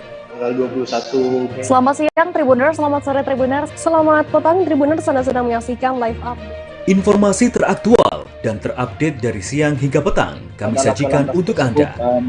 Menewaskan 2 orang penumpang, yang mana kedua penumpang. Kami perdalam dengan laporan langsung dari lokasi kejadian dan narasumber terpercaya. Benar-benar menghukum mereka-mereka yang menghentikan terduga pelaku yang ingin laporan terkait peristiwa pompong hilang kontak menabrak sejumlah pemotor yang melintas tepat. Saksikan live update siang, sore, dan petang hanya di channel YouTube Tribun News.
Halo Tribuners, kembali hadir di hadapan Anda live update sore edisi Senin 26 Desember 2022. Sore ini akan kami sajikan informasi teraktual dan terpercaya dari berbagai wilayah di Indonesia dan akan dilaporkan secara langsung oleh reporter kami di lapangan. Bersama saya Justina Kartika, inilah live update selengkapnya. Kita masuk berita pertama Tribuners. Kubu Lembaga Dewan Adat Keraton Surakarta Diningrat telah resmi melaporkan dugaan pengeroyokan dan penganiayaan ke Polresta Surakarta pada Minggu 25 Desember 2022. Begitu juga dengan dugaan penodongan senjata api oleh oknum aparat. Sebelumnya Kapolresta Solo Kombes Pol Iwan Saktiadi telah membantah tindakan penodongan tersebut. Pihaknya telah memeriksa petugas yang mengamankan Sinuhun Pakubuwono 13. Informasi lengkap terkait berita tersebut akan dilaporkan oleh rekan Ahmad Syarifuddin dari tribunsolo.com. Silakan laporan Anda rekan Ahmad Syarifuddin. Ya benar rekan Justina bahwa dari pihak kubu lembaga Dewan Adat sudah melaporkan kemarin sore dengan bersama 3 korban, yaitu BRAY Devi, Gusti Devi, kemudian BRM Yudhistira dan BRM Suryo Mulyo. Dan siang ini tadi kubu Sinuhun Pakubuwono 13 juga melaporkan tindakan penganiayaan, ya, diduga penganiayaan yang dilakukan pada saat Jumat kemarin.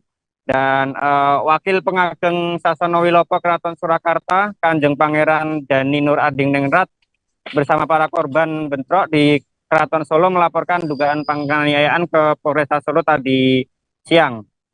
Dan pihaknya bersama sekitar 3 korban melaporkan dugaan penganiayaan ini, sedangkan sisanya nanti karena masih dirawat di RS Kostati nanti akan menyusul begitu. Dan memang Bapak Kapolresta Kombes Pol Iwan Saktiadi membantah adanya penodongan, tapi dari pihak Gusti Devi merasa yakin bahwa memang ada penodongan dan pihaknya telah menyiapkan saksi dan bukti-bukti yang lain. Begitu rekan Justina dan Tribuners. Baik, terima kasih atas laporan Anda rekan Ahmad Syarifuddin dari Tribun Solo. Selamat bertugas kembali. Beralih ke berita lain Tribuners. Kepolisian Resor Kabupaten Kutai Timur atau Kutim merilis pelaku yang diduga membunuh gadis 14 tahun di Kecamatan Muara Ancalok. Pelaku berinisial AP 38 tahun yang bekerja sebagai sopir ternyata masih memiliki hubungan keluarga dengan korban. Kapolres Kutim AKBP Anggoro Wicaksono melalui Reskrim IMAD Jatawiranegara menyebut bahwa motif kasus ini karena pelaku berniat meruda paksa korban, namun berujung pada pembunuhan. Informasi lengkap terkait peristiwa tersebut akan dilaporkan oleh rekan Syifaul Mirfaqo, reporter Tribun Kaltim. Silakan laporan Anda, rekan Syifaul.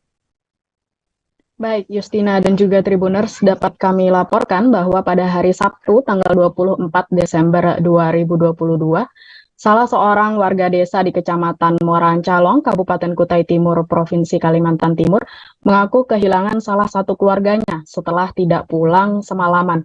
Mendapati kabar ini, warga desa berbondong-bondong melakukan pencarian sejak pagi sekitar pukul 6 WITA. Kemudian 1 jam setelahnya, salah satu warga menemukan korban telah terapung di danau atau rawa-rawa yang masih berada di desa tersebut. Korban merupakan remaja perempuan berusia 14 tahun yang ditemukan meninggal dunia dalam kondisi hanya menggunakan busana atasan saja. Setelah ditemukan dalam kondisi tidak bernyawa, warga pun melaporkan kejadian ini ke kepolisian setempat, yakni Polsek Muara Ancalok. Kemudian unit Reskrim Polsek Muara Ancalok melakukan pencarian dan menemukan serta mengamankan terduga pelaku, yakni berinisial AP, yang ternyata masih memiliki hubungan keluarga dengan korban. Korban sendiri merupakan cucu dari istri siri pelaku. AP berhasil ditangkap tim kepolisian saat berusaha kabur meninggalkan desa. Selanjutnya pada Senin 26 Desember 2022 hari ini tadi, Polres Kutim mengungkap kasus pencabulan dan pembunuhan yang dilakukan pelaku AP. Berdasarkan rilis kepolisian, sebelum membunuh korban, AP mengajak korban untuk mengambil motor di bengkel. Korban pun mengiyakan dan ikut pelaku dan dibonceng ke suatu semak-semak, kemudian pelaku melancarkan aksinya untuk meruda paksa korban. Namun di tengah aksinya korban menolak dan melawan pelaku sehingga pelaku mencekik korban hingga akhirnya korban meninggal dunia. Nah, setelah itu pelaku memastikan korban sudah tidak lagi bernyawa dan menyembunyikan jasad korban ke dalam danau. Motif pelaku melakukan pencabulan ini karena nafsu terhadap korban dan beralasan karena tidak lagi memiliki hubungan yang harmonis dengan sang istri. Atas perbuatannya ini, pelaku diganjar dengan pasal perlindungan anak. Pelaku juga diancam pidana penjara paling singkat 3 tahun dan paling lama 15 tahun dan atau denda paling banyak 200 juta rupiah. Demikian Justina. Baik, terima kasih atas laporan Anda rekan Syifa Umirfako dari Tribun Kaltim. Selamat bertugas kembali. Berikut kami tampilkan wawancara bersama Kasat Reskrim Polres Kaltim, Imade Jatawira Negara. Dari keterangan tersangka, jadi karena adanya perlawanan dari korban, akhirnya tersangka ini panik, kemudian dicekeklah korban ini, dicekek sampai meninggal sekitar, kalau dari keterangan sekitar 30 menit sampai 20 menit dicekek, sehingga kondisi meninggal baru akhirnya dibuang. Kalau yang aksi pemerkosaan itu pada saat masih hidup atau pada saat sudah meninggal korban? Masih hidup. Masih hidup. Jadi pada saat itu rencana mengembalikan motor, tapi Sebuah kapal tongkang atau kapal ponton berukuran besar terdampar di bibir pantai Desa Wiring Tasi, Kecamatan Supa, Kabupaten Pinrang, Sulawesi Selatan pada Minggu 25 Desember 2022. Kapal tongkang tersebut berwarna biru dengan tulisan di badan kapal Auriga. Kapal tongkang ini pun menjadi tontonan warga sekitar. Diketahui mulanya kapal Auriga digandeng oleh kapal tugboat TB Patria 2 dari Morosi, Kabupaten Konawe, Sulawesi Tenggara. Informasi lengkapnya akan dilaporkan oleh rekan Nining Anggraini, reporter Tribun Timur. Silakan laporan Anda, rekan Nining Anggraini. Ya, terima kasih Justina. Baik Tribuners, untuk diketahui dari informasi yang berhasil kami himpun, awalnya kapal Auriga ini digandeng oleh kapal tugboat TB Patria 2 dari Morosi, Kabupaten Konawe, Sulawesi Tenggara. Nah, kapal tersebut hendak menuju ke Banjarmasin, Kalimantan Selatan. Namun karena cuaca buruk, tali towing Auriga ini dilepas, kemudian terdampar di Desa Wiring Tasi, perairan Desa Wiring Tasi, Kecamatan Supa, Kabupaten Pinrang, Sulawesi Selatan. Nah, kemudian kami berhasil mendapatkan informasi dari Nahkoda TB Patria 2 bahwasannya mereka terpaksa melepas gandengan Auriga di posisi Selat Makassar. Nah, jadi pada tanggal 22 bulan 12 pukul 11.00 waktu setempat itu, kapal berlayar menuju Tanjung Kunyit dengan kecepatan angin 25 sampai 35 knot. Dan tinggi gelombang pada saat itu 3 sampai 4 meter. Nah, TB Patria 2 mencoba bertahan searah dengan angin, namun dikarenakan kondisi mesin tidak stabil atau panas sehingga kapal mundur dan terseret tongkang. Nah, pada pukul 19.30 waktu setempat itu, kondisi cuaca semakin memburuk sehingga kapal terseret sejauh kurang lebih 12 mil dan miring ke kiri. Untuk itu, selaku nahkoda mengambil keputusan untuk melepas kapal Auriga demi menjaga keselamatan kru di atas kapal. Nah, kemudian kapal Auriga ini diketahui terdampar di perairan Desa Matirotasi, Kecamatan Sepak, Kabupaten Pinrang. Pada saat ditemukan oleh warga sekitar itu sudah tidak ada ABK di dalam kapal tersebut, Tribuners. Nah, Kapolsek Supa, Ibtu Malbet pun membenarkan kejadian tersebut. Dia mengatakan kapal tongkang itu bernama Auriga, berwarna biru, di mana berasal dari Banjarmasin. Nah, kapal Auriga ini diperkirakan terdampar pukul 16.00 WITA dalam keadaan kandas dan miring sejajar dengan bibir pantai. Malbet menuturkan kapal Auriga ini kandas di bibir pantai disebabkan oleh tali putus dari kapal tugboat atau tunda. Nah, kemudian terbawa arus gelombang tinggi disertai angin kencang. Nah, setelah dilakukan pengecekan Tribuners oleh anggota Polair Diet Polda Sulsel, ditemukan bahwa tongkang tersebut tidak memiliki muatan dan tidak ditemukan ABK di atas. Saat ini kapal tersebut dalam pengawasan oleh Polair Polda Sulsel dan TNI AL, dan sementara ini pihak terkait tengah mencari tahu identitas ABK, apakah ada ABK di atas kapal tersebut sebelumnya. Seperti itu. Baik, terima kasih atas laporan Anda, rekan Nining Anggraini dari Tribun Timur. Selamat bertugas kembali. Detik-detik mobil Daihatsu Silver terjun ke laut saat akan keluar kapal di Pelabuhan Merak, Banten, tepatnya di Dermaga 2. Insiden mobil terjun dari kapal di Pelabuhan Merak, Banten terjadi pada Jumat 23 Desember 2022 malam. Kabid Humas Polda Banten Kombes Pol Sinto Silitonga membenarkan insiden mobil tersebut ke laut saat akan keluar dari kapal di Pelabuhan Merak, Banten. Informasi lengkap terkait peristiwa tersebut akan dilaporkan oleh rekan Domi Desmantri, reporter Tribun Lampung. Silakan laporan Anda rekan Domi Desmantri. Baik, rekan Justina dan juga Tribuners, sebuah mobil Daihatsu Sigra bernomor polisi B1494 WOW berwarna silver jatuh ke laut di Dermaga 2, Pelabuhan Merak pada Jumat 23 Desember 2022. Diduga mobil itu jatuh saat hendak menyeberang di atas ramdor menuju ke KMP Salem. Kabid Humas Polda Banten, Kombes Pol Sinto Silitonga, mengatakan peristiwa tersebut dan mobil tersebut terjadi pada pukul 10 malam. Saat proses memuat penumpang di kapal KMP Salem di Dermaga 2, Pelabuhan Merak, Banten. Menurut Sinto, posisi mobil Daihatsu Sigra Silver di atas ramdor mau masuk ataupun naik ke atas kapal, tali di kapal tersebut melebar sehingga set rem tidak lagi menempel di kapal. Dia menjelaskan insiden tersebut pada saat mobil hendak naik ke kapal feri KMP Salem tersebut, sehingga kemudian mobil yang ditumpangi 2 orang itu terjatuh ke laut. Begitu. Pada saat insiden terjadi, 4 orang personil Polairut Polda Banten beserta Basarnas langsung terjun ke lokasi untuk mengevakuasi korban. Beruntung korban dapat diselamatkan oleh 4 personil, yakni Bribka Atur, Bribka Hasanuddin, Bribka Abdul, Waris, dan Bribka Eris, beserta juga dengan Basarnas. Petugas lalu melakukan evakuasi dengan proses rescue menggunakan pelampung. Menurut Sinto, kedua korban dibawa ke RS Krakatau Medika Cilegon dengan menggunakan kendaraan dinas milik Polairut Banten. Disampaikannya saat mengetahui adanya insiden tersebut, Kapolda Banten Irjen Pol Rudi Herianto beserta rombongan langsung menuju ke TKP. Kedatangannya untuk memastikan korban dari insiden itu dalam keadaan baik. Kapolda Banten memberikan peringatan kepada otoritas penyeberangan untuk senantiasa melakukan atau memastikan keselamatan penumpang. Terus penyelidikan untuk terjeburnya mobil tersebut di Dermaga 2 Pelabuhan Merak masih ditangani oleh Polda Banten. Selanjutnya, korban di dalam mobil tersebut bernama Yunianto Permono, 59 tahun, dan Alia Rosa, 57 tahun, warga Kompleks Lereng Indah Pondok Cabe, Pamulang, Tangerang Selatan. Mobil jatuh dengan posisi bagian depan di bawah, jadi di bawah laut begitu. Atas kejadian itu, korban Yunianto dievakuasi ke RS Krakatau Medika.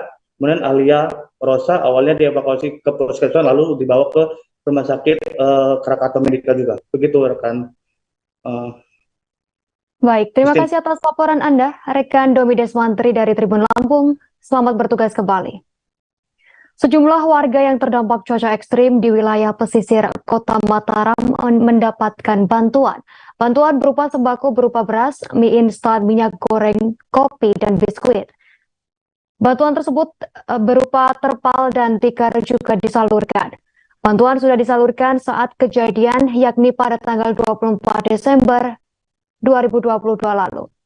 Keterangan ini disampaikan oleh Kepala Dinas Sosial Kota Mataram, Sudirman, yang menyatakan sementara bantuan yang disalurkan adalah kebutuhan pokok.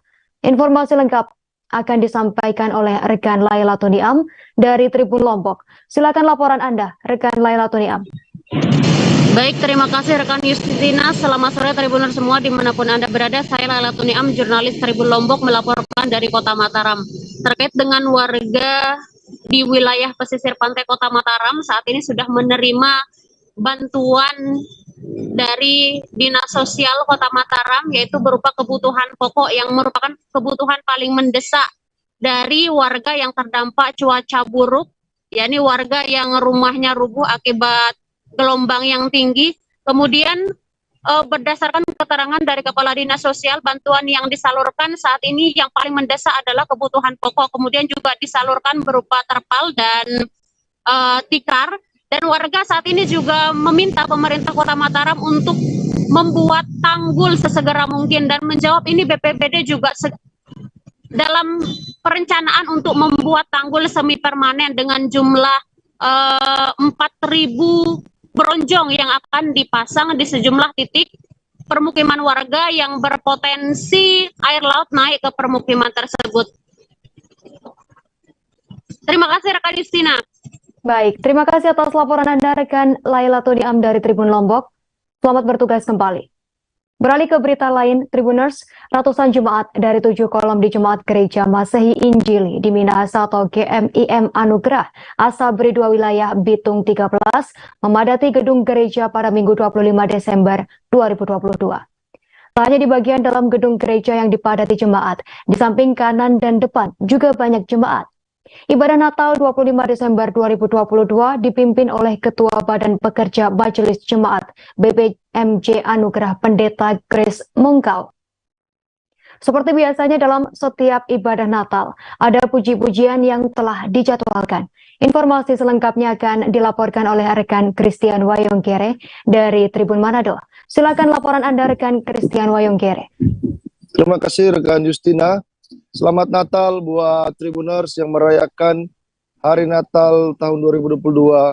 Dan dari Kota Bitung, kami reporter Tribun Manado Christian Wayonggere akan melaporkan terkait dengan ibadah Hari Raya Natal 25 Desember yang jatuh pada hari Minggu kemarin di Jemaat GMIM Anugerah wilayah Bitung 13 yang berkedudukan di kelurahan di Kompleks Perumahan Asabri 2, Kelurahan Girian Permai, Kecamatan Girian, Kota Bitung, Sulawesi Utara, berlangsung hikmat dipimpin oleh Ketua Badan Pekerja Majelis Jemaat BPMJ GMIM Pendeta Grace Mungkau. Dan dalam peribadatan tersebut seperti biasanya telah dijadwalkan puji-pujian dari anak sekolah minggu, pria Kombapa, ada duet solo dan puji-pujian dari yang sudah terjadwal. Dan menariknya tradisi salam-salaman atau jabat tangan dan cium pipi kiri dan cium pipi kanan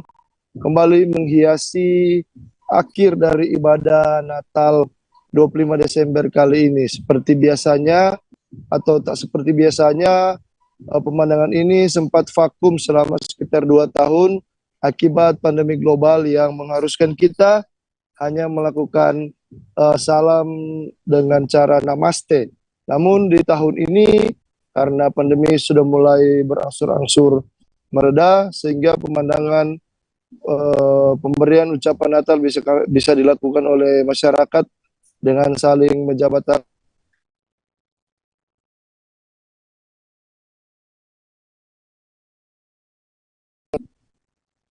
Selain itu juga dalam ibadah Natal tahun 2022 ini, sambutan Natal dari pemerintah Provinsi Sulawesi Utara disampaikan oleh Gubernur Oli Dondo Kambe SE lewat rekaman video yang diputar di gereja-gereja atau rumah-rumah ibadah yang merayakan ibadah Natal. Dan duet pimpinan Kota Bitung, Bapak Wali Kota Insinyur Maurice Mantri MM, bersama dengan Wakil Wali Kota Bitung Hengki Unar SE, masing-masing bersama istri, melakukan atau menghadiri ibadah Hari Raya Natal di gereja masing-masing, yaitu untuk Wali Kota bersama istri, Ibu Rita Amanti Tangkurung di Jemaat GMIM Piniel Manembo Nembo, wilayah Bitung 7, dan Wakil Wali Kota Hengki Wanandar bersama istri Nyonya Elang Wanandar Sodak bergereja di Gereja Katolik Stella Maris Bitung. Demikian rekan Justina, laporan dari Kota Bitung, Sulawesi Utara, dan selamat Hari Natal untuk kita semua. Tuhan Yesus memberkati.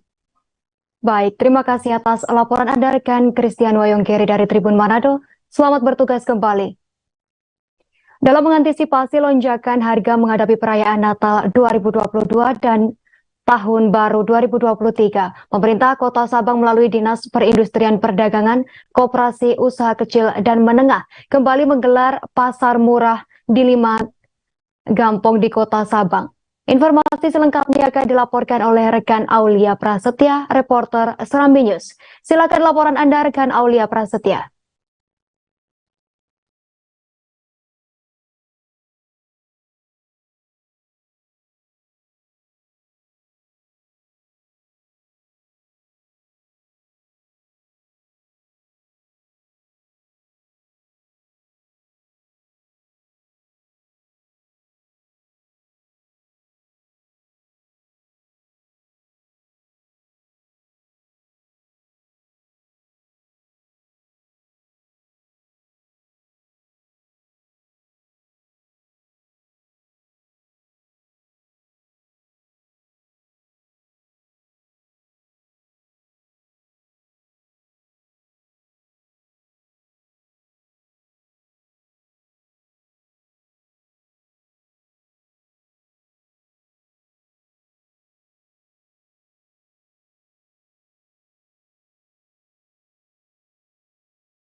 Kericuan yang terjadi di Keraton Solo berada di Kelurahan Baluarti, Kecamatan Pasar Kliwon, Kota Solo, Jawa Tengah pada Jumat 23 Desember 2022 sekira pukul 7 malam waktu Indonesia Barat.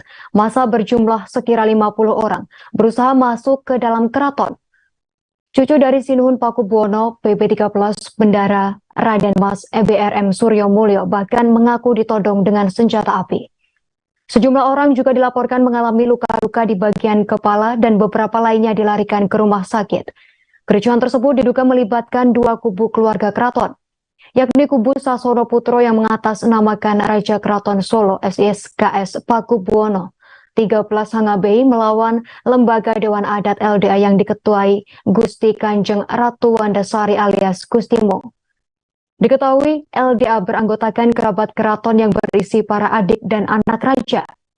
Pada hari kejadian, massa berjumlah sekira 50 orang berusaha merangsek masuk ke dalam keraton dan mengusir keluarga dari putri susunan PB12 Hangabei Gustimo. Beberapa dari mereka bahkan melakukan kekerasan dan intimidasi pada keluarga kerajaan yang berdiam di keraton. Cucu lain BRM Yudhistira Rahmat Saputro mengaku sempat dipukul punggungnya. Sementara Gusti Raden Ayu GRAY Dewi Leliana Dewi dipukul di bagian tangan memakai bambu. Menanggapi adanya dugaan keterlibatan aparat, Kapolresta Solo Kombes Pol Iwan Saktiadi berjanji akan mendalami insiden tersebut. Terkait keterlibatan anggotanya, pihaknya tengah mengumpulkan bukti-bukti dan saksi-saksi. Semua informasi yang didapatkan pihaknya pun tengah ia dalami.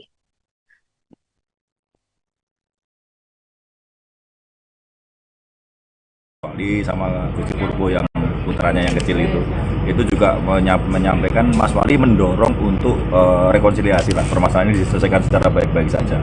Atau juga semuanya pihak antara Sinuhun dan putra-putra, ada putra-putra dengan adik-adiknya semuanya itu kan ini. Jadi kita dari pihak luar keraton itu harapannya ya segera mereka bisa berdamai lah, rekonsiliasi lah.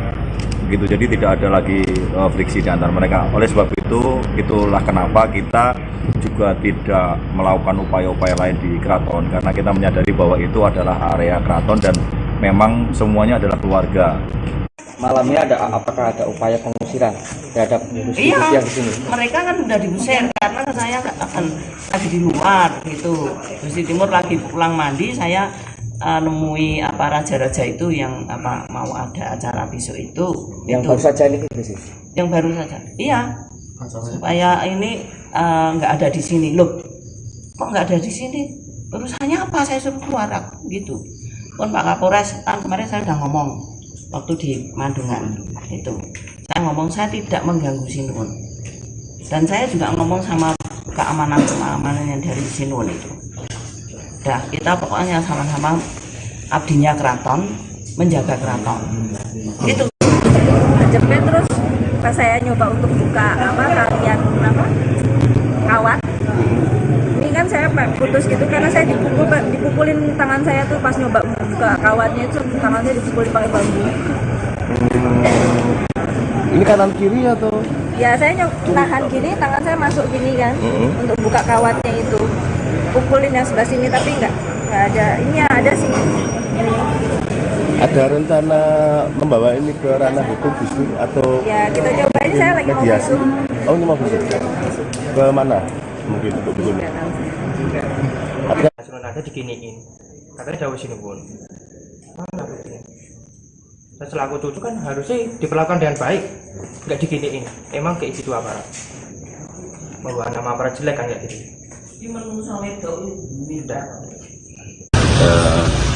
Tadi ada sedikit insiden gitu.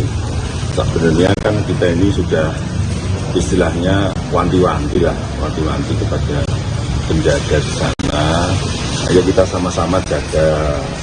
Kan ini aset bersama, juga aset bangsa yang harus memang dipelihara. Gitu. Tapi nyatanya tadi mereka sekitar 50 orang memaksa untuk mengunci lagi semuanya. Sedangkan yang bertahan hanya Mas Yudhis dengan beberapa di dalam kita. Tentu kalau melawan 50 orang bahkan ada oknum aparat di situ dengan mengeluarkan pistol, ditodong-todongkan, ya tentu takut. Makanya ini perlu mendapatkan perhatian yang serius dari pengampu kepentingan yang menaruh aparat di sini. Dalam mengantisipasi lonjakan harga menghadapi perayaan Natal 2022 dan Tahun Baru 2023, pemerintah Kota Sabang melalui Dinas Perindustrian, Perdagangan, Koperasi Usaha Kecil dan Menengah kembali menggelar pasar murah di 5 gampong di Kota Sabang. Informasi lengkap terkait berita tersebut akan dilaporkan oleh rekan Aulia Prasetya, reporter Serambi News. Silakan laporan Anda rekan Aulia Prasetya. Baik, Assalamualaikum warahmatullahi wabarakatuh. Selamat sore, terima kasih. Pemerintah Kota Sabang melalui Disperindakkop dan UKM kembali menggelar pasar murah di Kota Sabang. Adapun Kepala Disperindakkop dan UKM Kota Sabang, Agus Salim mengatakan pelaksanaan pasar murah ini merupakan salah satu langkah dan upaya dari Pemko Sabang sebagai tindak lanjut arahan pemerintahan pusat dalam menangani inflasi, khususnya dalam mengantisipasi lonjakan harga menghadapi perayaan Natal 2022 dan Tahun Baru 2023. Lebih lanjut, ia juga menyebutkan kegiatan ini bekerjasama dengan Disperindak Aceh dan Perum Bulog Kanwil Aceh. Kegiatan ini dilaksanakan di 5 gampung di Kota Sabang. Adapun gampung tersebut yaitu Gampung Anoitam, Gampung Ane Laut, Gampung Kenekai, Balohan, dan terakhir kegiatan dipusatkan di halaman kantor Disperindakkop dan UKM Kota Sabang. Secara keseluruhan, stok yang tersedia pada pasar murah kali ini cukup banyak. Adapun beras ukuran 10 kilo sebanyak 4.000 sak, tepung sebanyak 2.000 sak, 2.000 kilo, minyak goreng sebanyak 5.000 liter, kemudian telur sebanyak 1.200 lemping ataupun papan, dan yang terakhir gula sebanyak 5.000 kilo. Pada pasar murah ini bahan pokok dijual dengan harga yang sangat terjangkau, seperti harga beras untuk ukuran 10 kilo dijual dengan harga 100.000, kemudian gula per 2 kilo dijual dengan harga 26.000, kemudian minyak goreng dijual dengan harga 36.000 per 2 liter, tepung terigu dijual dengan harga 12.000 per kilo, dan telur ayam 50.000 per limping. Untuk keseluruhan untuk paketnya itu dijual dengan harga 224.000. Akan tetapi masyarakat yang ingin membeli untuk satuannya juga diizinkan untuk masing-masing pokok ini sudah disubsidi oleh pemerintah rata-rata dengan harga 3.000 per kilo ataupun per liter ataupun per limping. Begitu saya kembalikan laporan saya dari Sabang. Baik, terima kasih atas laporan Anda rekan Aulia Prasetya dari Serambi News. Selamat bertugas kembali. Hari Raya Natal di Manado berlangsung dengan aman dan kusyuk. Suasana toleransi antar umat beragama yang menjadi ciri Manado kembali nampak dalam Natal tahun 2022. Pada Minggu 25 Desember 2022, umat Kristen di pagi hari memadati sejumlah gereja di Manado. Umat Muslim bahu-membahu bersama aparat kepolisian dalam menjaga gereja. Informasi selengkapnya akan dilaporkan oleh rekan Arthur Rompis, reporter Tribun Manado. Silakan laporan Anda rekan Arthur Rompis. Ya, selamat sore Justina dan Tribuners se-Indonesia. Jadi pada hari kemarin umat Kristiani di seluruh dunia dan juga teristimewa di Kota Manado merayakan Hari Raya Natal, dan suasana Hari Raya Natal kali ini sangat istimewa karena dipenuhi dengan kerukunan antar umat beragama. Jadi itu terlihat dalam perayaan Natal di gereja-gereja di Kota Manado, di mana turut terlibat umat Muslim yang turut menjaga gereja. Jadi umat Muslim ini berkolaborasi dengan aparat kepolisian dalam mengamankan situasi di sekitar gereja.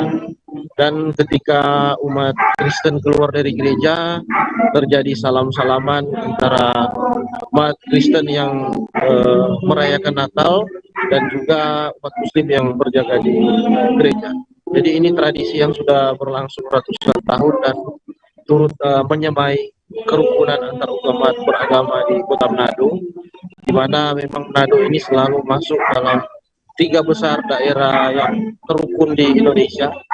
Dan selain itu, ciri khas Natal di Manado juga ini dipenuhi dengan acara-acara di mana banyak sekali warga yang menggelar acara open house, dan dalam open house itu disajikan menu-menu ekstrim khas Minahasa. Jadi salah satu menu yang disajikan adalah ular dan juga tikus.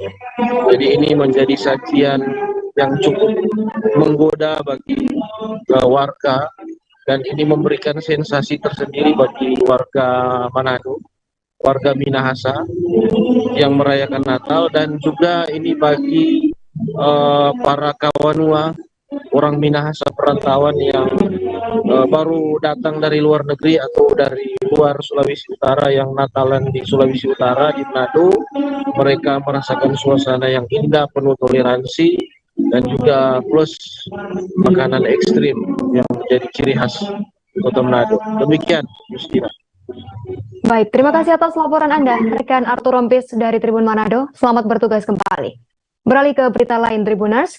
Guru Besar Filsafat Moral Romo Magnis Suseno menilai terdapat 2 unsur yang dapat meringankan Richard Eliezer atau Baradae.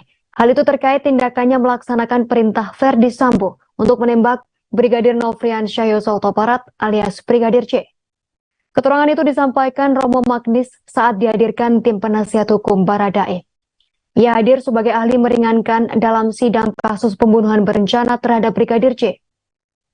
Romo Magnis berpendapat unsur pertama yang dapat meringankan adalah kedudukan Richard Eliezer sebagai anggota Polri berpangkat rendah, yakni Bayangkara tingkat 2 atau Barada. Menurutnya pangkat rendah Baradae yang ketika itu berhadapan dengan Verdi Sambo yang menjabat Kepala Divisi Profesi dan Pengamanan Kadif Propam Polri berpangkat bintang 2. Hal itu membuat Baradae terpaksa untuk melaksanakan perintah atasannya tersebut. Menurut Romo Magnis, perbedaan pangkat antara Baradae dengan Verdi Sambo membuat Richard Eliezer mengalami dilema, yakni dilema moral terhadap tindakannya melaksanakan perintah untuk menembak Brigadir C. Ia juga menilai unsur meringankan lainnya yakni keterbatasan waktu berpikir. Hal itu terjadi ketika mendapatkan perintah dari atasan yang berpangkat Inspektur Jenderal Polisi Irjen dengan bintang 2 di pundaknya. Menurut Romo Magnis, Baradae dihadapkan dengan situasi yang membingungkan untuk melaksanakan atau menolak perintah yang secara norma merupakan perintah yang salah. Hal tersebut merupakan 2 faktor yang secara etis yang meringankan. Menurut Romo Magnis, kebebasan hati untuk mempertimbangkan dalam waktu beberapa detik mungkin tak ada. Dalam sidang kali ini, tim penasihat hukum Barada Richard Eliezer juga menghadirkan psikolog klinik dewasa Liza Marieli Japri dan psikolog forensik Reza Indragiri Amri. Terkait kasus tersebut, Richard Eliezer didakwa melakukan pembunuhan berencana terhadap Brigadir J bersama Verdi Sambo, Putri Chandrawati, Ricky Rizal, dan Kuatmaruf. Richard diberikan kesempatan menghadirkan saksi atau ahli yang meringankan setelah saksi dan ahli yang dihadirkan jaksa penuntut umum telah selesai. Majelis hakim juga memberikan kesempatan kepada seluruh terdakwa dalam kasus tersebut untuk bisa menghadirkan saksi atau ahli sebelum melakukan pemeriksaan terhadap para terdakwa. Dalam dakwaan disebutkan Richard menembak Brigadir J atas perintah Verdi Sambo. Sambo kala itu masih menjabat sebagai mantan Kepala Divisi Profesi dan Pengamanan Kadif Propam Polri. Peristiwa pembunuhan Yosua disebutkan terjadi lantaran adanya cerita sepihak dari istri Verdi Sambo, Putri Chandrawati. Putri Chandrawati mengaku dilecehkan Yosua Huta Barat di Magelang pada 7 Juli 2022. Atas informasi yang diberikan, Sambo kemudian marah dan merencanakan pembunuhan terhadap Brigadir Yosua. Insiden tersebut melibatkan Richard Eliezer, Ricky Rizal, dan Kuatmaruf di rumah dinasnya di Kompleks Polri Duren 3 Jakarta Selatan pada 8 Juli 2022.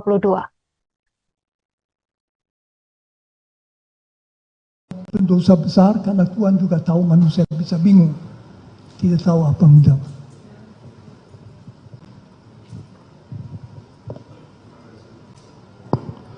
Terima kasih atas penjelasan ahli.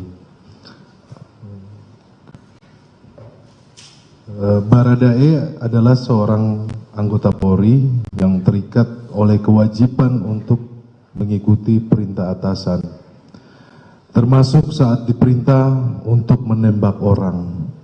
Bagaimana Saudara Ali melihat tersebut dari sudut pandang etika? Dari sudut pandang etika, di situ kita bicarakan dengan sebuah dilema moral. Di satu pihak, harusnya dia tahu bahwa yang diperintahkan itu tidak boleh diperintahkan. Tentu di situ juga bisa dipertanyakan apakah misalnya dalam budaya yang sangat mementingkan perintah, batas wajib melaksanakan perintah dibicarakan. Saya tidak tahu sama sekali hal itu. Jangan-jangan para, katakan saja misalnya di polisian, para polisi itu hanya dididik, pokoknya kamu harus taat selalu. Nah, secara etis dalam dilema itu bisa saja kejelasan penilaian yang bersangkutan itu yang jelas merasa amat susah karena berhadapan di satu pihak menembak sampai mati bukan hal kecil, setiap orang tahu, dia tahu juga. Di lain pihak yang memberi perintah itu orang yang juga dalam situasi tertentu malah berat memberi perintah untuk menembak mati. Jadi di situ di dalam dia dari sudut etika dalam situasi bingung,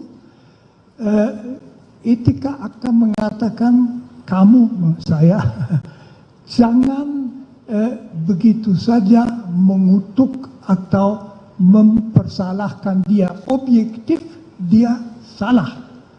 Dia harus melawan, tetapi apakah dia bisa mengerti? Dan dalam etika pengertian, kesadaran itu merupakan unsur kunci.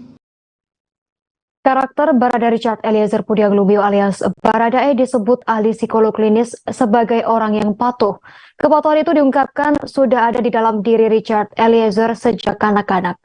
Hasil tersebut diperoleh dari asesmen psikologi terhadap Richard Eliezer dan orang-orang terdekatnya termasuk orang tua.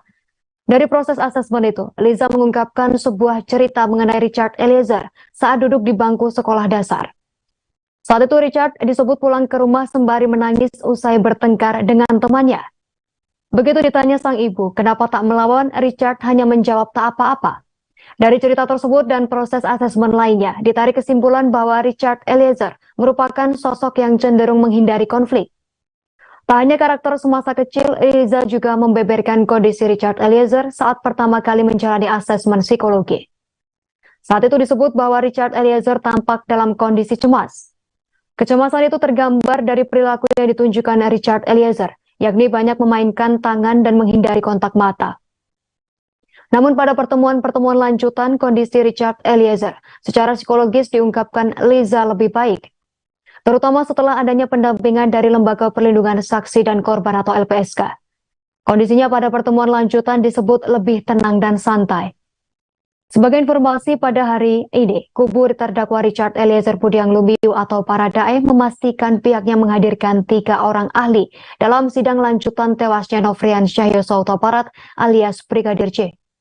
Kuasa hukum Baradae Roni Talapesi menyatakan ketiga ahli yang dihadirkan diantaranya psikolog forensik, ahli filsafat moral, dan psikolog klinik dewasa. Keseluruhannya memberikan keterangan dalam kapasitasnya sebagai ahli meringankan Baradae dalam persidangan. Pergolakan atau yang disebut yang menurut dari ilmu psikologi mungkin bisa dijelaskan. Ya. Kalau dari kalau dikatakan oleh penasihat hukum, apakah ada situasi keluarga atau dalam tanda kutip doktrin keluarga yang menyebabkan Richard Eliezer tumbuh menjadi individu yang patuh? Sebenarnya saya tidak melihat itu. dari diskusi dengan orang tua, dari diskusi dengan Richard juga, tapi yang terjadi lebih kepada hasil pertama karakternya Richard yang memang lebih permisif dan lebih apa yang tadi avoidance konflik, menghindari konflik. Yang kedua, observasinya dia kepada lingkungan. Jadi kalau tadi slide yang pertama ada proses analisa, ada proses dia melihat tuh melalui panca inderanya kondisi lingkungannya seperti apa. Richard melihat kakaknya jauh lebih nakal. Jadi dia cenderung untuk karena kakaknya sudah nakal, aku jadi anak yang baik deh, kasihan nih papa mama. Nah itu dia terlatih untuk menjadi individu yang patuh. Kemudian dari sisi agama juga dia cenderung untuk banyak mendengar bahwa anak patuh pada orang tua. Jadi itu semakin terasa, bibitnya sudah ada, tapi kemudian itu semakin terasa dalam pengalaman dia sehari-hari. Itu yang pertama. Dan kalau kita berbicara kepatuhan sendiri, pada satu kondisi atau beberapa kondisi, orang yang paling pembangkang pun bisa patuh. Seperti misalnya, kalau contoh saya pribadi, saya sebenarnya cenderung lebih kepada orang yang santai. Direktorat Jenderal Ditjen Perhubungan Darat Kementerian Perhubungan Kemenhub bersama Polres Bogor, Dinas Perhubungan dan Forum Komunikasi Pimpinan Daerah Forkopimda melakukan pengecekan kelayakan kendaraan yang melintas di Tol Jagorawi GT Ciawi, Kabupaten Bogor pada Sabtu 24 Desember 2022. Pengecekan kelayakan atau ramcek menyasar kendaraan yang menuju kawasan puncak. Meskipun berfokus pada angkutan manusia seperti bus, akan tetapi angkutan barang pun tak luput dari pemeriksaan petugas. Informasi lengkap terkait berita tersebut akan dilaporkan oleh rekan Amar, reporter Tribun Bogor. Silakan laporan Anda, rekan Amar. Terima kasih dan untuk Tribuners dimanapun Anda berada. Jadi pada hari Sabtu, tepatnya tanggal 24 Desember 2022, Direktorat Jenderal Perhubungan Darat dari Kementerian Perhubungan bersama Polres Bogor, kemudian Dinas Perhubungan Kabupaten Bogor dan unsur Forkopimda Kabupaten Bogor melakukan pengecekan kelayakan kendaraan yang melintas di Tol Jagorawi, gerbang Tol Ciawi, Kabupaten Bogor. Nah, pengecekan kelayakan ini atau ramcek ini menyasar kendaraan yang menuju ke kawasan puncak dan berfokus kepada angkutan manusia seperti bus penumpang ya. Meski begitu, kendaraan dengan muatan barang juga diperiksa oleh petugas demi keamanan dan keselamatan saat berlalu lintas. Direktur Lalu Lintas Jalan Ditjen Perhubungan Darat Suci Mulyana mengatakan operasi yang dilakukan ini merupakan perintah dari Menteri Perhubungan untuk memberikan rasa keamanan dan meminimalisir angka kecelakaan dalam berlalu lintas menjelang Hari Raya Natal dan Tahun Baru 2023. Mulyana mengatakan libur Natal dan Tahun Baru ini identik dengan masyarakat yang berlibur sehingga keamanan angkutan seperti bus pun patut menjadi perhatian. Kemudian dalam operasi ini dilakukan bukanlah operasi penilangan, melainkan hanya mengecek kendaraan mulai dari perizinan, kemudian dari pemeriksaan komponen-komponen penting seperti ban, kemudian rem, lampu dan lain-lain pada kendaraannya. Meski begitu, terdapat salah satu bus yang tidak layak dan kemudian diputarbalikkan agar diperbaiki terlebih dahulu sebelum beroperasi. Selain itu, ia juga menghimbau kepada masyarakat agar lebih teliti dalam memilih angkutan dan jangan pernah ragu untuk menanyakan kelayakan bus seperti mulai dari perizinannya, kemudian dari kirnya, karena kir itu sendiri merupakan tanda bahwa bis tersebut wajib atau layak jalan. Begitu yang dapat kami laporkan dari Kabupaten Bogor. Terima kasih. Baik, terima kasih atas laporan Anda rekan Amar dari Tribun Bogor. Selamat bertugas kembali. Beralih ke berita lain Tribuners, Partai Nasional Demokrat merespons santai perihal kedatangan Anies Baswedan yang ditolak sejumlah warga di Kota Solo, Jawa Tengah pada Minggu 25 Desember 2022. Anies diketahui berkunjung ke Kota Solo untuk menghadiri resepsi pernikahan putri pertama dosen di FEB Universitas 11 Maret, Lukman Hakim Hasan. Wakil Sekretaris Jenderal DPP Partai Nasdem Hermawi Taslim mengatakan Anies bukan baru kali ini mendatangi Solo, melainkan sudah berulang kali. Terkait kedatangan Anies ditolak sejumlah warga, Hermawi menganggap hal tersebut bagian dari proses. Ia juga mencontohkan kasus penolakan mantan Gubernur DKI Jakarta tersebut saat melakukan safari politik ke Aceh. Hermawi menjelaskan Anies Baswedan melakukan sosialisasi merupakan bagian dari sebuah proses dialogis antara anak bangsa yang sangat majemuk. Anies diketahui mendatangi kota Solo untuk menghadiri resepsi pernikahan putri pertama dosen FEB Universitas 11 Maret, Lukman Hakim Hasan. Kedatangan bakal calon presiden Partai Nasdem itu diwarnai aksi penolakan dari warga yang menamakan diri Masyarakat Kota Solo atau MKS. Warga dari MKS tersebut menganggap kedatangan Anies Baswedan dalam acara tersebut merupakan sebuah kampanye terselubung. Mereka membentangkan poster dari kertas dengan beragam tulisan, menyatakan penolakan terhadap Anies Baswedan. Aksi penolakan terhadap Anies Baswedan itu dilakukan belasan anggota MKS di sekitar Resto Ayam-Ayam Klodran, Kecamatan Colomadu, Kabupaten Karanganyar. Resto itu merupakan tempat digelarnya acara syukuran pernikahan putri pertama Lukman Hakim. Isi dari poster tersebut diantaranya nyahlah Anies Baswedan dari kota Solo. Anies dilarang masuk dan Wong Solo tolak politik Anies.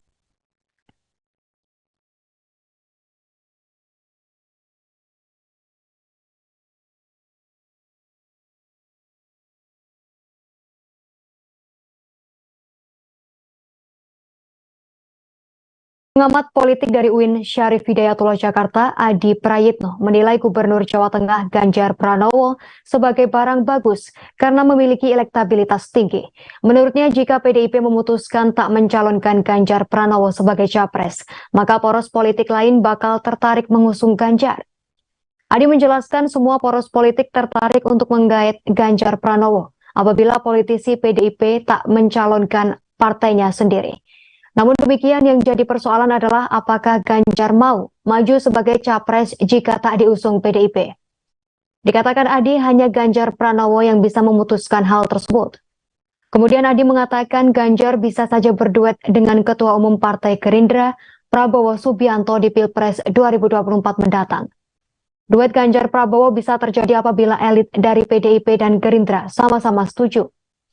Ia mengingatkan bahwa konfigurasi politik Indonesia di depan sangat ditentukan oleh elit, termasuk soal siapa yang bakal bisa maju capres dan cawapres. Sementara itu terkait ancaman PKB yang bakal hengkang dari koalisi Gerindra-PKB, jika Prabowo memilih berduet dengan Ganjar, Adi merasa hal itu merupakan intimidasi serius. Adi yakin PKB akan betul-betul keluar dari poros Gerindra-PKB apabila duet Ganjar Prabowo terwujud. Pasalnya Ketua Umum PKB Muhaimin Iskandar atau Cak Imin ingin maju sebagai cawapres Prabowo. Sinyal hengkangnya PKB dari koalisi Gerindra-PKB berawal dari Wakil Sekretaris Jenderal Wasekjen PKB Syaiful Huda yang mengatakan pihaknya bakal mencari koalisi yang menawarkan kursi calon presiden atau calon wakil presiden untuk Muhaimin Iskandar. Kemudian Huda mengisyaratkan PKB akan berpaling dari koalisi apabila Ketua Umum PKB Muhaimin Iskandar tak menjadi cawapres. Hal itu dikatakannya saat ditanya apabila Cak Imin tak menjadi cawapres dalam koalisi yang telah dibentuk bersama Partai Gerindra. Huda mengungkapkan PKB bertahan jika bisa mengantarkan Cak Imin mendapatkan tiket bakal RI1 atau RI2.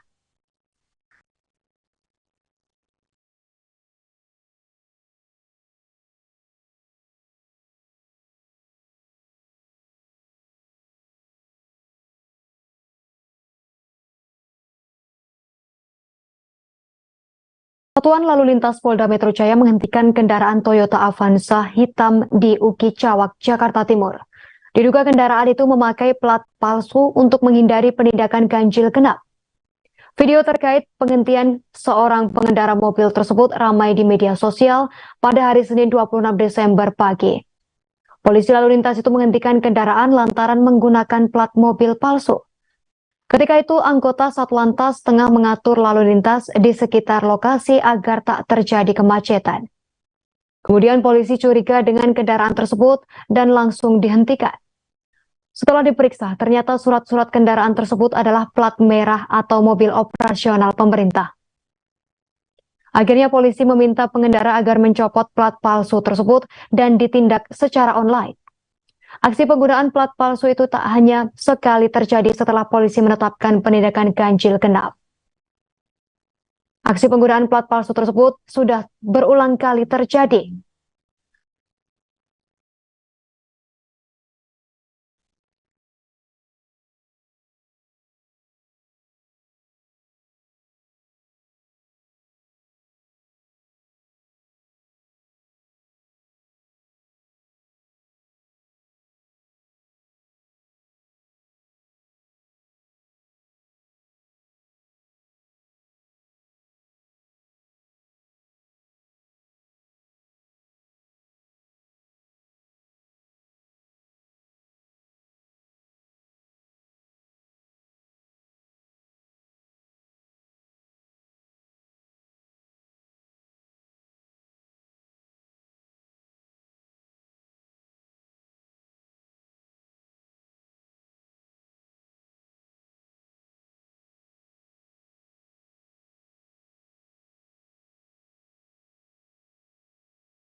Pengamanan malam Natal 2022 dimanfaatkan oleh Kapolsek Tambora Polres Metro Jakarta Barat, Kompol Putra Pratama, untuk membantu warganya. Pada Sabtu 24 Desember 2022, sekira pukul 10 malam waktu Indonesia Barat, Kompol Putra membantu musisi jalanan mencari uang receh. Hal itu dilakukan usai memberikan pelayanan pengamanan terhadap gereja yang melaksanakan ibadah kebaktian malam Natal. Ia bergabung dengan pengamen jalanan. Alumni Akpol 2008 itu mengamen di depan Mall Season City, Kecamatan Tambora, Jakarta Barat. Dengan seragam Polri, Kompol Putra tak ada rasa canggung bernyanyi di hadapan ratusan pengunjung mall. Ia menyanyikan lagu dari penyanyi Judika berjudul Bukan Rayuan Gombal dengan diiringi musik pengamen jalanan. Menurut Putra, ia membantu musisi jalanan usai melakukan pengamanan di 6 gereja yang melaksanakan ibadah misa. Para pengunjung terlihat menikmati suara Kompol Putra yang tak terlalu merdu namun menghibur. Sejumlah pengunjung juga ikut bernyanyi bersama mantan anggota Subdit Keamanan Negara tersebut. Lagu yang dibawakannya adalah lagu dari Judika yang berjudul Bukan Rayuan Gombal. Kompol Putra pun bernyanyi dengan diiringi petikan gitar pengamen. Putra yang memang kebetulan fans dari Judika menyebut itu dilakukannya untuk sekedar melepas lelah dan menghibur masyarakat di sekitar. Bahkan Kompol Putra sempat melepas topi dinasnya untuk menadahkan uang receh ke pengunjung. Uang itu nantinya akan diberikan kepada musisi jalanan karena sudah menghibur masyarakat di malam perayaan Natal.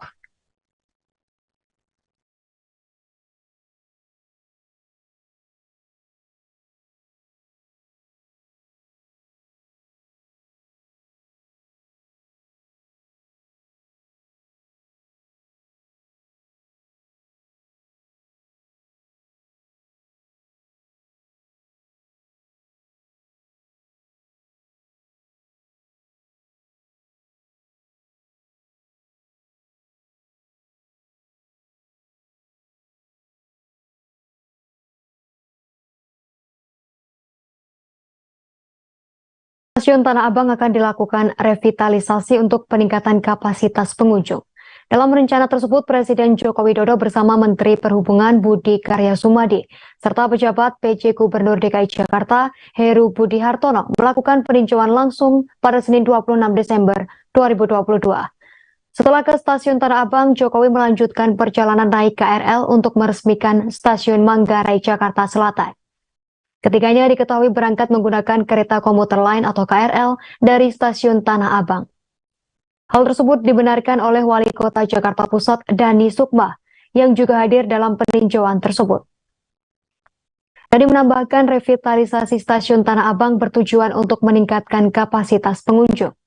Mengingat stasiun tersebut merupakan tempat transit atau titik temu yang melibatkan banyak orang, sehingga stasiun tersebut dapat menampung lebih banyak lagi penumpang kereta api. Anak buah Heru Budi Hartono mengaku mendukung segala program dan kegiatan yang dilakukan pemerintah Provinsi DKI Jakarta, terutama di Jakarta Pusat. Menurut Dani, setelah Stasiun Tanah Abang dikembangkan, tak menutup kemungkinan ada perubahan peran lain di berbagai stasiun di Jakarta Pusat seperti Gambir.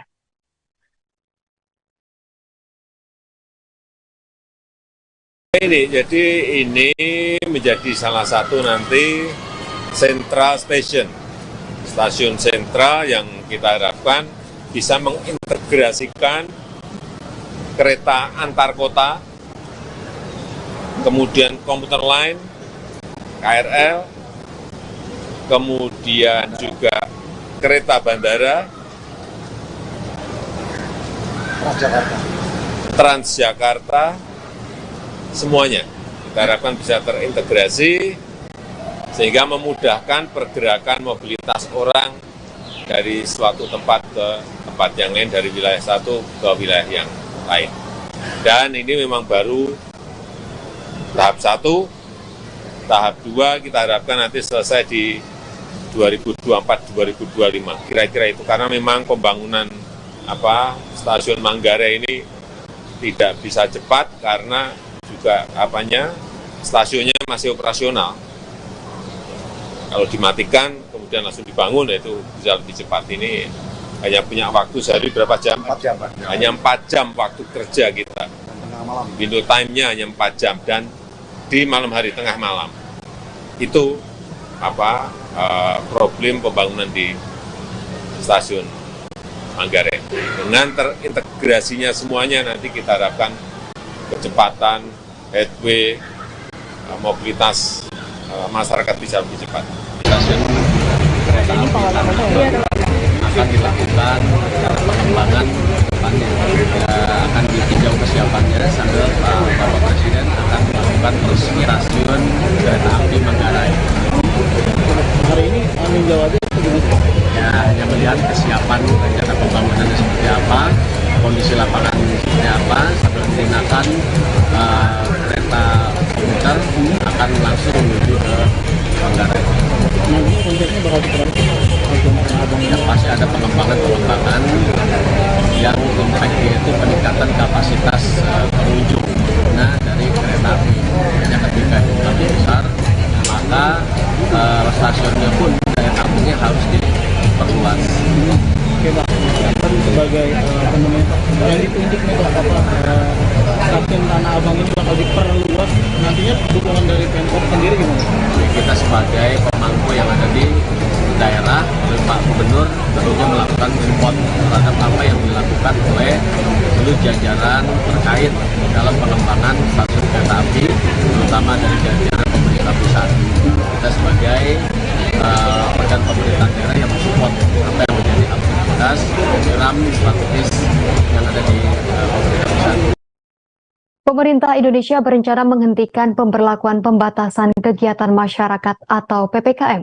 Sementara itu, Presiden Joko Widodo mengatakan rencana tersebut belum final. Pasalnya kajian mengenai penghentian PPKM atau PSBB belum ia terima. Menurut Presiden Jokowi, kajian mengenai penghentian PPKM harus detail. Ia mengimbau jangan sampai kebijakan tersebut nantinya menyebabkan kegagalan dalam penanganan pandemi COVID-19. Sebelumnya, Presiden Joko Widodo atau Jokowi mengatakan pemerintah membuka opsi untuk memberhentikan PPKM di seluruh Indonesia pada akhir tahun 2022. Hal tersebut mengingat situasi pandemi di tanah air yang saat ini terus membaik. Jokowi lantas menjelaskan kembali bagaimana selama ini situasi pandemi COVID-19 di Indonesia yang naik turun hampir 3 tahun terakhir, terutama saat varian Delta masuk ke Indonesia. Jokowi melanjutkan muncul varian Omikron yang saat puncaknya kasus harian mencapai 64.000 kasus.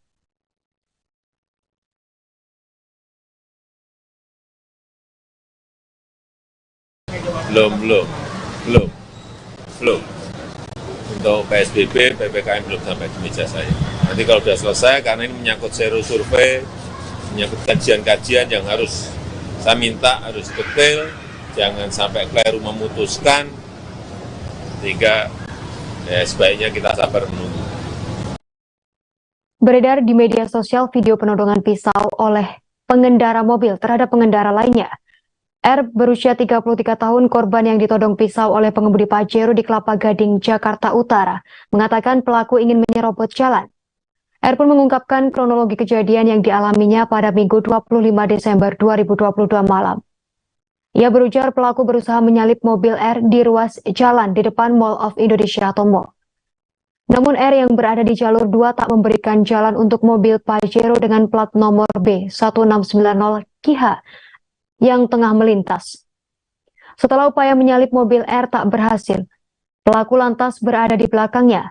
Menurut pengakuan R, mobil Pajero tersebut mengikutinya. Ketika tepat berada di bundaran Jalan Boulevard Kelapa Gading, R memperlambat laju kendaraannya karena kondisi ramai. Saat itulah pelaku yang belum diketahui identitasnya tersebut menodongkan pisau yang ia pegang. Pelaku menodongkan pisau keluar jendela mobilnya. R juga membuka jendela mobilnya. R khawatir pelaku menodongkan pisau ke arah kursi penumpang yang ditempati oleh anak dan istrinya. Selanjutnya pelaku turun dari mobil dan membentak keluarga R. Saat kejadian, R juga sempat merekam menggunakan ponselnya. Pelaku yang diduga mengetahui tengah direkam langsung masuk kembali ke dalam mobil. Pelaku pun sempat menyerempet sisi kiri mobil R sampai menyebabkan bodi mobil sedikit penyok. Adapun R telah dipanggil oleh pihak kepolisian guna membuat laporan kejadian tersebut. Insiden itu terjadi pada Minggu sekira pukul 9:50 waktu Indonesia Barat. Korban langsung mengunggah video kejadian yang dialaminya melalui akun Instagram. Video tersebut lantas viral di media sosial dan menjadi perbincangan belakangan.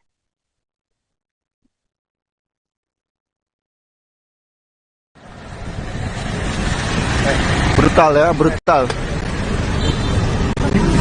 Brutal ya, brutal. Brutal dia, brutal. Rekam. Jangan teriak, bos. Yang teriak Brutal, siapa? brutal. Sen kanan sen kiri kan? Kamu kan tadi nyalip. Brutal. Ambil kamera. Brutal, orangnya brutal.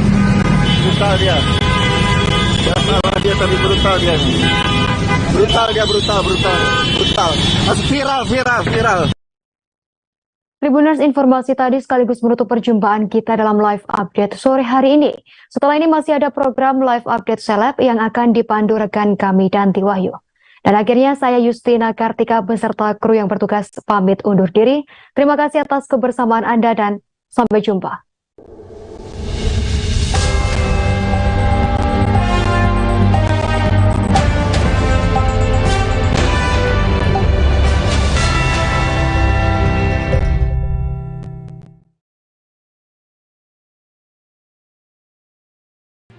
Tribun News Live Update. Tanggal 21. Selamat siang Tribuners, selamat sore Tribuners, selamat petang Tribuners, Anda sedang menyaksikan live update. Informasi teraktual dan terupdate dari siang hingga petang kami sajikan untuk Anda. Menewaskan 2 orang penumpang, yang mana kedua penumpang Kami perdalam dengan laporan langsung dari lokasi kejadian dan narasumber terpercaya. Benar-benar menghukum mereka-mereka yang menghentikan terduga pelaku yang ingin laporan terkait peristiwa pompong hilang kontak menabrak sejumlah pemotor yang melintas tepat. Saksikan live update siang, sore, dan petang hanya di channel YouTube Tribun News.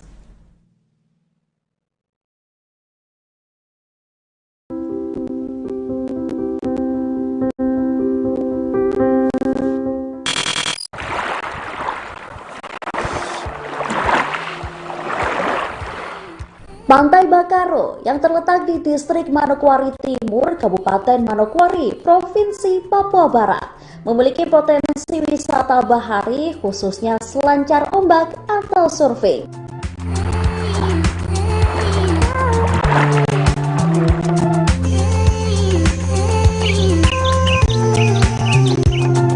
Untuk mencapai ke pantai ini, pengunjung dapat menggunakan kendaraan roda 4 maupun kendaraan roda 2.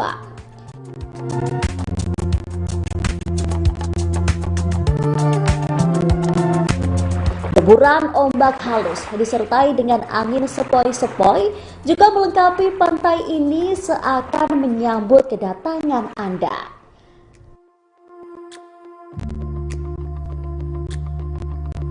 Mengunjungi Desa Bakaro memang pilihan tepat untuk memanjakan mata dengan panorama yang indah luar biasa.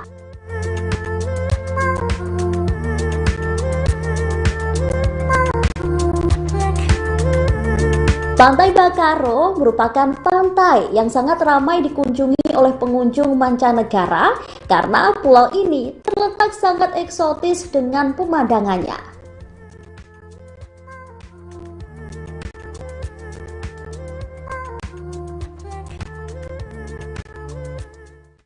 Terima kasih sudah nonton. Jangan lupa like, subscribe, dan share ya.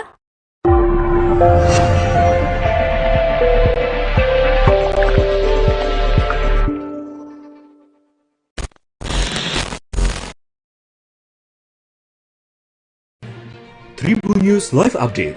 Tanggal 21. Selamat siang Tribuners, selamat sore Tribuners, selamat petang Tribuners, Anda sedang menyaksikan live update. Informasi teraktual dan terupdate dari siang hingga petang kami sajikan untuk Anda. Menewaskan 2 orang penumpang, yang mana kedua penumpang Kami perdalam dengan laporan langsung dari lokasi kejadian dan narasumber terpercaya.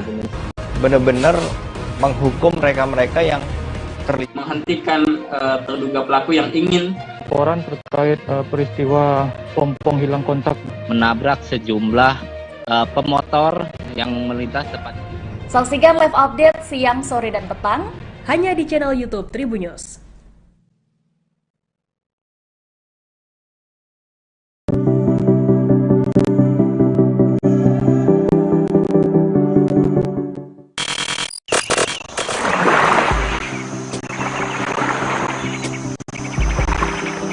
Bebatuannya yang besar dan terserak pada sepanjang pantai menjadi pesona daya tarik wisatawan untuk mengunjungi Pantai Batu Kalang. Fenomena alam seperti ini tak selalu dapat ditemukan di tempat lain di wilayah Indonesia. Keindahan batuan pantainya menjadikan Pantai Batu Kalang layak disebut sebagai Belitungnya pesisir selatan.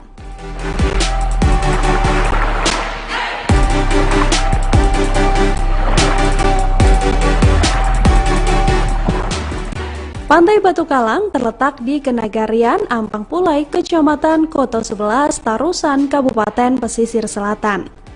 Pantai Batu Kalang merupakan salah satu pantai yang kini menjadi lokasi favorit wisatawan lokal di Sumatera Barat.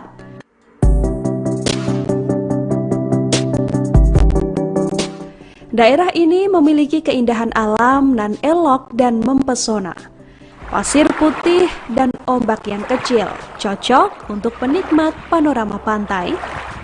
Selain memiliki pasir putih, Pantai Batu Kalang juga punya batu-batu granit berukuran besar yang berada pada sisi ujung pantai ini. Batu-batu inilah yang menjadi dasar penamaan pantai ini, Batu Kalang, yang dalam bahasa setempat mempunyai arti batu penghalang.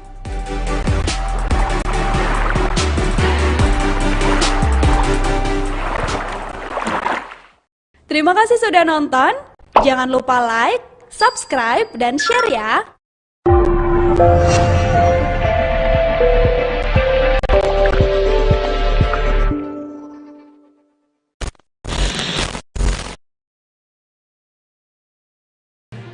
Tribun News Live Update. Tanggal 21. Selamat siang Tribuners, selamat sore Tribuners, selamat petang Tribuners, Anda sedang menyaksikan live update. Informasi teraktual dan terupdate dari siang hingga petang kami sajikan untuk Anda. Menewaskan 2 orang penumpang yang mana kedua penumpang. Kami perdalam dengan laporan langsung dari lokasi kejadian dan narasumber terpercaya. Benar-benar menghukum mereka-mereka yang terlibat. Menghentikan terduga pelaku yang ingin Laporan terkait peristiwa pompong hilang kontak menabrak sejumlah pemotor yang melintas tepat. Saksikan live update siang, sore, dan petang Hanya di channel YouTube Tribun News.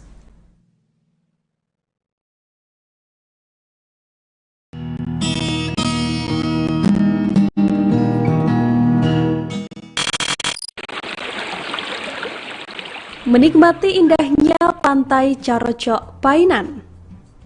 Pantai Carocok menjadi magnet wisata yang tak pernah sepi pengunjung. Pantai yang membentang antara Painan di Kabupaten Pesisir Selatan dan Kota Padang ini terus memanjakan para wisatawan. Di kawasan pantai ini, pengunjung tak hanya disuguhi dengan keindahan pantai yang kian memukau, namun juga panorama bawah laut yang mempesona, ditambah cerita sejarah yang sayang untuk dilewatkan. Karena membentang antara Painan dan Kota Padang, secara administratif Pantai Carocok terletak di Painan, Kabupaten Pesisir Selatan, dan Kecamatan 4 Jurai, Kota Padang, Sumatera Barat. Pantai ini berjarak 2 km dari Pasar Painan. Sementara dari Kota Padang, objek wisata ini berjarak sekitar 75 km atau 2 jam perjalanan darat. Pantai Carocok Painan memiliki jembatan yang menghubungkan dengan Pulau Batu Kareta. Wisatawan dapat menyeberang dengan berjalan kaki.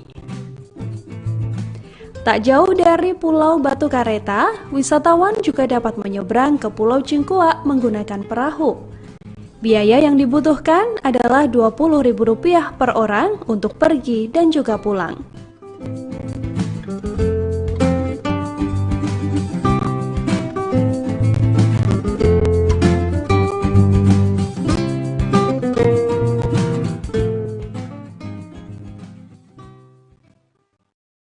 Terima kasih sudah nonton.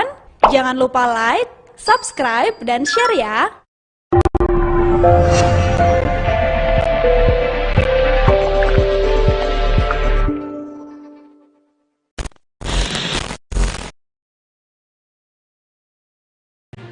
Tribun News Live Update. Tanggal 21. Selamat siang Tribuners, selamat sore Tribuners, selamat petang Tribuners, Anda sedang menyaksikan live up. Informasi teraktual dan terupdate dari siang hingga petang kami sajikan untuk Anda. Menewaskan 2 orang penumpang, yang mana kedua penumpang kami perdalam dengan laporan langsung dari lokasi kejadian dan narasumber terpercaya. Benar-benar menghukum mereka-mereka yang terlibat, menghentikan terduga pelaku yang ingin Laporan terkait peristiwa pompong hilang kontak menabrak sejumlah pemotor yang melintas tepat. Saksikan live update siang, sore, dan petang hanya di channel YouTube Tribun News.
Terima kasih sudah nonton. Jangan lupa like, subscribe, dan share ya.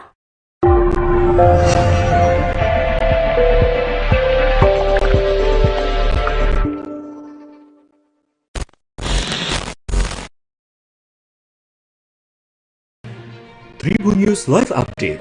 Tanggal 21. Selamat siang Tribuners, selamat sore Tribuners, selamat petang Tribuners, Anda sedang menyaksikan live up. Informasi teraktual dan terupdate dari siang hingga petang kami sajikan untuk Anda.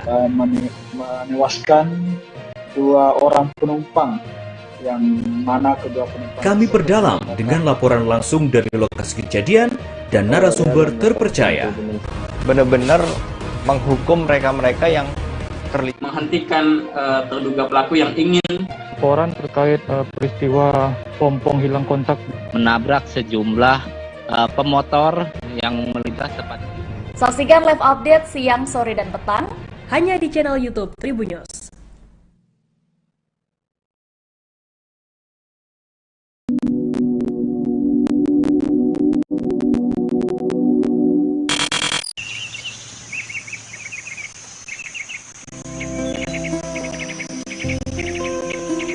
Kota Manokwari menyimpan tempat wisata alam yang ada di tengah kota, seperti misalnya Taman Wisata Alam Gunung Meja yang berlokasi di Jalan Brawijaya nomor 40 Manokwari Timur, Distrik Manokwari Barat, Kabupaten Manokwari.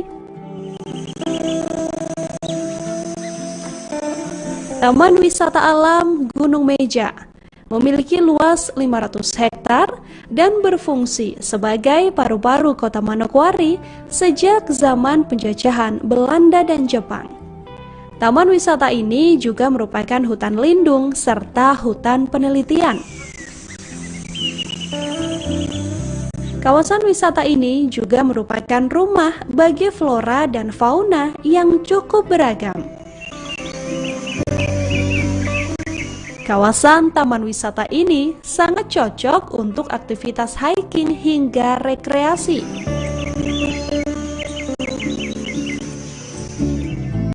Taman ini pun buka setiap hari selama 24 jam.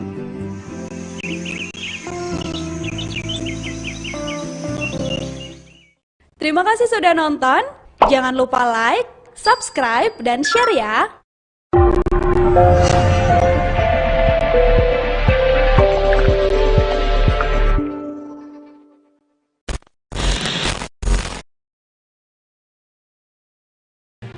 Tribun News Live Update.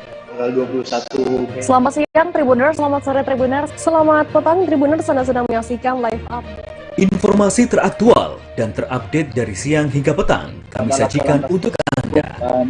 Menewaskan 2 orang penumpang, yang mana kedua penumpang. Kami perdalam dengan laporan langsung dari lokasi kejadian dan narasumber terpercaya. Benar-benar menghukum mereka-mereka yang terlibat, menghentikan terduga pelaku yang ingin laporan terkait peristiwa pompong hilang kontak menabrak sejumlah pemotor yang melintas tepat. Saksikan live update siang, sore, dan petang hanya di channel YouTube Tribun News.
Terima kasih sudah nonton. Jangan lupa like, subscribe, dan share ya.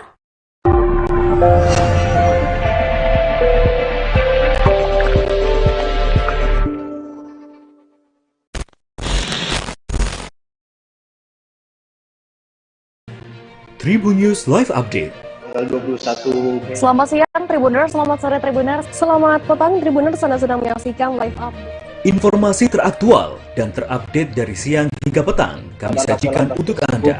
Menewaskan 2 orang penumpang, yang mana kedua penumpang. Kami perdalam dengan laporan langsung dari lokasi kejadian dan narasumber terpercaya.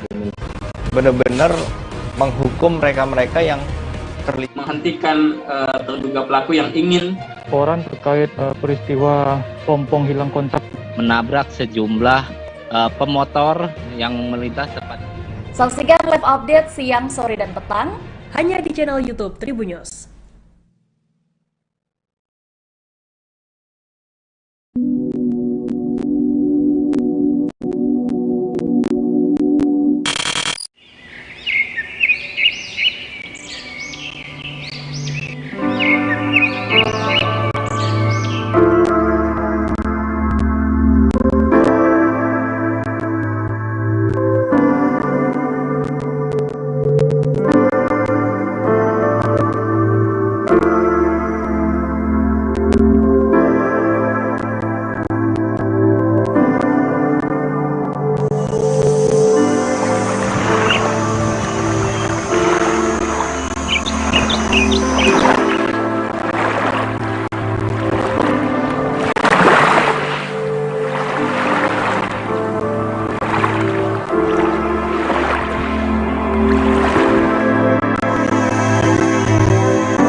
Terima kasih sudah nonton. Jangan lupa like, subscribe, dan share ya.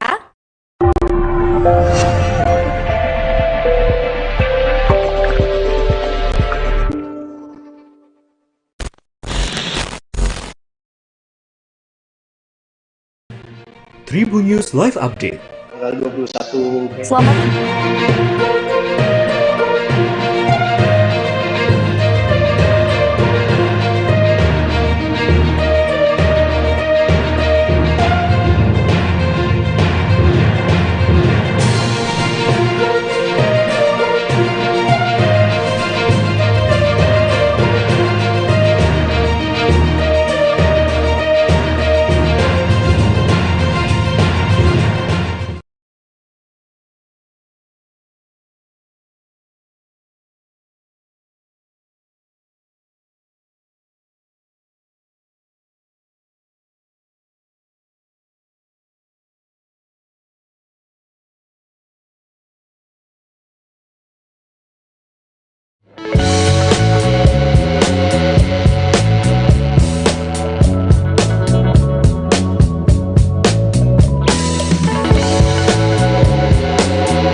Halo Tribuners, jumpa lagi bersama dengan saya Kusnala Syaifa. Tentunya kita masih di bincang kecantikan.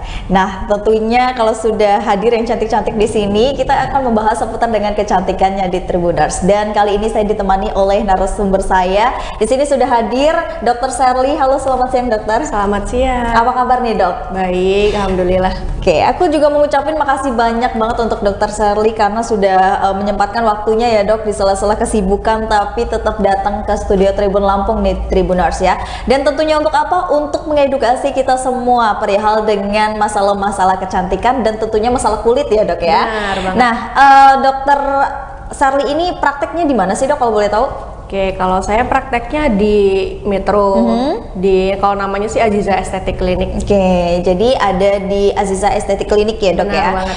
Nah mungkin nanti Tribuners selama kurang lebih 30 menit ke depan kita bersama dengan Dr. Sherly akan membahas permasalahan tentang garis di wajah ya dok ya, Garis dan juga halus garis ya. halus ya Tribuners, dan tentunya kerutan-kerutan yang ada di wajah. Sebenarnya penyebabnya apa sih Tribuners gitu, dan mungkin treatment apa yang bisa kita ambil gitu untuk bisa mengatasi hal ini.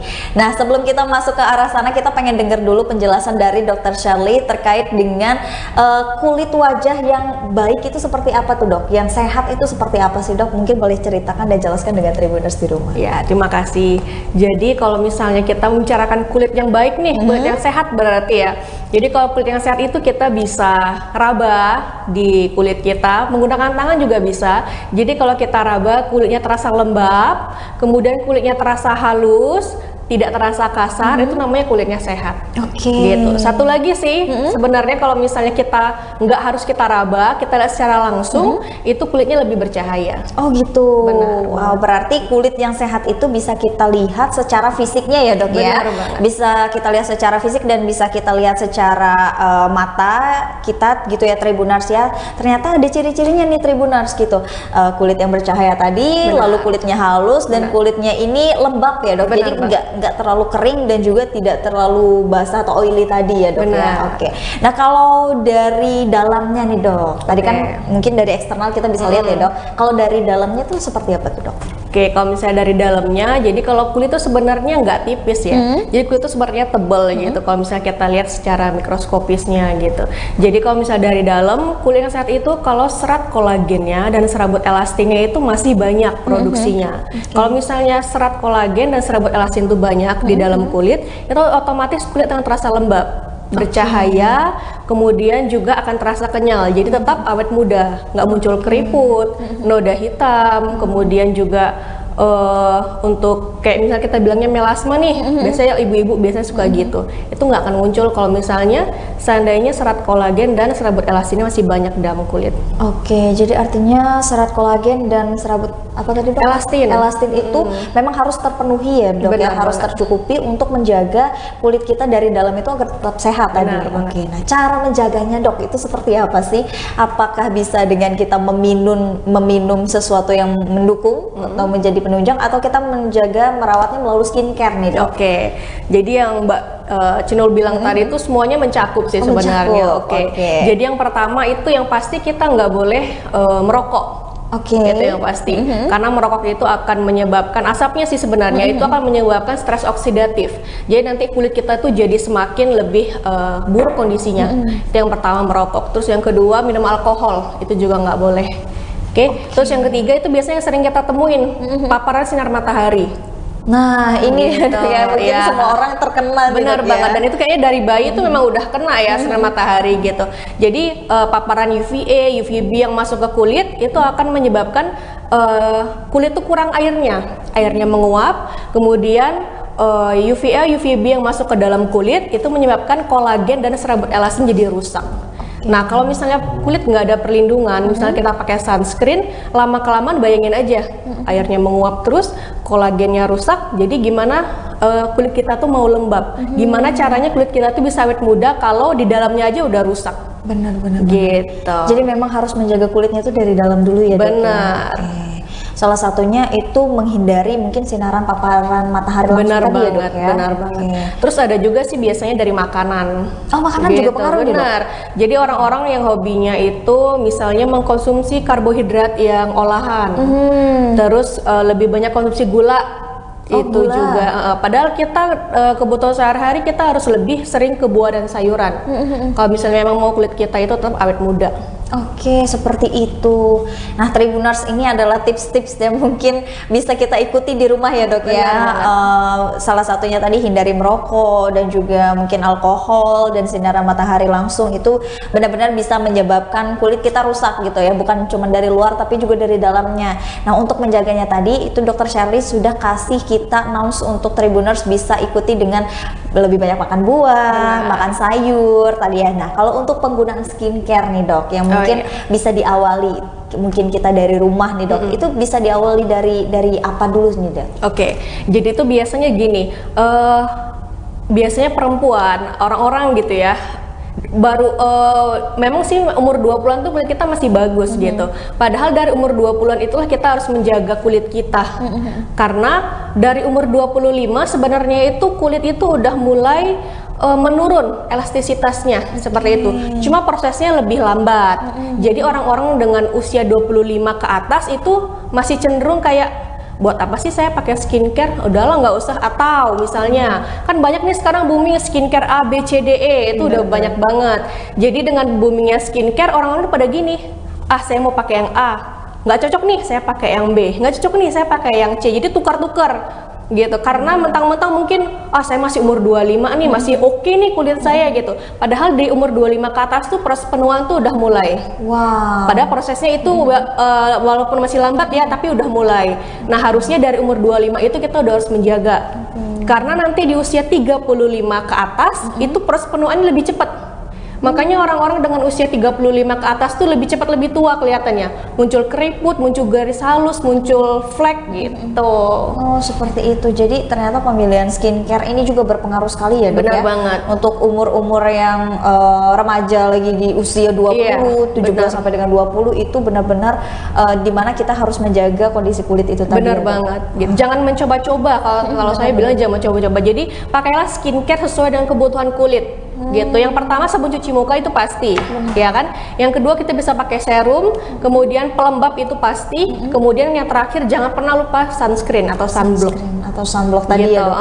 Cuma kalau misalnya bahan apa yang harus kita pakai untuk muka, nah itu yang saya nggak bisa bilang karena masing-masing kondisi itu berbeda. Misalnya yang A nggak bisa pakai ini, yang B bisanya pakai ini gitu. Makanya saya bilang jangan pernah mencoba-coba skincare, apalagi sekarang udah banyak banget bertebaran. Benar. Apalagi untuk mencoba-coba skincare cuman karena booming tadi ya, Dok. Iya, ya. benar banget. Tapi tidak memperhatikan kondisi dan kebutuhan kulit. Nah, itu bahaya banget Tribuners. Karena yang Dokter Sherly bilang tadi, Dokter Sherly sharing sama kita tadi, bahwasanya di umur 25 itu sudah mulai mengalami penuaan.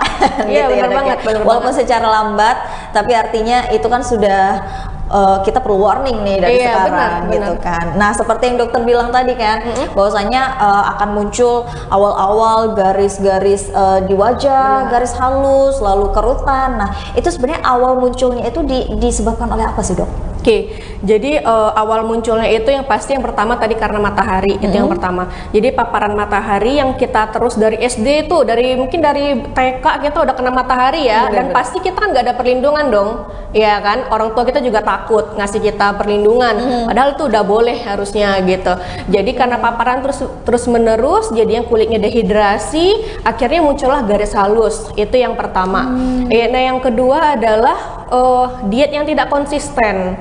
Jadi misalnya waktu kecil nih gendut, terus dia mau kurus dong. Nah, diet nih udah kurus, terus makan lagi gendut lagi, nanti kurus lagi, nanti gendut lagi. Jadi kulitnya tuh udah melar kayak gini, terus kecil, melar, kecil. Jadi kulitnya tuh nggak elastis lagi, nggak kenceng lagi. Itu yang kedua. Terus yang ketiga itu bisa kurang minum. Jadi memang menyebabkan juga nih ya, Dok? Iya benar, dehidrasi. Jadi kurang minum, jadi air di kulit juga berkurang. Kemudian ini juga bisa terjadi karena ekspresi yang berlebihan. Terkadang misalnya harusnya kalau misalnya kita ketawa bisa dong, kita ketawa cuma gini doang gitu ya, senyum atau apa gitu. Cuma ada yang beberapa yang berlebihan, jadi menyebabkan misalnya dahinya berkerut. Gitu, terus matanya jadi menyipit gini, ketawa kan. Terus waktu ketawa rahangnya jadi lebih terbuka, jadinya muncul kerutan di sini. Gitu. Jadi memang banyak faktor juga ya, Dok, ya, yang menyebabkan gitu. Mungkin itu tadi beberapa faktor eksternal yang bisa dokter sebutkan ya. Salah satunya itu tadi Tribuners ada kurang minum tadi. Nah, ini mungkin pelajaran untuk saya juga nih, Dok ya. Itu karena telat banget dan memang kurang banget minum, dan ternyata itu bisa menyebabkan kondisi kulit kita itu mengalami dehidrasi ya, Dok. Kalau sudah mengalami dehidrasi atau kehausan tadi, maka akan muncul kerutan-kerutan atau garis halus tadi ya, Dok, di kulit itu. Untuk bisa mencegahnya dong, Dok, boleh kasih tips kita Tribuners di rumah gitu. Gimana sih cara untuk bisa mengatasi garis halus dulu nih, Dok? Jadi sebenarnya kalau misalnya garis halus itu muncul waktu muda ya, gitu. Nanti kalau misalnya udah lama kelamaan konsisten tuh garis halusnya kayak gitu, baru jadinya keriput yang lebih dalam. Itu gitu. Jadi berawal dari garis halus, karena konsisten seperti itu terus berkerut, jadi jadilah keriput yang dalam gitu. Jadi kalau misalnya udah muncul keriput, tambah tua kita kelihatannya. Gitu, Jadi kalau misalnya yang pertama yang pasti banyak minum. Yang kedua kita konsumsi sayur dan buah gitu, terutama yang banyak mengandung antioksidan, misalnya kayak green tea, teh hijau. Terus misalnya kayak alpukat, itu kan bagus. Salmon. Nah, itu kan bagus, makanya sekarang tuh booming DNA salmon. Bener gitu, ya kan. Terus yang ketiga mungkin posisi tidur ya. Posisi tidur mempengaruhi. Jadi kalau bisa kita tidur tuh posisinya ya memang agak sulit sih. Cuma posisinya kita harus menghadap ke atas, karena atau misalnya kanan kiri tapi nggak nimpa dengan bantal. Gitu. Jadi maksudnya adalah ketika kulit kita nimpa bantal pasti kan ada bentukan kayak ginilah gitu kan. Nah, itu kalau terus menerus nanti jadinya jadi garis halus. Gitu. Dan memang mungkin bantal juga bisa menyebabkan fungal acne itu ya, Dok ya. Iya, itu juga bisa. Benar banget. Apalagi yang nggak pakai jilbab kayak saya misalnya, rambut kotor nggak cuci nih, tidur langsung plek, udah debuan semua bantalnya. Ternyata banyak sekali ya, Dok, faktor-faktor yang memang itu bisa menyebabkan garis halus tadi, Tribuners ya. Nah, kalau boleh tahu, Dok, garis halus yang di wajah kita ini itu letaknya ada di posisi mana aja nih, Dok? Jadi kalau misalnya garis halus itu letaknya sebenarnya di tempat yang ada ekspresi. Gitu. Misalnya Iya, bisa. Di satu muka ini bisa. Di dahi bisa, di dahi, kemudian di tengah ini, kalau kita menyilingkan dahi kan bisa. Kemudian di sudut mata biasanya karena senyum, kemudian di garis ini juga bisa, gitu. Itu kebanyakannya sih di situ. Jadi di tempat-tempat yang memang ada ototnya yang untuk kita berekspresi. Oke, seperti itu. Pantasan mungkin orang banyak sekali berlomba-lomba treatment untuk menghilangkan garis halus, terutama di sini ya dok ya? Iya, benar banget. Karena mungkin ini juga faktor penentu usia seseorang, bisa kelihatan muda atau lebih dewasa gitu ya dok? Benar. Oke. Jadi kalau misalnya kita baru umur 30 tapi udah kerutannya, pasti kita dibilangnya umur 40. Tapi kalau misalnya kita umur 45 nih gitu kan, tapi kita nggak ada kerutannya sama sekali, pasti orang nggak bisa nebak, pasti dikiranya kita umur 30-an. Itu yang sulitnya ya dok. Iya, benar. Waduh Tribuners, ini tips ini luar biasa sekali Tribuners ya, obrolan hari ini. Jadi memang dari kita mungkin banyak nih dok yang menyepelekan masih garis halus doang nih mungkin ya, masih kerutan nih gitu kan ya. Ternyata hal sepele seperti itu, ternyata kondisi kulit kita itu bukan hanya soal akne aja dok ya, yang menjadi ketakutan. Ternyata memang garis halus ini juga perlu menjadi ketakutan dan kewaspadaan untuk kita Tribuners untuk menjaga kulit kita. Nah, dengan cara tadi yang Dr. Shirley bilang, itu harus banyak banget kita minum air dan juga mungkin konsumsi buah-buahan dan sayur tadi ya dok ya, itu menjadi faktor penentu. Nah, kalau untuk keriput nih dok, keriput ini garis halus ini dia rentan usianya mulai dari umur berapa sampai berapa nih dok? Oke, jadi kalau misalnya untuk garis halus ini dia rentangnya tuh di usia 25 ke atas. 25 sudah mulai dok? Sudah ada. Kadang di klinik saya itu sudah ada yang ada keriputnya, bukan garis halus lagi loh ini ya. Umur 25 itu saya nemu udah ada keriputnya di bagian dahi dan di bagian tengah dahi. Walaupun dia belum permanen, masih bisa balik lagi gitu, tapi udah muncul keriput. Nah, keriput yang di dahi yang dokter maksud itu benar-benar keriput, benar-benar kerutan. Oke, itu hanya kalau dia berekspresi saja atau dia diem aja udah kelihatan tuh dok? Ada yang berekspresi, ada yang udah masih diem aja udah mulai muncul di sini. Gitu, walaupun masih halus banget. Gitu. Oke. Dan itu mungkin bisa menjadi kewaspadaan kita ya dok ya, untuk menjaga kulit. Oke. Berarti memang faktor usia itu bisa muncul dari 25 sampai ke atas. Iya benar. Tapi ada kemungkinan nggak dok untuk di bawah 25 tuh bisa terkena garis halus dan keriput ini?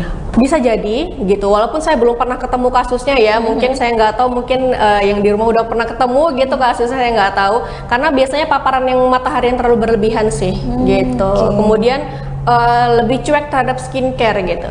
Jadi tergantung tuh gini loh Mbak Cenul. Misalnya nih ada yang A nih, cocok nih misalnya treatment skincare-nya pakai yang ini gitu. Tapi mungkin 1 tahun dia pakai oke-oke aja mukanya. Bosan manusia dong ya, bosan gitu. Jadi ketika dia bosan, tahun kedua dia ganti. Nah, kadang yang kayak gitu yang bisa ngebuat malah bermasalah kulitnya. Oke, jadi ternyata pergantian skincare juga mempengaruhi nih. Iya benar, kan kita nggak tahu kandungannya apa gitu kan. Jadi mungkin saran dokter apa nih, kalau sudah cocok dengan satu skincare, udah itu aja? Kalau udah cocok dengan satu skincare, udah itu aja, lanjutin aja gitu. Jangan tukar-tukar gitu. Ataupun kalau misalnya mau ditukar, coba dikonsultasikan dengan dokternya. Jangan kita beli yang sembarangan bebas gitu ya. Benar. Nah dok, karena kan mungkin Tribuners di rumah ini masih ada yang remaja dan juga mungkin ada yang di atas 30-an nih dok ya, dan butuh solusi mungkin dari Dr. Shirley. Gimana sih solusi mungkin Dr. Shirley bisa kasih untuk Tribuners di rumah, untuk mereka tuh yang masih males skincarean tapi pengen kulitnya tuh bagus tuh dok? Mungkin bisa aplikasi apa yang bisa mereka pakai di rumah tuh dok? Jadi kalau misalnya sebenarnya kalau misalnya untuk pakai yang skincare di rumah itu cukup kalau misalnya mager banget nih, misalnya orang tuh merasa gini, pagi aduh masa sampai 4 rangkaian gitu kan. Bener. Jadi kalau misalnya memang males-malesnya banget, yang penting pelembab nggak ketinggalan sama sunscreen, udah itu yang aja. Yang paling penting berarti pelembab dan sunscreen di pagi hari, udah. Kalau misalnya embel-embel lainnya males banget gitu ya, itu yang nggak boleh ketinggalan. Berarti udah nih Tribuners ya, udah poin 2 doang nih, masa masih males ya? Masa masih males ya kan? Kalau pelembab dan juga sunscreen itu, kalau pelembab memang itu dibutuhkan banget ya dok, makanan kulit untuk sih ya, nutrisi. Oke. Dan kalau sunscreen itu bisa dibilang dia apa ya, mencegah paparan sinar matahari ya. Benar, jadi harus ada nutrisinya dan juga harus ada yang mencegah. Jadi Tribuners kalau memang belum sempat atau mager banget nih ya untuk skincarean dan juga pergi ke klinik kecantikan ataupun treatment, itu bisa menggunakan 2 langkah ini tadi. Jadi jangan lupa pakai pelembab dan juga pakai sunscreen ya. Benar. Nah Dok, kalau untuk kerutan nih Dok, kalau kerutan itu kan memang identik dengan orang yang mungkin sudah usianya sudah lanjut gitu ya Dok ya. Nah biasanya kalau kerutan ini apakah dia bisa tumbuh di usia 25-an juga ya tadi? Bisa? Nah, itu jadi sebenarnya kerutan itu adalah awal mula dari garis halus gitu. Jadi garis halus yang terus menerus terjadi seperti itu, kalau misalnya kita nggak berubah atau kita nggak mencegahnya untuk menjadi kerutan, nanti lama-lama jadi kerutan.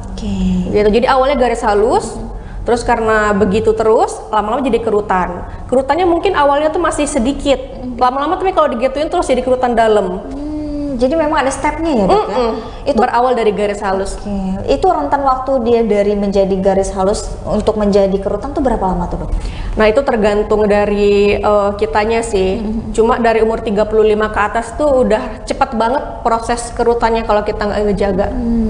Gitu. Berarti itu salah satu faktornya tadi karena mungkin dehidrasi kulit tadi ya Dok ya? Iya benar banget. Dan juga banyak faktornya tadi ya Tribuners yang udah disebutin, mungkin posisi tidur gitu kan ya, kena sinar paparan matahari dan lain sebagainya. Oke.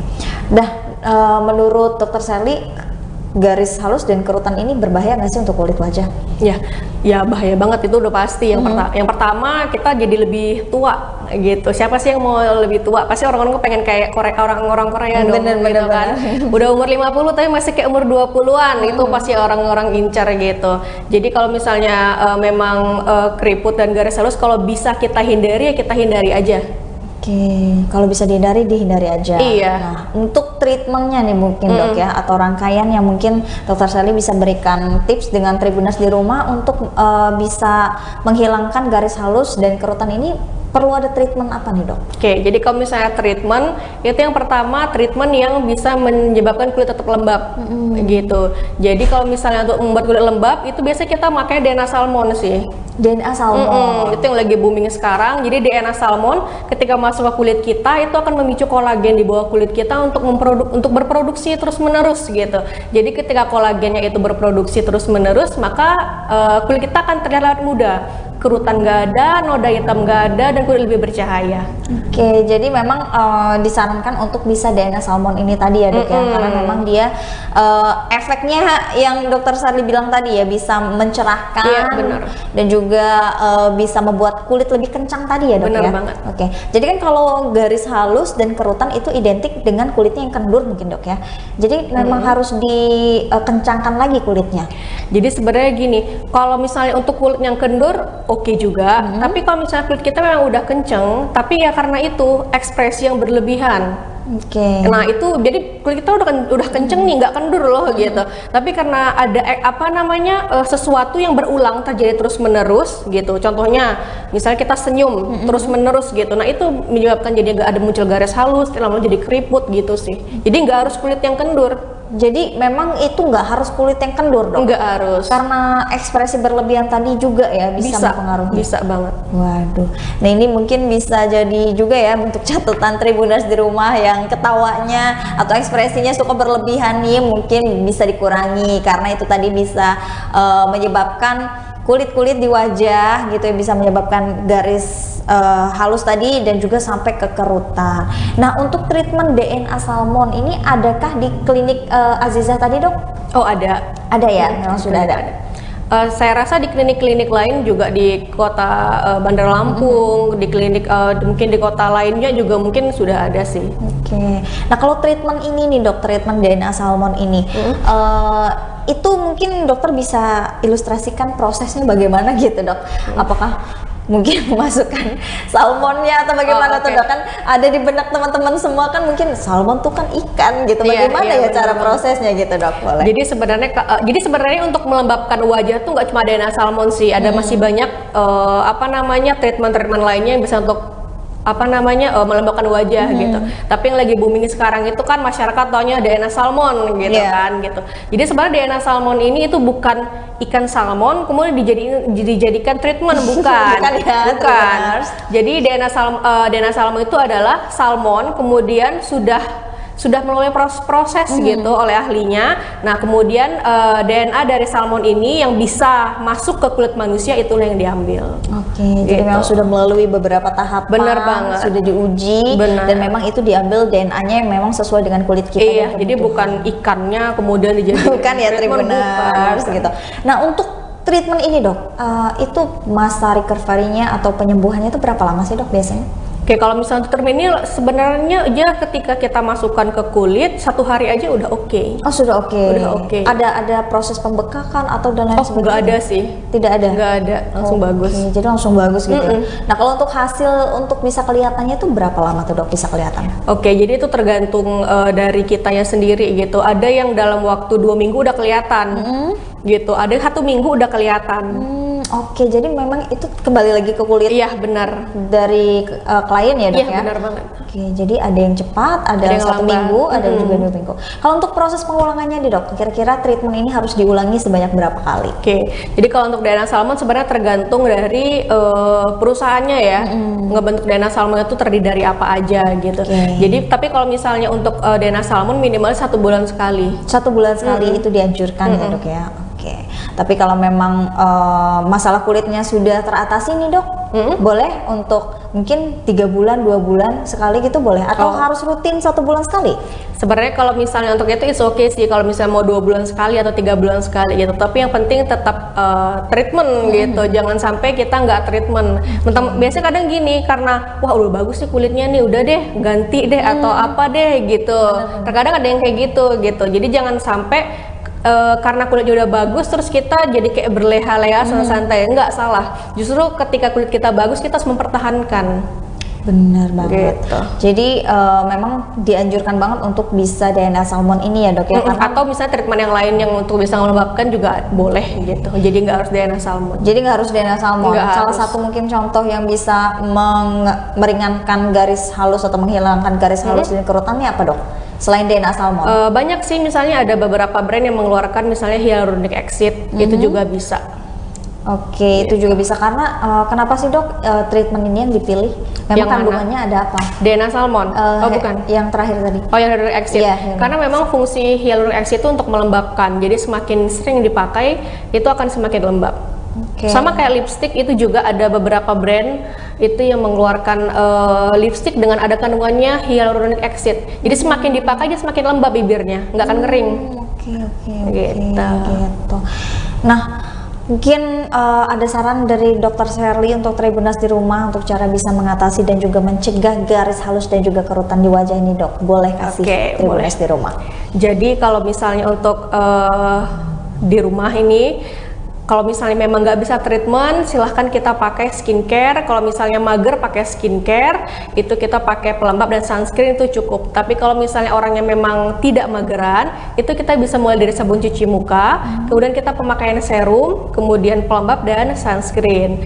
Nah, selain untuk pemakaian skincare, kita juga bisa cegah dengan makan makanan yang sehat, kemudian minum air putih yang banyak, kurangi makan karbohidrat yang olahan dan gula, kemudian tidur yang cukup, tidak merokok dan tidak minum alkohol.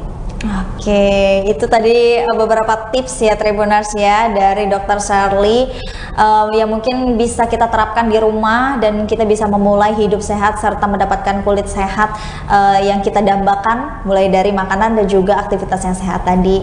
Oke, Dr. Sherly, terima kasih banyak sekali sudah mampir ke studio Tribun Lampung, sudah mengedukasi Tribuners di rumah ya dalam tayangan kita Bincang Kecantikan ini. Luar biasa sekali Tribuners, banyak sekali ilmu yang bisa kita dapatkan dari Dr. Sherly. Salah satunya itu untuk bagaimana sih cara kita mencegah ya garis halus dan juga kerutan di wajah nih. Ternyata banyak sekali faktor yang sudah dijelaskan oleh Dr. Sherly, baik eksternal, internal maupun solusi yang sudah diberikan oleh Dr. Sherly tadi. Dan Tribuners, terima kasih juga sudah menyaksikan tayangan Bincang Kecantikan bersama dengan saya Kusnula Syaifah di sini. Pamit undur diri. Terima kasih dan sampai jumpa.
Halo, selamat malam Tribuners. Jumpa lagi bersama dengan saya Kusnul Asyaifa dalam tayangan berita terkini Lampung. Kami akan menyajikan informasi yang menarik dan terupdate seputar wilayah Lampung. Dan inilah berita terkini selengkapnya. Berita pertama, listrik rumah menunggak, pria di Bandar Lampung diduga menjadi korban penganiayaan. Seorang pria di Bandar Lampung diduga menjadi korban penganiayaan oknum pegawai perusahaan listrik negara PLN. Peristiwa ini diduga penganiayaan tersebut terjadi di kediaman korban yang bernama Sanggana Wijaya di Jalan Purnawirawan Gang Swadaya 6, nomor 72 Gunung Terang, Bandar Lampung pada Kamis 22 Desember 2022 lalu. Menurut korban, peristiwa penganiayaan bermula dari permasalahan tunggakan pembayaran listrik di rumahnya. Ia menjelaskan jika listrik di rumahnya menunggak selama 1 bulan yakni Rp397.000. Ditambah denda menjadi Rp403.134. Sanggana pada Senin 26 Desember 2022 mengatakan, awalnya ada 4 orang yang datang mengendarai mobil, lalu ia turun 2 orang mengatasnamakan tim pemutusan dari PLN. Menurut Sangga, pada hari ini ada 2 yang mengantar surat peringatan, lalu sore lagi datang dan mau langsung memutus sambungan listrik. Sangga menjelaskan awalnya ia di dalam rumah, tetapi pelaku berteriak-teriak, lalu dia meminta adiknya untuk keluar dan bilang kalau listrik mau dibayar. Kemudian menurut Sangga, oknum tersebut tak percaya dan berteriak dengan melontarkan kata-kata kasar. Ia mengaku sempat meminta sabar karena proses dibayarkan dan tinggal menunggu konfirmasi dari aplikasi Dana, sehingga ia tinggal masuk dalam rumahnya. Beberapa menit kemudian, oknum tersebut kembali teriak memanggil korban. Selanjutnya korban dan mengatakan kalau listrik sudah dibayar, sembari menunjukkan bukti pembayaran di aplikasi ponselnya. Tapi oknum tak percaya dan mencoba menerobos masuk perkarangan rumah. Lalu Sangga bilang ke oknum ia masuk ke rumah nanti akan diteriaki maling. Namun oknum tersebut tak peduli dan tetap memaksa memutus sambungan listrik. Kemudian pelaku pun naik pagar rumah korban untuk memutus sambungan PLN dan sambil mengatakan terserah mau bilang atau mau diteriaki maling. Karena tak terima, pelaku turun dari pagar dan memukul korban di bagian pipi. Lalu oknum menarik tangan Sangga dan ia dipukul pakai tang 2 kali hingga tersungkur dan pelaku kemudian berkali-kali memukul kepalanya. Akibat kejadian tersebut, korban mengalami luka sobek di bagian kepala dan memar di bagian punggung dan kaki. Selanjutnya korban melaporkan perbuatan pelaku ke Mapolresta Bandar Lampung.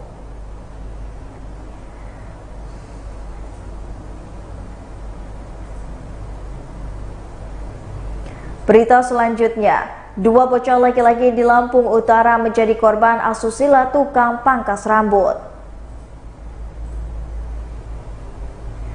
Tukang pangkas rambut di Lampung Utara ditangkap polisi karena diduga melakukan tindak asusila terhadap 2 bocah laki-laki.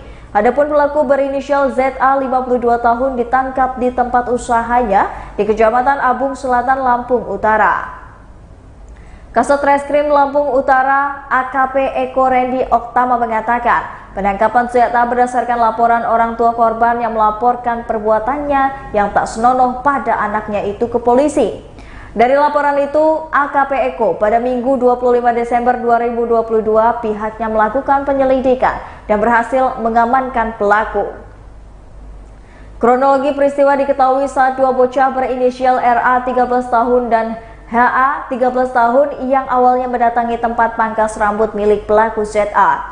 Setelah cukur rambut, pelaku menawari korban RA untuk perawatan wajah dan kemudian diajak korban masuk ke dalam kamar. Di kamar kemudian korban matanya ditutup menggunakan tisu dan kemudian pelaku berbuat tak senonoh pada korban. Usai melancarkan aksinya pada korban RA, pelaku mendekati korban kedua yakni HA dengan modus yang sama yakni menawarkan perawatan wajah. Kemudian korban keduanya juga diajak masuk ke dalam kamar dengan kemudian pelaku berbuat asusila pada korban. Usai melancarkan aksi keduanya, pelaku menyuruh korban HA keluar kamar sembari berujar agar tidak bercerita dengan siapapun. Namun korban RA menjelaskan dan menceritakan peristiwa yang dialaminya kepada kedua orang tuanya. Sehingga kedua orang tua korban RA dan HA mendatangi pelaku untuk menanyakan kebenaran cerita anak-anaknya dan langsung menghubungi kepala desa setempat. Kasat Reskrim menambahkan atas perbuatannya pelaku dijerat pasal pencabulan anak di bawah umur sebagaimana dimaksudkan dalam pasal 82 Undang-Undang Nomor 23 Tahun 2002 tentang perlindungan anak dan ancaman kurungan penjara kurang lebih 7 tahun.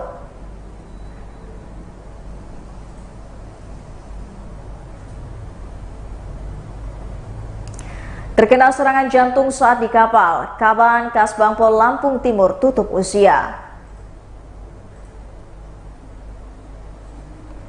Kabar duka menyelimuti pemerintah Kabupaten Lampung Timur karena Kepala Badan atau Kaban Kesatuan Bangsa dan Politik atau Kesbangpol Kabupaten Lampung Timur, Darmuji, tutup usia di usia 57 tahun. Darmuji meninggal saat di perjalanan dari Jakarta menuju Lampung menggunakan jalur laut di atas KMP Sebuku saat pelayaran dari Pelabuhan Merak, Banten dan Pelabuhan Bakauheni, Lampung Selatan pada Minggu 25 Desember 2022 pukul 6 sore. Sekretaris Kesbangpol Kabupaten Lampung Timur Rafian Hadi saat dikonfirmasi Senin 26 Desember 2022 membenarkan kabar meninggalnya Kaban Kesbangpol Lampung Timur tersebut. Rafian mengungkapkan Darmuji sebelumnya menjalankan tugas Kementerian Dalam Negeri di Jakarta dan melanjutkannya ke Bandung untuk keperluan anaknya. Lalu di tengah perjalanan menggunakan jalur laut sekitar jam 6 sore, Darmuji terkena serangan jantung.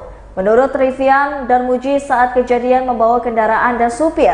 Ia mengatakan jenazah kini sudah dimakamkan di pemakaman 22 Kelurahan Hadimulyo Timur, Metro Pusat, Kota Metro.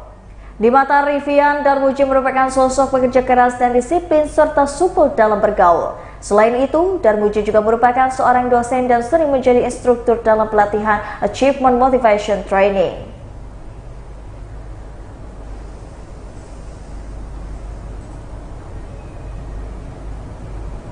Berita selanjutnya, kawanan gajah liar kembali masuk area perkebunan warga di Lampung Timur.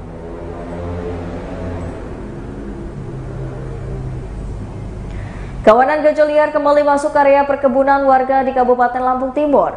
Menurut informasi warga desa Taman Fajar, Kecamatan Purbolinggo, Lampung Timur, kawasan gajah liar saat ini seringkali masuk ke wilayah perkebunan warga. Terakhir kali, kawanan gajah liar masuk ke dalam perkebunan warga sekitar pukul jam 6 sore. Pada Sabtu 24 Desember 2022 lalu, dari pantauan Tribun Lampung, jarak wilayah hutan kawasan Taman Nasional Waikambas ke area perkebunan warga di desa Taman Fajar, Kecamatan Purbolinggo sekitar 3 km. Salah seorang warga desa Taman Fajar, Mulyat 65 tahun yang juga memiliki perkebunan jagung membenarkan hal tersebut. Saat diwawancarai pada Minggu 25 Desember 2022 kemarin, ia menjelaskan kawanan gajah liar acap kali masuk ke area perkebunan jagung milik warga. Menurutnya para gajah liar ini muncul tiap sore setelah maghrib. Ia mengungkapkan jumlah gajah liar yang masuk ke perkebunan warga mencapai 15 ekor. Namun jumlahnya sendiri saat datang tidak menentu, kadang 6 dan juga kadang 15 ekor. Akibat jagung yang sudah berumur 2 bulan lebih sebentar lagi akan panen, rusak diinjak-injak gajah. Ia juga mengatakan di area kebunnya belum diberikan tanggul sehingga gajah bisa keluar masuk. Pihaknya berharap agar pihak terkait dapat menyelesaikan permasalahan tersebut.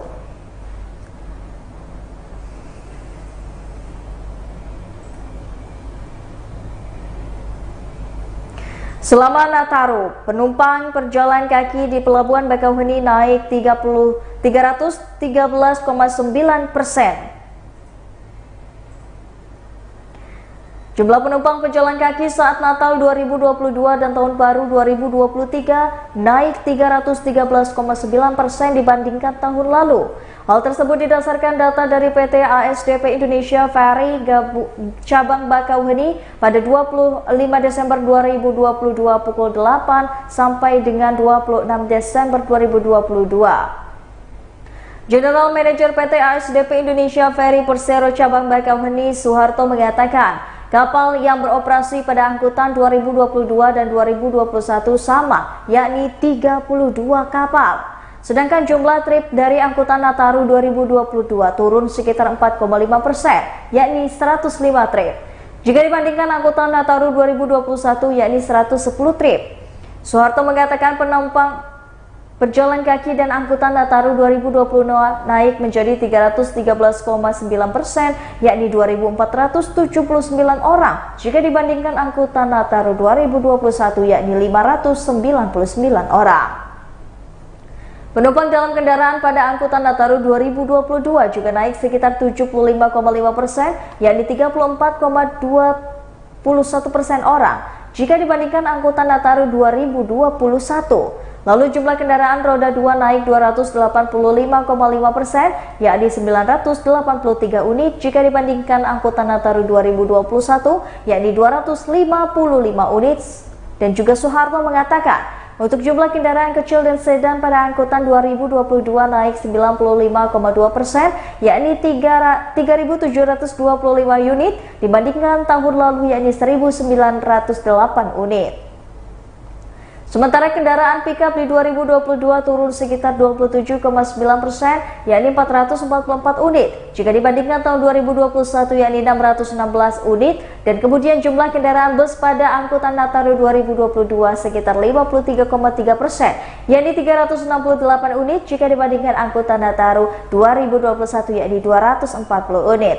Terakhir adalah kendaraan truk pada angkutan Nataru 2022 naik menjadi 32,4%, yakni 3.807 unit jika dibandingkan Nataru 2021, yakni 2.331 unit.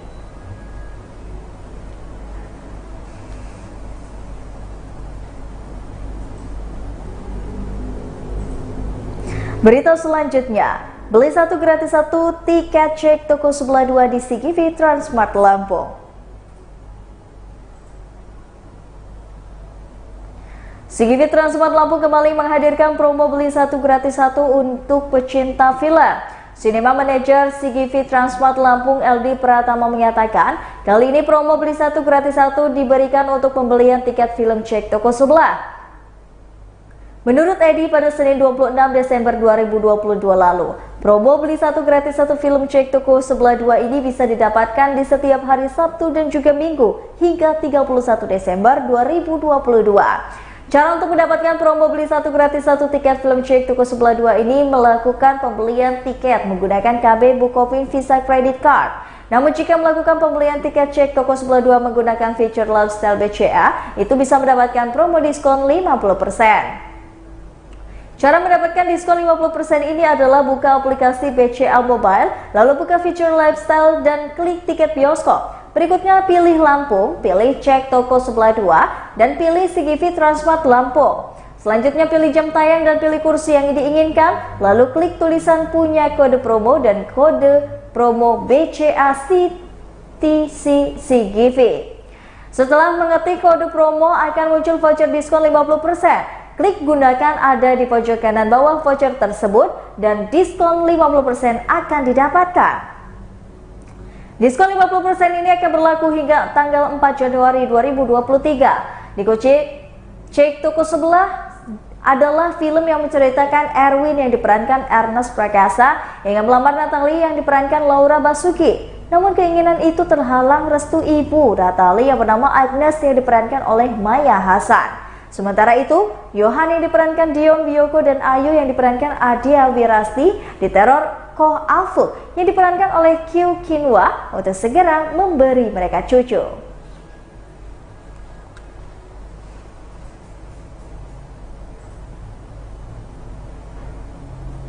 Baiklah Tribuners, itulah tadi berita terkini Lampung bersama dengan saya Kusnula Syaifah. Jangan lupa untuk terus saksikan video selengkapnya di YouTube Tribun Lampung News Video, Facebook Tribun Lampung, Instagram Tribun Lampung, dan juga TikTok Tribun Lampung untuk bisa mendapatkan informasi ter-up-to-date lainnya. Selamat malam dan sampai jumpa.